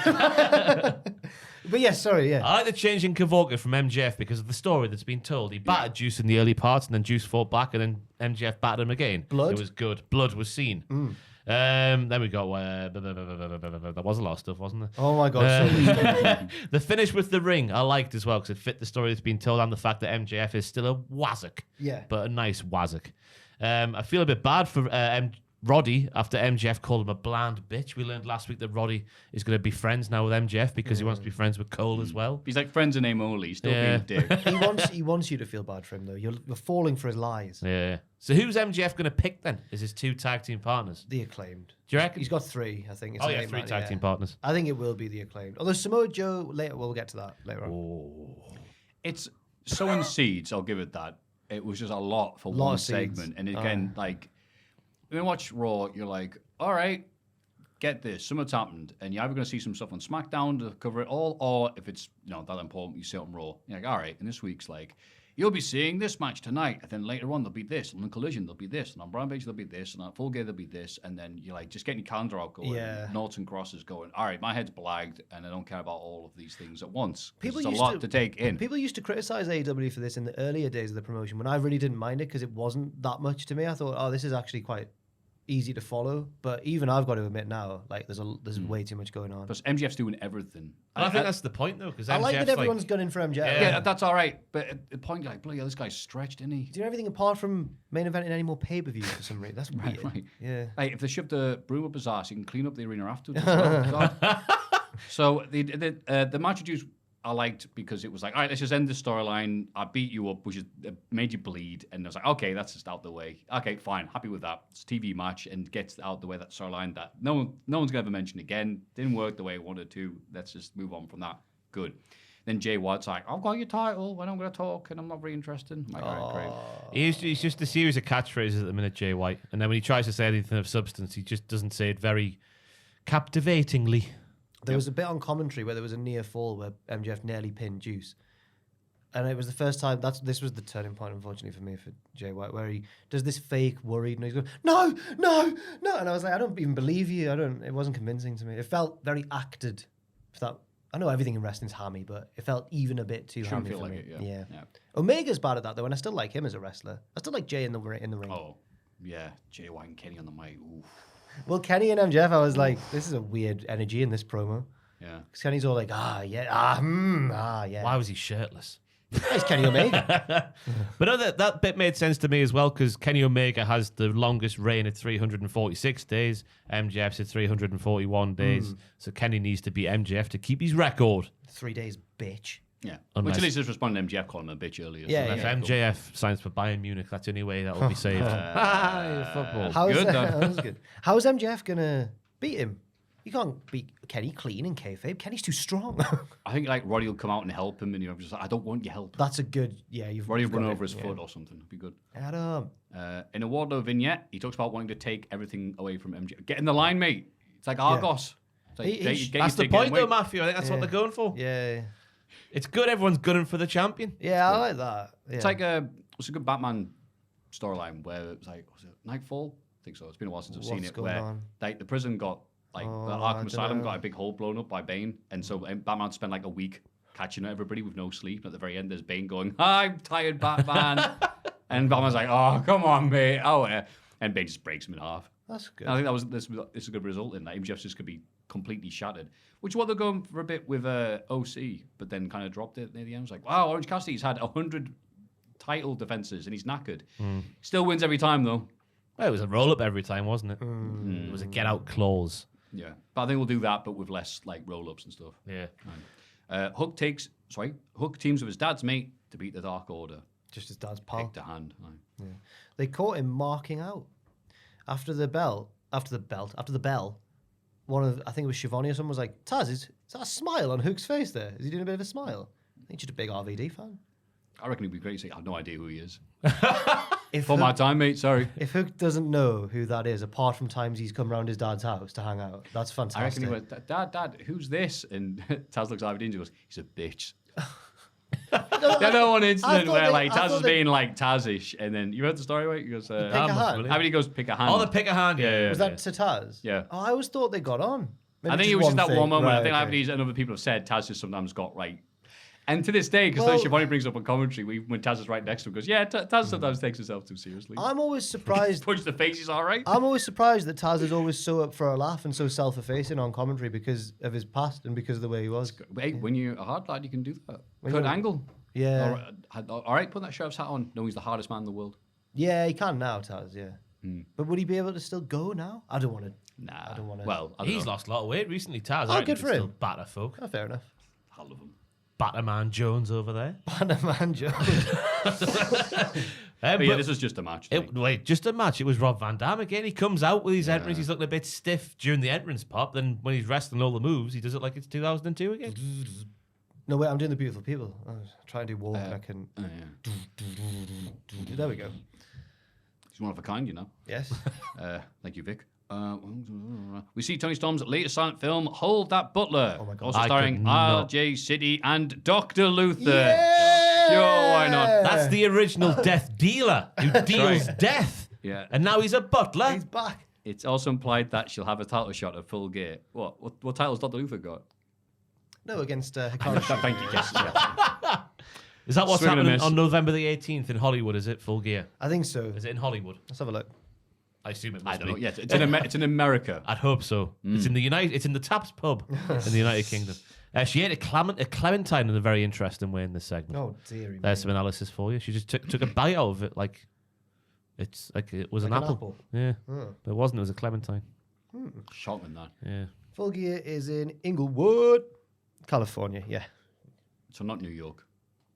Hollywood's in Los Angeles, Matthew. What the hell did I And say? so is My Inglewood. brain just went, America. Inglewood's where Snoop Dogg reps, isn't it? No, he's Long Beach, Compton, Inglewood. And to the west side, it's California love. I can't believe you also said that Ireland was part of the UK earlier. I mean, I was. Snoop Dogg said that. No, you did. That was I no. Snoop Dogg weighs in on the trouble. I was quoting the late great Snoop Dogg, who said Ireland's part of the United Kingdom. Snoop Dogg. No, why have I said it like that? So I was going to clip it out. Massive loyalist Snoop Bastard. Dogg. That's really good. Mate, you play me like a fiddle. Maffew, how long have you been doing this? Tony Schiavone brings out Darby Allin and Sting. Sting pays tribute to Schiavone, Darby, and Tony Khan before the arrival of the special gift, Ric Flair, who does not come out of a big box and Doesn't go, even do a "Happy striptease." birthday." Disappointing for Maffew, Flair doesn't immediately turn on Sting. Well, what was the bloody point? But instead puts him over on the mic. He wants to be part of Sting's retirement match at Revolution. They're interrupted by Christian Cage and his lads. Christian pretends to think Flair is dead before saying if there was a god, Rick would have died 20 years ago. Rick doesn't want to wait until Revolution to end Sting's career. Editor's note, he can't. So he challenges Sting. He can't wait. He challenges Sting and Darby to find a partner for a 6-man at Full Gear. Sting accepts. You're not happy about this? Tony Khan made a big humdum of the whole AEW versus NXT. It's happening, and it was going on about Vince McMahon and his sexual exploits and things he's been accused of. And here we see Rick. Just because he looks like Savile doesn't mean you can Flair. Jesus wept. Who I'm pretty sure there was a whole thing about him in a plane and it was a big to-do. Nah, all right, cool. Yeah, but what a worker. Sorry. Right, okay. Is that the rule? Like, if they're a good wrestler? Nah, well, of course, if you're worth something, then whatever. But the other thing was to say at the sight of Sting, Ric Flair, Edge, and Christian together, I call this, what a builder's dream. Builder's dream? Yeah, like, builders love seeing as old people know they can charge them more. Oh, that's horrible. Oh, no. They've only got about 10 years on you, haven't they? Oh, you bastard! Oh, my God. Christian Cage is in the building. Oh. In my last statement, I like to say that Ireland is part of the United Kingdom. Bastards. Christian also said at one point that Rick's one super kick away from turning into dust. His pacemaker blown out his as well. pacemaker. Yeah. What else was there? That was it, really. I just after Tony going back to it, that Road to Dynamite thingy on you. Well, what was it? Control Center on the YouTube channel. It's never happened to a wrestler before in history. A historic gift that's never happened before, and it's Ric Flair. Yeah. Tony just thought, look, put it over. All right, wow, you'll never believe what happens. A wrestler has never unexpectedly been confronted by someone from their past. That never happens in wrestling. But I'm never going to believe a word they say to hype up anything ever again. No. It just wasn't what it was, or what they claimed it was going to be.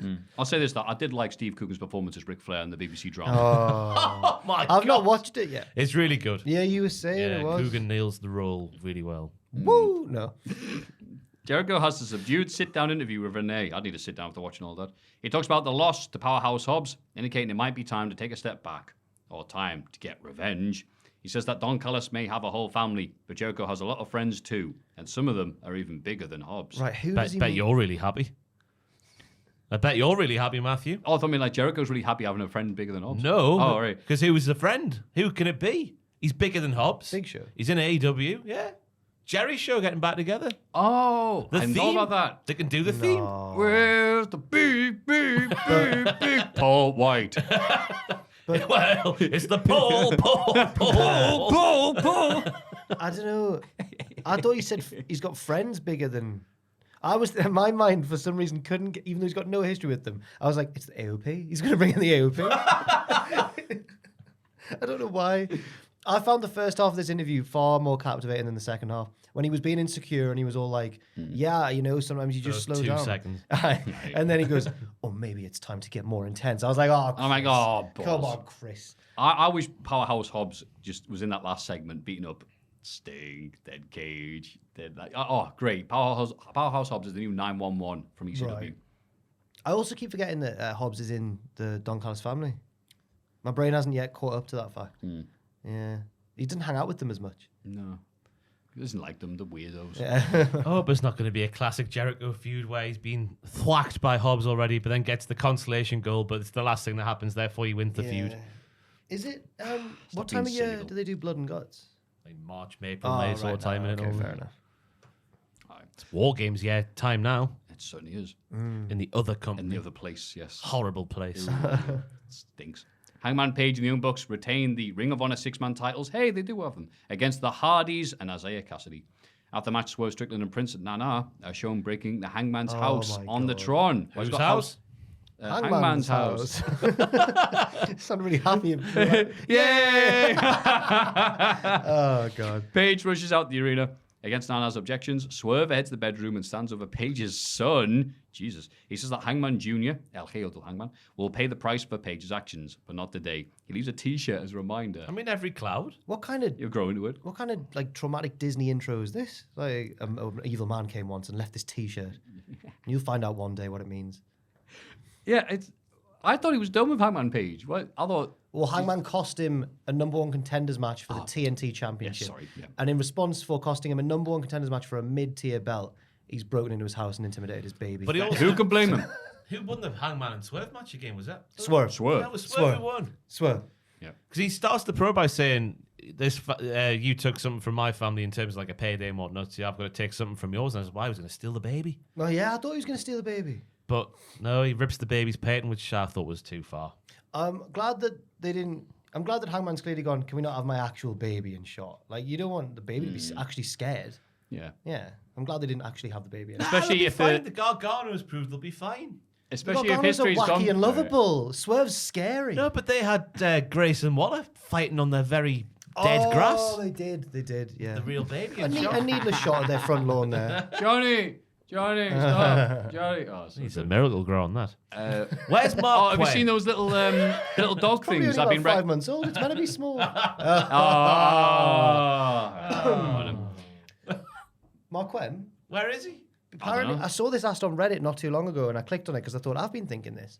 Apparently, people are saying, don't worry, everyone, he's just been injured. Like, he's been gone for about 10 years. No. Yeah. Don't worry, it's just an injury. Isaiah Cassidy always gets me by surprise with his, can I get a hiya? I'm like, why have you done that? He'll be Andrew's favourite wrestler. Does Andrew still make those sort of noises in the office and that? Yeah, if you squeeze him hard enough. All right, Jimmy. Yeah, the match was just chugging along until Hangman got in there and started smashing folk. Then I thought Brother Zay was maybe the man of the match in terms of his performance. Well, some had to be working here.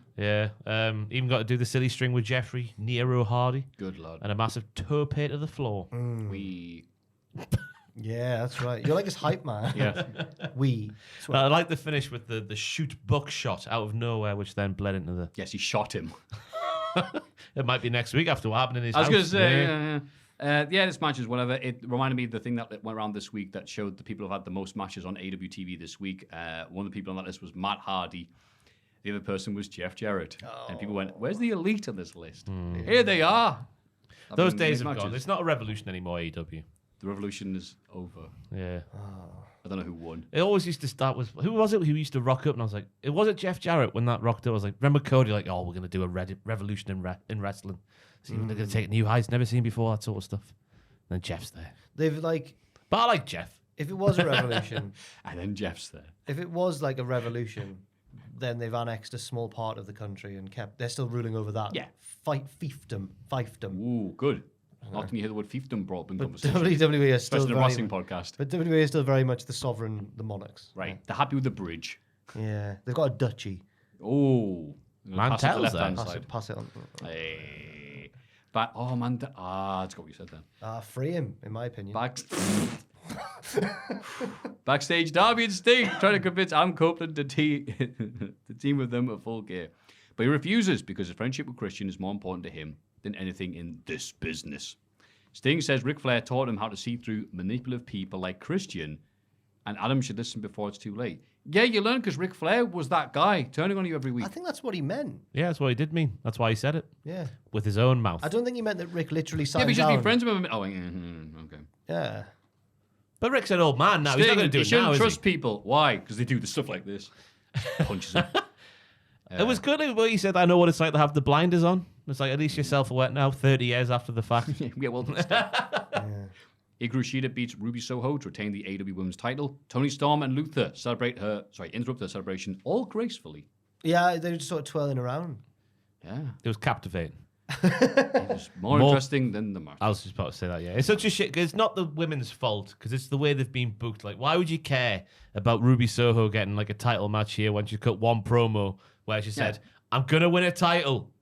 Ooh, Angelo. Ooh. Oh, yeah. That was Is the there promo. some tension here? No, Yeah. there wasn't. Okay, There was good. No, there no- was tension. There was, and I want to see them get it. Oh, no, I don't want to see them get it. So that made me sound quite odd. The spray I'm doing paint that bit enough. was weird as well to save Jack from Which bit? the spray paint on the title where Sheila was good. Oh, yes. There was spray paint on her belt, which could easily be cleaned off. We know this in She's wrestling. only a transitional champion. She didn't even need to bother. Yeah, No, 'cause she's like the longest straight. She's got the belt more than anyone. 3 times. And for longer accumulative than anyone. Well done. And I don't know why she ended up getting the belt in the build-up to Wembley. Me neither. I don't know why Saray got it at Wembley. What we Well, do, yeah, well, get a massive on pop. now. She's from here. There She's was- a drink at the tap. Was in there the a United massive Kingdom. pop though? Because I must have Yeah, missed in our section it Yeah, was. I was so relieved we got to hear I'm her. not popping for this. Here's the family. Yeah, I'm applauding. I was relieved that when she won, we got to hear her normal theme tune. They are cancelling, cancelling. You're like, that's it. It's so weird, isn't it? I'm really happy for someone. She's overcome so much. Oh, what's she doing now? Who's she hanging out with? All right. But a fella's a really well put together, rational guy. Yep. In the locker room, Samoa Joe tells MJF that he'll team with him on one condition: he gets a rematch of the AEW title. He doesn't need an answer right now, but tells MJF to think about it. I'm loving that from Samoa Joe. Yeah. It's great moves. MJF's cracking a bit under the pressure, I think, the way he looked at the end there. He's even coming out in spots with that close-up revealed as well. Oh, no. What? Oh, no. Happens when you get a bit stressed. Whereabouts on his body? On his head? Oh, right, Yeah, okay. from the welts and I stuff. thought you meant- not the. On his back? On his back. Back knee. Yeah. Oh. That can happen to some people, mostly in wrestling. In the main event, Bryan all Danielson the and bumps. Claudio. So it's all the stress of all the challenges vying for your title. Exactly, We'll yes. run through them one by one again, and just in case you there's the BC Gold, obviously, all the lads, Yep. well, mainly Jay, Samoa Joe, Wardlow, Kenny Omega. I'd be breaking out in hives Adam as well. Cole, maybe. Adam in the Cole, last. potentially. Roddy yeah. Strong and his idiot mates. Yeah. Yeah, it keeps going. I'd be getting stressed out as well. Max Caster. Yeah. Big list. In the main event, I forget the name I said before. Dick Dickinson and Claudio Castagnoli beat Orange Cassidy and It Okada. was like Leonard Boner or something. Leonard Boner, yes. Ludwig. like what Leonard the hell Cohen. was it? Ludwig Koch. Lloyd Boner. Lloyd Boner. Boner. Anyway, yeah. Oh, Kevin Fallis. some guy called Okada Penis. With Claudio getting the pinfall on Orange Cock. Danielson clutches his face after the match as he's checked by the doctor. The BCC have a tense stare down with Okada, Rocky Romero, Trent Beretta, and Hook. Wow, sounds like chaos to why me. is Hook? Why is Hook involved? Well, Hook's friends With Orange. They like crisps. because they're teaming together because the DLC in the video game, right? Yeah. Oh. Okay then. So Hook's now in Chaos as well. Very vicariously. Chaos is going to have like 300 members. Okada's It's all like- just friends. Taz is in Chaos because he created Hook. Okada's collecting Pokemon, right? But they're all going in the PC. He's just keeping them. Yeah. That's Hook. Man, Okada's going to go, oh yeah, you and what arm? He's like, whoa, God, all right, whoa. Yeah, lovely little match here. I could watch Claudio throwing Orange round all day. Orange loves to be thrown round, doesn't he? Yes. So he bloody loves it, doesn't he? Spinning around in the air. Yep. I thought the wrestling was obviously very good all the way through the match from all 4 lads involved. But the moment where Okada is like doing his little taunt before the Rainmaker setup, but Orange Cassidy thinks he's offering a hug. So the camera has to zoom out for Okada doing that and then zoom out to give the people what they want as well. That was poetry. That's pro wrestling as purest form. Yeah, it is. I suppose poetic. Yeah, it was lovely. And I guess... Oh, sorry. Go on. I like the little exchange of like Rainmaker counters towards the end because in New Japan matches, especially Okada, you can get too many Rainmaker setups and stuff, but they kept them to a sensible level here. So I thought it was good as well. I thought the finish went on a bit too long. I don't know if the match went a bit short because they were sort of just stood in the ring doing nout for a little while there at the end. But I think it was purpose was to set up Okada versus Danielson maybe in a singles match because Okada, even though Danielson was injured, it's obviously part of the storyline, he was mocking him. So I assume that Danielson would want to whizzle wazzle him back. Yeah. But they've already had the one match. Yeah. Okada needs to win the second one because Danielson inadvertently had a broken arm when he beat him. So Okada's rubbish. You lost to a man with a broken arm. Aha. Loser. It was a good Dynamite though, I thought. Yeah, I thought it was all right. It's a lot better More than hits than Collision misses. these days. Yes. Yeah. That opening segment made me worry, but then it came around. That was the week in wrestling. Let's have a rummage in our mailbags. Let's have a little look in the mailbag. Hey there, lads. I was listening to the most recent podcast and heard Ross mention that he thinks that Otis is the cutest wrestler in all of the WWE. So I figured ask and you shall receive. Okay. I made the most handsome wrestler bracket last time, and I have to admit this one was a little more difficult, as cute in this context has a more specific meaning than trying to find which wrestler have a steamy, smouldering face. So in this case, I enlisted help from my wife, not a wrestling fan at all, to help me choose which ones should go in the bracket. There were some interesting comments from her while she scrolled through the WWE and AEW roster page, especially as in most of the pictures, the wrestlers are not trying to be the cutest of patooties. Her comments include calling pretty Peter Avalon Nacho Libre, Okay. hysterically laughing at Jay White's roster photo. We do that on What's he this doing in it? Just Tensing. hi, I'm Jay White. Being scared and scrolling immediately by Luther. Saying that Ilya Dragunov looked like Megamind, Who's that? the big blue Pixar dude. Got a massive head. Yeah, it's got massive, which Dragunov doesn't have. I disagree with your wife there. Sorry. Lastly, saying that Cody Rhodes looks like the wrestler version his of Ken wife's from Barbie. Oh, Cody does look like Ken from Yes, I Barbie. agree. Yeah, that's true. Just like last time, there was one bracket for AEW and one for WWE, and at the end, you have to square the winners off to determine who is the cutest boy of them all. There we go. I hope the bracket turned out okay and that you all have a wonderful time going through it. Thank you all for the content you put out and continuing to be my main wrestling friends. Yours truly, Seymour Butts. I'm so tempted to leave it like that and just think that's your real name. A.K.A. Colton from Toronto, Ontario, Canada. Thank you, Colton. Doing the dramatic pause like Lance Storm. Thank you very much, Seymour. What have you got for us? Here we go. Where's Do you the want to list? start with WWE? Go on then, Oh, Joel. we We'll need start with the yeah. WWE. We've got the bracket for you printed out. Just pen. It's printed out. you just- It's in the Did pile you of say paper. sorry? Is it? AEW. Oh, WWE, please, WWE. Joel. Let's go. sorry, this is all the wrestling notes of the week, so it must be.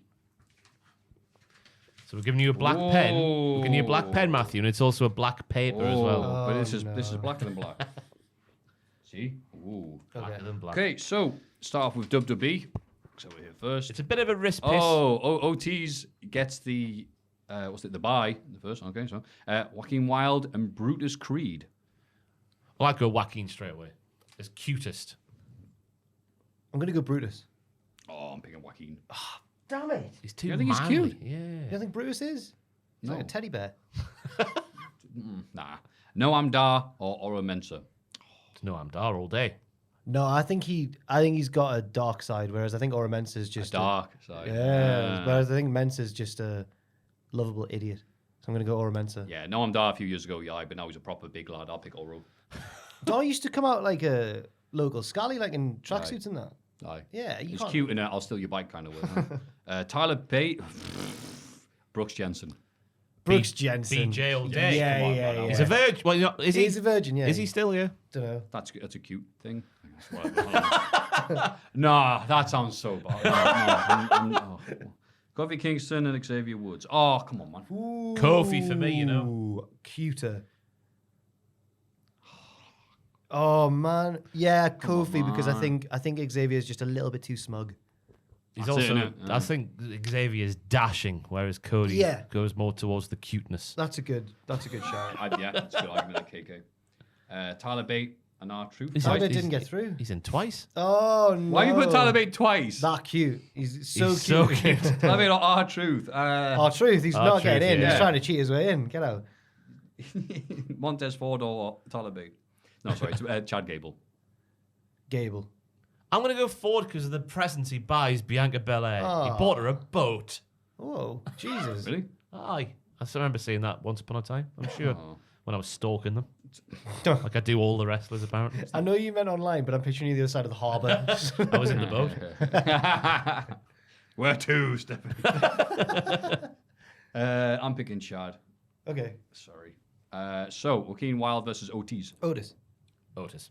Okay, yeah, that's fair enough. Oh, this is We'll go all the way down. Oro Mensah versus BJ. Brooks Jensen. BJ.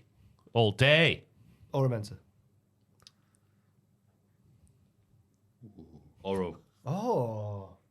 I can't believe Kofi it. Kingston or R-Truth. Kofi. Kofi. And Chad versus Sami Zayn, who got a bye. Oh. Hang on. You got to buy to the third. Yeah, one. because the guy miscounted because he put 2 Tyler Bates. Who was it versus Sammy? Chad. Chad. Gable. I'm going to go Chad. I'm going to go Sammy. Oh, come on. Nah, Sammy's cute. Yeah. His little happy face. when Sammy they gave him cute, that- oh. When they gave him that Bloodline Exactly, t-shirt. man. Yeah. Otis versus Oro. Otis. Otis. Otis. What was the competition, sorry? Otis versus Oro. Otis. Yeah, it's Otis again. Kofi Kingston versus Sami Zayn. Sammy. Kofi. Oh, Uh-oh. That little face. Sammy. Yeah. This is, I don't like this. Sammy. Now, Otis versus Sammy. Sammy. Otis. Sammy can be rather Come on. too. He asks too many questions. That's what I'm trying to say. What? He's a question asker. I remember there was someone on the podcast. And apparently, Damn communist asking all these. apparently, Sammy they drove past like a field full of sheep or something on the bus on a tour somewhere. Yeah. And apparently, Sammy just went, "How many chickens do you reckon there are in the world?" Something like that. It was That's just- the sort Well, of you know what comment. Ortiz is like? Have you read the new Stephen King? Well, you put it like that. I only hear about chickens. Otis. Fair enough. Otis is the cutest. On AEW, let's pick up Here the we go. pace. God. I think there's more dimwits in WWE, so I'm worried that this isn't going to be Himbos. as easy. All right. Trent Beretta or Matt Hardy? Trent. Starting off strong here. Jesus. John Silver versus Preston Vance. Oh, I think Johnny we found a boy. winner. John Silver's very cute. Carl Fletcher or Isaiah Cassidy? That's a hardest one so I want to far. go with Brother Zay because Kyle looks like a young Cristiano Ronaldo. Too much of a womanizer. Well, no, because he looks like one. I think I'm gonna go Isaiah as well, but that was the hardest one so far. Wow, okay. Yeah. Out then. Oh, you would have had him all the way. Ethan Page or Darius Martin? Is this in character? Kayfabe, cute. I'm still gonna go for Ethan Page. What's happened to Ethan Page? Yeah. Yeah, is he still around? I'm going to go for Darius because Because he's technically in the company. he's quite a jock, I find, Ethan Page. He's a jock He's nerd. actually a massive nerd. Yeah. I know, yeah. Ricky Starks or Colton Gunn? Colton Gunn. That's the long gun. You're kidding me. Starks isn't cute.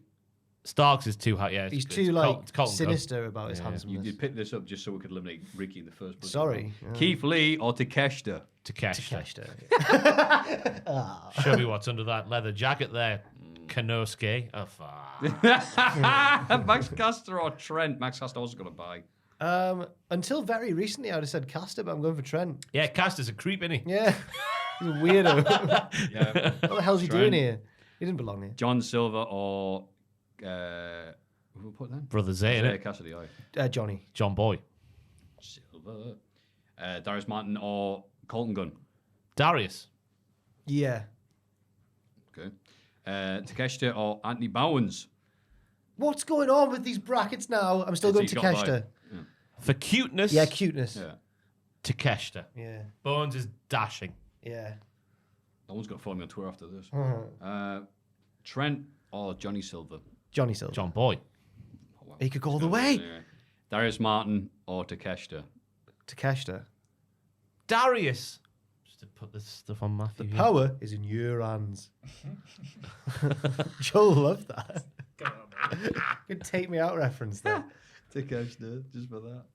So it comes down to Johnny Silver or Takeshita. It's John Silver. Big John Boy. innit? Yeah, it's John Johnny Silver. Silver. So Anna. it comes down to Whoa. the battle of the cute bastards. This is hard, this Johnny now. Silver, Johnny Hungy himself, or Otis. This is really difficult. This is really hard. It's Otis for me. Okay. His story. Yeah. Yeah.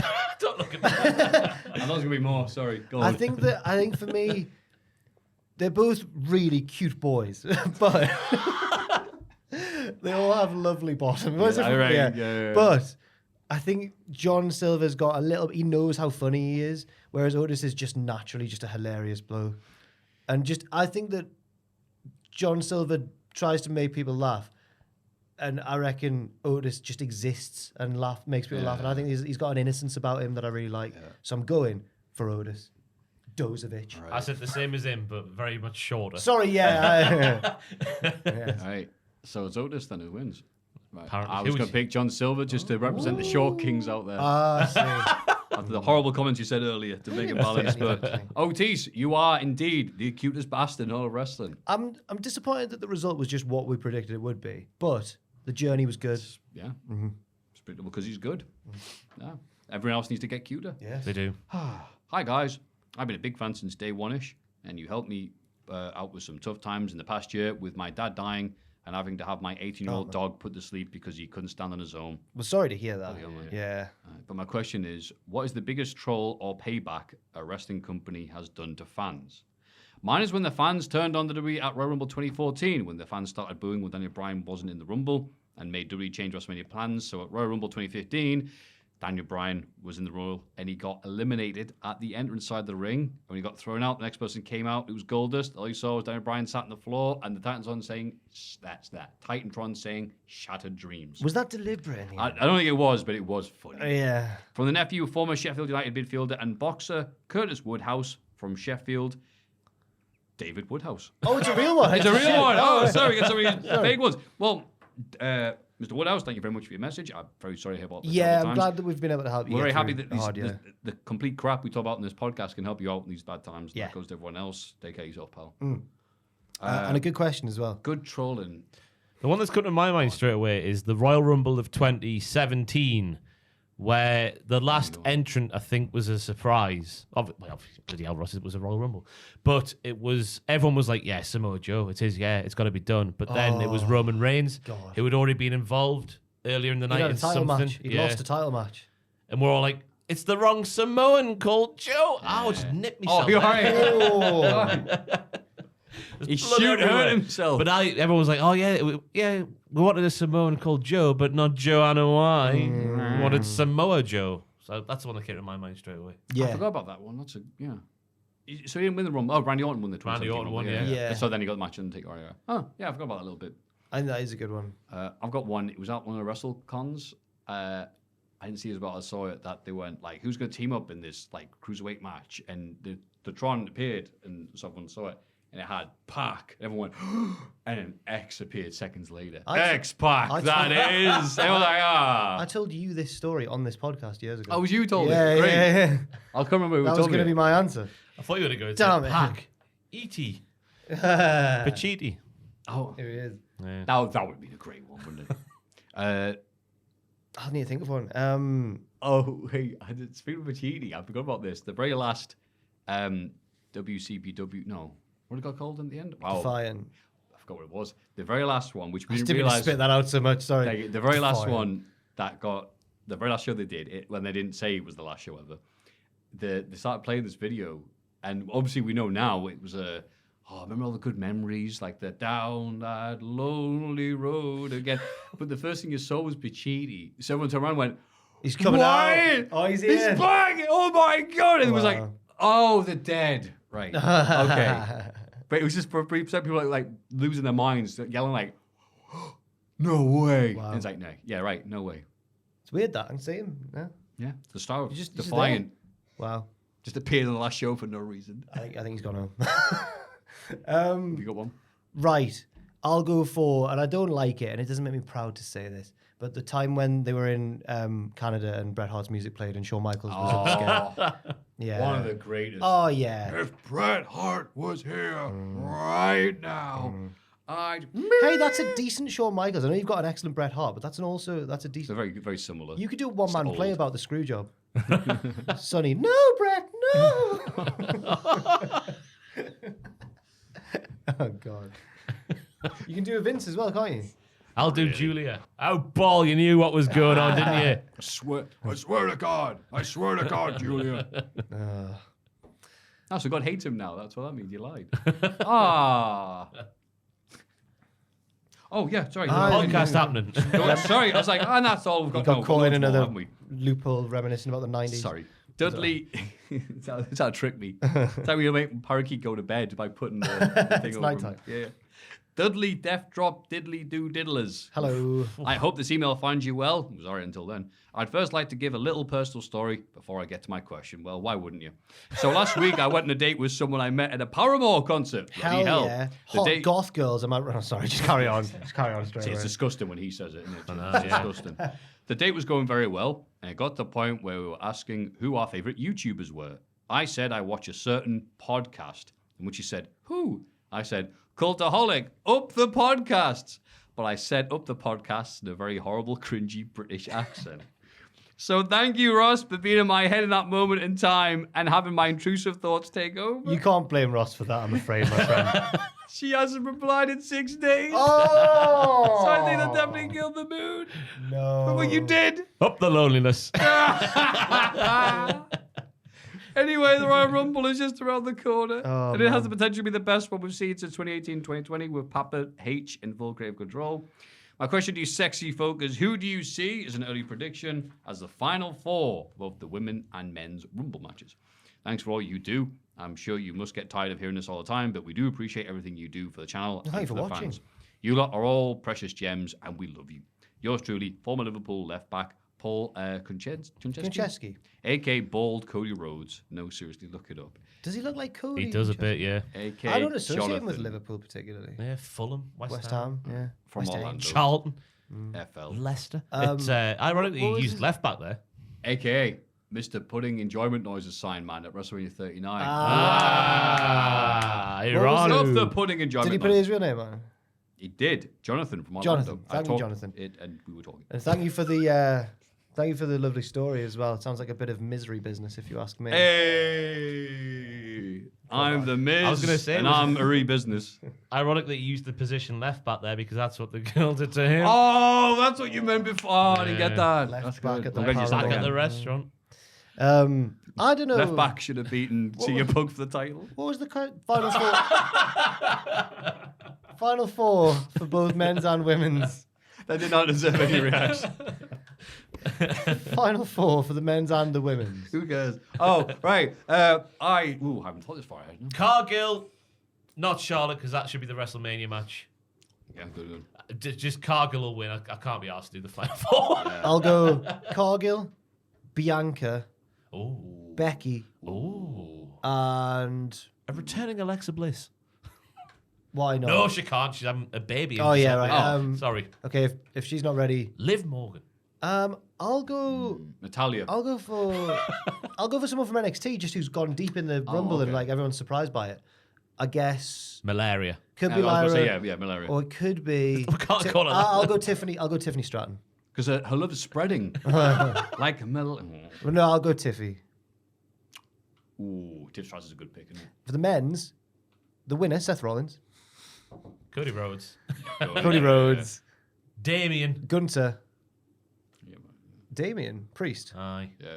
He'd be champion by Who'd be the then. other Damien? Nah. I know, yeah, I don't know what I was thinking. Damien Rodney Trotter's kid.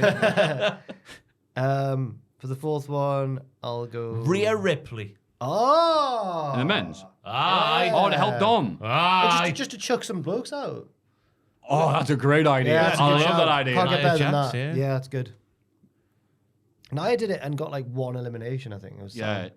She Many stuffed up the memorable finish. moments, She though. broke the Rumble counter, which has never happened before, and then she got thrown. Got RKO'd. 619.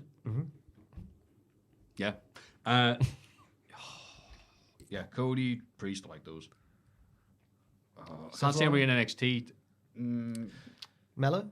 I was like, maybe Mello. If he's not the champion by Mr. then. Chase, yeah. Can't tell what's Mr. happening. Chase. Mr. Chase. I would love that so much. Mr. Chase. Yeah, Chase. No, Delightful, because Chase and Delightful obviously could come out together. And Chase like, I'm not going to throw you out. Delightful's like, I'm going to throw you out. Don't. Oh, why would you say Chase that? would never throw Delightful Why out, would you but put Delightful that would in throw him out. universe? Because he's the MVP. I'm worried he's going to go to his head now. And that's the Fighting Full. Aye. Yeah, oh, that was good for you. It was good for us. And if you have any questions or thoughts or anything you'd like to share with us, please send them to mailbag@cultaholic.com.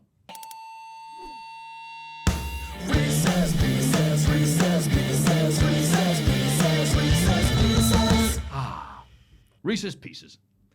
Tetsuya Haito, lads. No, I liked it. It's Oliver from Australia. Hello. Here Yay. again with my second submission in as many days. I'm the one who nominated the dead earless cat Oh, yeah, that was in the mailbag. for the Hall of what? There was it's an earless cat that had its obviously ears amputated for some reason. I forget the reason, but it had an Instagram account. It recently died. So he was like, we should nominate This for is the like a Hall of Tom Fame. pick. You always put like dead animals in. It's a creep. You just put fat animals in. Yeah, that's really funny.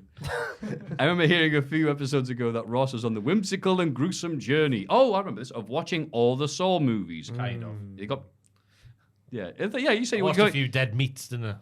To get through. Oh, he's done me. He's done the plot synopsis. done you. The kill count. It made it sound like, oh, well, I've watched all the Harry Potter films with Wallace, so now I'm going to watch all the Saw films. I thought like, it was that. Yeah, like that. So that, It started off like that, and then she's like, oh, you don't have to watch them all to appreciate the newest one. You need to watch a couple of them. It's a prequel, isn't it? Okay. So did you like them then, or? Yeah, they are what they are, aren't they? Is Kayla a horror fan? Yeah. She See, loves I've the never been in. But first, a quick side tangent, of course. I also recall Ross saying that he was watching the Dead Meat Kill count videos to get through the movies faster, which is cool for me to hear because Cultaholic and Dead Meat are two of my favorite YouTube channels. I actually met James A. Janice and his lovely wife, Chelsea Rebecca, at WrestleMania this year. Chelsea, Rebecca. You can even see them a few rows back from the front row one night too. My brother and I joked about meeting them, and lo and behold, we ran at them on the way out of the stadium. Now that's out the way, I want to play a little game. That's I try to get it. That's from bloody Saw, innit? Hello. The Saw films. You have been kidnapped, and your only hope of procuring your sweet, sweet freedom is to partake in the iconic shotgun carousel trap from Shaw 6. With less death, blood, and overacting. Before you are 10 wrestlers chained to a roundabout. No, let's pretend it is actually like the thing in the film. Saw 6, but fair enough. Your task is to save only 2. The rest will have their entire careers erased from history. Okay. Or killed, shot in the face. Because it's a guy who's... If I remember correctly, Think of the monetization. To be erased from history, Ross. No, they're going to be shot in the face. No. You're in charge of which 2 get the bullets. All right. Is that what happens in Saw 6? Which 2 are saved, sorry. All right, so also, Sophie's choice. All right. It's different as well because that changes the question radically. Okay. The death Anyway, versus it's more the legacy. fun, isn't it? Which one? There's still some more. There's still some more. All right. The catch is that you have to make your decision as you get to each wrestler. Are you doing who's next? So if you use up your 2 chances to save them, the rest will have their careers erased. Or killed. No. Erased from history. Stop it. They got the Shadow Realm. No pressure. Have fun. Number 1 on this big spinning wheel. Rey Mysterio. Leave him. Don't care. I'm saving my bullet. Yeah. Whatever. Brutal. He's gone. Erased. Are you killing him? Me, I'm not. I'm not. No. I'm keeping them. No, I'm saving my bullet. You've only got 2 chances. Your task is to You save got 2 only bullets. 2. Yeah. Yeah. Yeah. Save 2. And you're using one of them on Ray. No. No, save only 2, so I'm not shooting him. Yeah, you save 2 people out of the list. Do you understand it? You have to kill 8 of these people. Yeah. I'm not killing Ray. You don't know who's coming next. Oh, yeah. But you got 8 bullets or 2? 8 bullets. I'm killing We're Ray. saving to... I'm killing Ray. You're killing Ray, Why? right? I've never been that big. Oh. He's good. Where are you going to shoot him? In his knee? Ric Flair. Yeah, I'll use one. Yeah. Yeah, I'll use another one. I've got 6 left. Woo. Sting. Yeah, 100%. Absolutely not. That's a You save. save Sting. I'm saving Sting. Of course I am. I've got 5 bullets left. I've killed That means Sting. that's the 2 you're picking. I saved Ray and Sting. Yeah. Yeah, that's the 2. So 8. Everyone else is going you to can't die. save it. Yeah, now this is the game. I'm sure in the film the guy can see everybody who's involved, though. Well, this is like everyone Saw else 6. now It's not lost. for copyright reasons, it cannot be exactly You've like killed Saw 6. everyone Watch else. Jimmy Savile come up again. Yeah, it's going to be horrible people. Number 10, Ted Bundy. Number 3 is Sting. I'm going to shoot him. I've shot him as well. I've got But why, 5. I've though? got 5 bullets. Because there might be other people later on. Yeah. It's got Ray in my pocket. Yeah. Number 4 is Bret Hart. I'm saving Bret Hart. There I'm we go. It's saving one of my Bret Hart. saves. So that's it. Everyone else after this is dead. So you're I've killing got Bret. I would have killed Bret. I've got, Ah. I've got 1 save left. The Undertaker. He's dead anyway. No, he's gone. You killing him? Killing him, yeah. I've got no choice, have I? I'm the only one with a save, I think. Chris Jericho. Wow. How many are left? This is number 6 Out of of 10. He's gone. Killing Jericho. Omaha Steaks are ruined. Kurt Angle. He's dead. He's gone. You gonna say Kurt? gone. No, I'm not saving him. Kurt's No, he's dead. It's They harsh. have perks in hell. Terry Spunk. Oh, no. What is it? Come Which Tuesday. one? I'm shooting Which him. one? To come Tuesday, not the bear. Is it Terry Funk or is it Von Wagner? No, Terry Spunk, FFKA, come Tuesday. No, he's gone. I'm It's the sorry. same dude. What are you on He's about? gone, Oh, sorry, he's shooting gone. an Sorry, injured break man. the- Two history left, right? 2 left. It's getting tense. Brian Danielson. Yeah, I'm saving him. There we go. Right. Number 10 Brett and Danielson. It's CM Punk. Got him. Fantastic. That's scene. what we wanted. That was well ordered. done, That was Oliver. You very did well so ordered. well. Very I good. can't believe you killed Punk, you hero. Yeah, I know. I hope you're God. happy with your choices. Brett's alive. The rest of them get the hell. Terry. If this I one think ends I've, up I in think the I've vault. saved the nicer guy of the 2, though. Well, I mean, no one's going to disagree with that. If this one ends up in the vault, I hope the future is tickety boo. Oh, that's why you picked this That one. was huh? very Tickety good. boom. Very good Thanks. research pieces. Thanks for taking the time to read this, and thanks again for Yeah, everything you you do. can't laugh at me. You've killed Brian and Sting and Angle. And I'll do it again. Not Sting, sorry, Brian and Punk. I saved Sting. That was my Yeah, second. sorry, Yeah. Brian and Punk and Angle. And... I'd like to change mine. Dead. I'd shoot Ray instead of Cum. You can't change. No, There's no, no no. changing. I reckon in the Comes future. last words were why, Ross, why? I thought you were my friend. Yeah, I know what that is now. Your videos are always one of the bright spots of my day, and your lovely, girthy, and throwing podcast always gets me through my work days. Kind regards, Oliver Townsend. P.S. Haha, you killed Punk, Yeah, Jack. Ol- I can't believe you predicted that. He didn't I'm actually, shocking. did he? Oh. No, he didn't really. That was a class research piece. That was Thank good. you. Yeah, like very that good. one. Between the Yeah, cute yeah, people and killing people, it's been a great week for viewer submissions. Yeah. Have any of your own, please send them to mailbag@cultaholic.com. Don't get worried if we don't get it used immediately. We do get a lot of these. It's in the vault. It's in the vault, yeah. Vault. It's Cultaholics.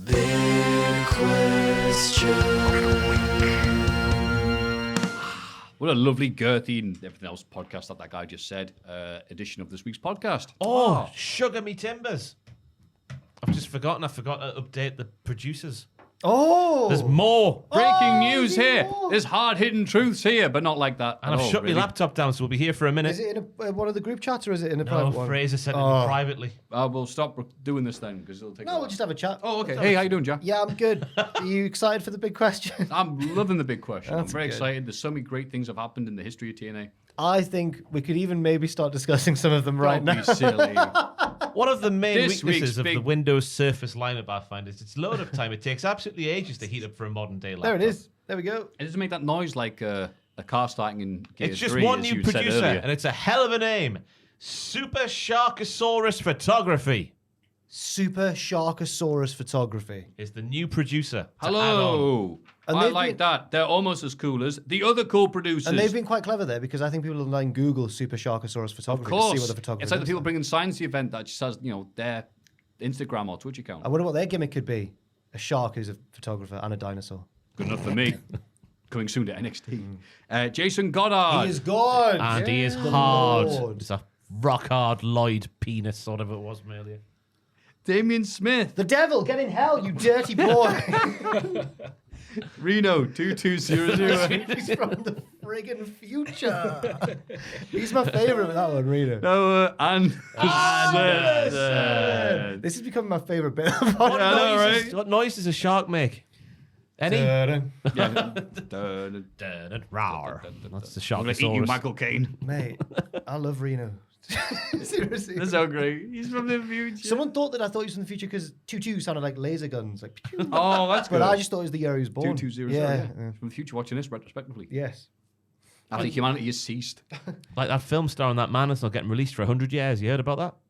Go on. That man, he does acting. He's an acting man who acts in films. And he starred in a film that was shot a few... You might know Joel, Film Man Oh, Joel. you mean the one with the sad clown? No. The Jerry Lee Lewis one? No. No, He's locked it away Terry for 100 years. it's been locked away for 100 years, not be released. Wow. When was it recorded? Like recently? Last 10 years. Oh, so we're not going to...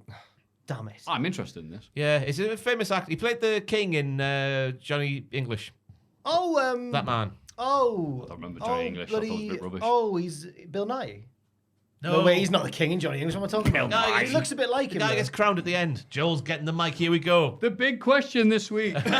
He plays the Frenchman, isn't it? Yeah. Sauvage. Yeah. Yeah. Pascal Sauvage. Yeah, I remember the character. There he is, John John Malkovich. John Malkovich. That's how you know John Malkovich is Johnny Bastard English. Not being 300 bloody things he's done his entire bloody career. I can't believe that John Malkovich just had to put a grey wig on and I thought it was Bill Nye. That's a bit weird. John Malkovich, but if he puts a wig on, Bill Nye. To be fair, I think I've only seen like Burn After Reading. I've not Of seen a lot Mice of his and classic Men he was ones. in. Yeah, he was. That's right. He was the frontman in REM.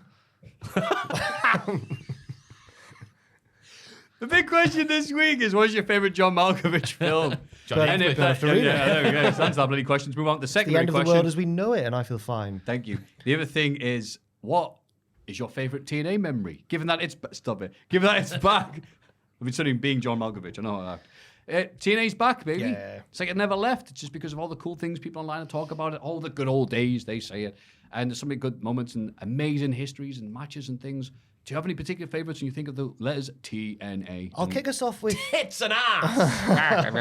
I'll kick us off with maybe not the most original pick, but one that I definitely wanted to mention: the best of 5 tag team series between Beer Money and the Motor City Machine Guns, which didn't like go on and on. It was just those matches and stuff, but has to be regarded as one of the finest tag team feuds of the 2000s.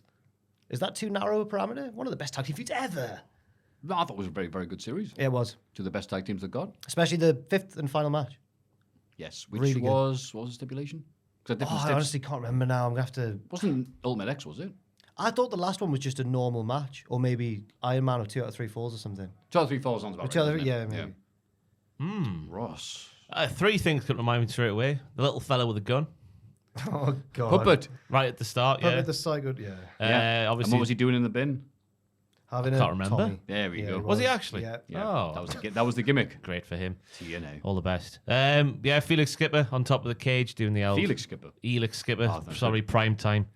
I can't believe I did that. He was... I discovered before the podcast how old he was when that happened, Maffew. You told me. Mid to late 30s. Because when Elix Skipper Prime Time was one of the young up-and-comers in WCW Yep. at the turn of the century, I was like, wow. With Kid he Romeo. he can only be about 16, him. Right?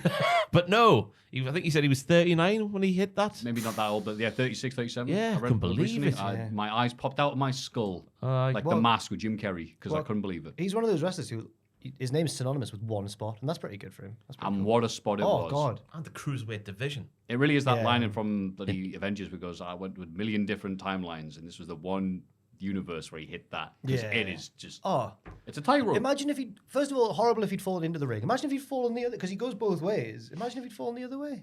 Whoa. He'd have been out. He just jumped up and did it again. Like what? Like Terry Hart. Terry Hart. Terry Hart. About Felix Skipper and Terry Hart. All right, let's move on. Who am I trying to We've been say? here too long. Teddy haven't we? Hart. Yeah, Teddy. Yeah. God damn. My brother Brett. Oh, no. shuts up. Oh god. Steiner Math's the other obvious one. Oh yeah. Oh, there's a good That's up moment. there. I'd say the amazing Bobby Roode versus James Storm feud, which I think got not a lot of love to begin with, which people I think is like, oh, well, wait a minute. One of them won the Bound for Glory series Everyone against how was- much with Kurt Angle. Everyone was waiting for Rude to win and be pushed, and then the Angle retained, and people were like, "Oh, that was a waste of bloody then tournament." Hogan went on the radio and said, "We need to push young talent like Jeff Hardy." He's young compared to Hogan, in fairness, And maybe rude. I don't know. Yeah, and then the Impact following that, James Storm got a title shot against Kurt Angle, beat Angle after one super kick, pinned him. So then Bobby Roode went, "What? I went for a whole bloody tournament, and you smashed the beer thing over his head with the beer like front and center like that." Ooh, and looking at it like cinematography, Kurosawa, wow. And then smashed it, and then that gave them 2 main eventers straight away when the company really needed it, and it was mint. It was amazing. I'm going to chuck in the obvious one, the unbreakable triple threat. Of course. Daniels, Joe, and Styles. I'm still amazed that Daniels never won the world title because AJ Styles and Samoa Joe were able to do it flawlessly. But I'm amazed. I mean, I'm really relieved, that he did finally at least get a Ring of Honor world title reign. Yeah. I don't know how much it actually means to him, but it's nice in the history books. Right. Joe Angle in the cage. Joe Angle in the cage. I think that unbreakable one's still... I know you don't want to... I know it's only one man's opinion, but I think it's the only 5-star match still in company history. I think so. Yeah, it's the only one I can think of. Yeah. Don't quote me. But there could be other arguable ones, like Joe and Angle in the cage, if that's your bag. Yeah. Because it's quite a unique match. Is that one where they go all MMA and stuff? Yeah, Angle comes out wearing the shorts. Yeah. He's like, ooh. Oh, I've gone blank. What was the name? Kevin Nash and Thingy's Productions? Oh, bollocks. Paparazzi Productions. Paparazzi Productions. That was TNA, wasn't it? It certainly was. Yeah, they were fantastic. Kevin Nash teased was going to do a tope. Alex Shelley. Yeah. Don West Enthusiasm. Yeah, Don West. Good mention. Selfish prick. You know what, was it? Well, I've got 2 awesome Kong feuds. I think the one with Gail Kim and the one with Taryn Terrell. They had a really good no DQ match. Yeah. Taz turning and joining Aces and Eights. No, that was a bad moment. Hey, is it hard in here? Is it just me? That was and he Impact, does the was slow it not? turn. Well, It's a different promotion. it might have been Bully, TNA. whatever. Bully Ray's resurgence as a solos dude, getting himself in an amazing shape. Calfzilla, and he had actual genuine. Wow, you've got nice legs. And then turning himself main eventer by trying to marry the Hogans and winning the title against Jeff Hardy, with the crowd throwing bottles at the cage afterwards. Oh, good times, man. I had another one as well. Austin Aries, when he was not an insufferable bastard. Option C. Yeah. That was a good. Yeah, that was a good one. The Angle's debut when he headbutts, I think Joe. Yeah. And then again, more cinematography. Joe Angle's like, yeah, the hard cam, and then Joe. Yeah. It's like King Kong himself. Oh, it's wonderful. Just Rhino, scoring people a lot. Yeah. The Christian Coalition. The alpha male Monty Brown. Raven. CM Punk. No. I mean, technically he was there. That's been a lot. Not all of it. That one time when Sting's talking backstage and then Billy Gunn just happens to be there, and Sting gets in his really expensive car and drives off, and then Billy Gunn says, I used to have a car like that. And the interview goes, really? When? He goes, when I was over. That reminds me of the Alamo. We'll meet you at the Alamo, heck and bottom. That promo. No. VKM. Yeah. Oh, no. BKM. Come on, man. I'm trying to be positive. Booker T as Black Snow, the best commentator in the world. Commentating as he's beating up, I think, Woods, Consequences Creed. Yeah, it might be. Booker's a bad man. Respect. So yeah. So many great memories. That's why people going, I imagine that's why they're going, wait, loads of people talking, like, again, OSW doing an entire bloody series, and going, wow, lots of people like the idea of TNA. We should bring it back. Yeah. But without the ring. Oh. No, they need a ring. Not the 6 sides, though. Oh, yeah, there we go, yes. Yeah. Leave yours as well in the. Yeah, comment Joel, section yes, as well. that's right. You were pointing at the camera up. I realised now you didn't mean Joel, but Joel, what Got have it, you Joel? got? You got one? That triple threat was good, right? It was. He wants to That go. there triple It's threat time work to on go. you, all right? I think people should know we've recorded for over 4 hours without a break here. Okay, fair enough, Joel. I had sorry. a break. I had a massive poo. Sorry. So No, on that no. happy note, Did you really? it was great. That was a quick poo. Thank you. Can we? Yeah, it's time to end on that bombshell. Thank you very much for loving and listening to the podcast. There we go. Got that without saying it incorrectly. Very presumptuous of you. You ballistic. At this point, they've got to like something. Clearly not the skip button there. Jack, what have you got for us until next time? Twitch streams with Morrison every Wednesday, twitch.tv/Cultaholic. On Friday, I'm attending TNA Turning Impact Turning Point for now. Until Tuning point. Tuning Point, as Tom's been calling it. And see you there if you're there. Let's all have a great time. If you don't see him, because you're not there. I've got for his Ross. Me and Tom predicted the WrestleMania 40 card, which is on the channel now. Me and Andrew did a tier list on the stars AEW saved from retirement. Eddie Kingston included, which I learned this week. That's right. Yeah, he was going to give it up, wasn't he, before they signed him? Yeah, hold and give if you fancy football content, live match watch-alongs, EAFC 2 streams, videos about the football. That hurt my head. EAFC. It's hard to EAFC. Just bit, isn't it? I think they wanted to call it FC, but no one does. It's let's have a game of FC. It's a game of Nonsense. Yeah, lots of live streams these days. Good. Glad you're doing well with that. Yeah, I'll stop it. Me and Tom will be talking SmackDown 2002 bollocks. It's the SmackDown before NWO 2002. Ross's favorite as a kid. What was that? Sorry, we're doing the SmackDown before NWO 2002. Yeah, the poison, all that sort of malarkey. That's right. That's right. Yeah. One highlight of the show. Looking forward to it. I'm not. It's coming late. And our new Boschman will be probably out soon because it has to, doesn't it? Really. Or stop being relevant. This has been Joel, Magnificent Editor. Thank you, Joel. This has been Jack. This has been Ross. Mailbag@cultaholic.com, patreon.com/cultaholic. I thought you were calling yourself the mailbag then. I am the mailbag. I have to point at something. Might as well be this. MALEBAG. Yeah. So we're now going to point at the TV and we're going to say, Mugabe, like in Mortal Kombat. I don't know if we... No, we should. Let's go. Yeah. Thanks for watching. 1, 2, 3. Mugabe! I was hoping he's going to do it alone. Sorry. Of course. I thought I had to go for it because it was me. So.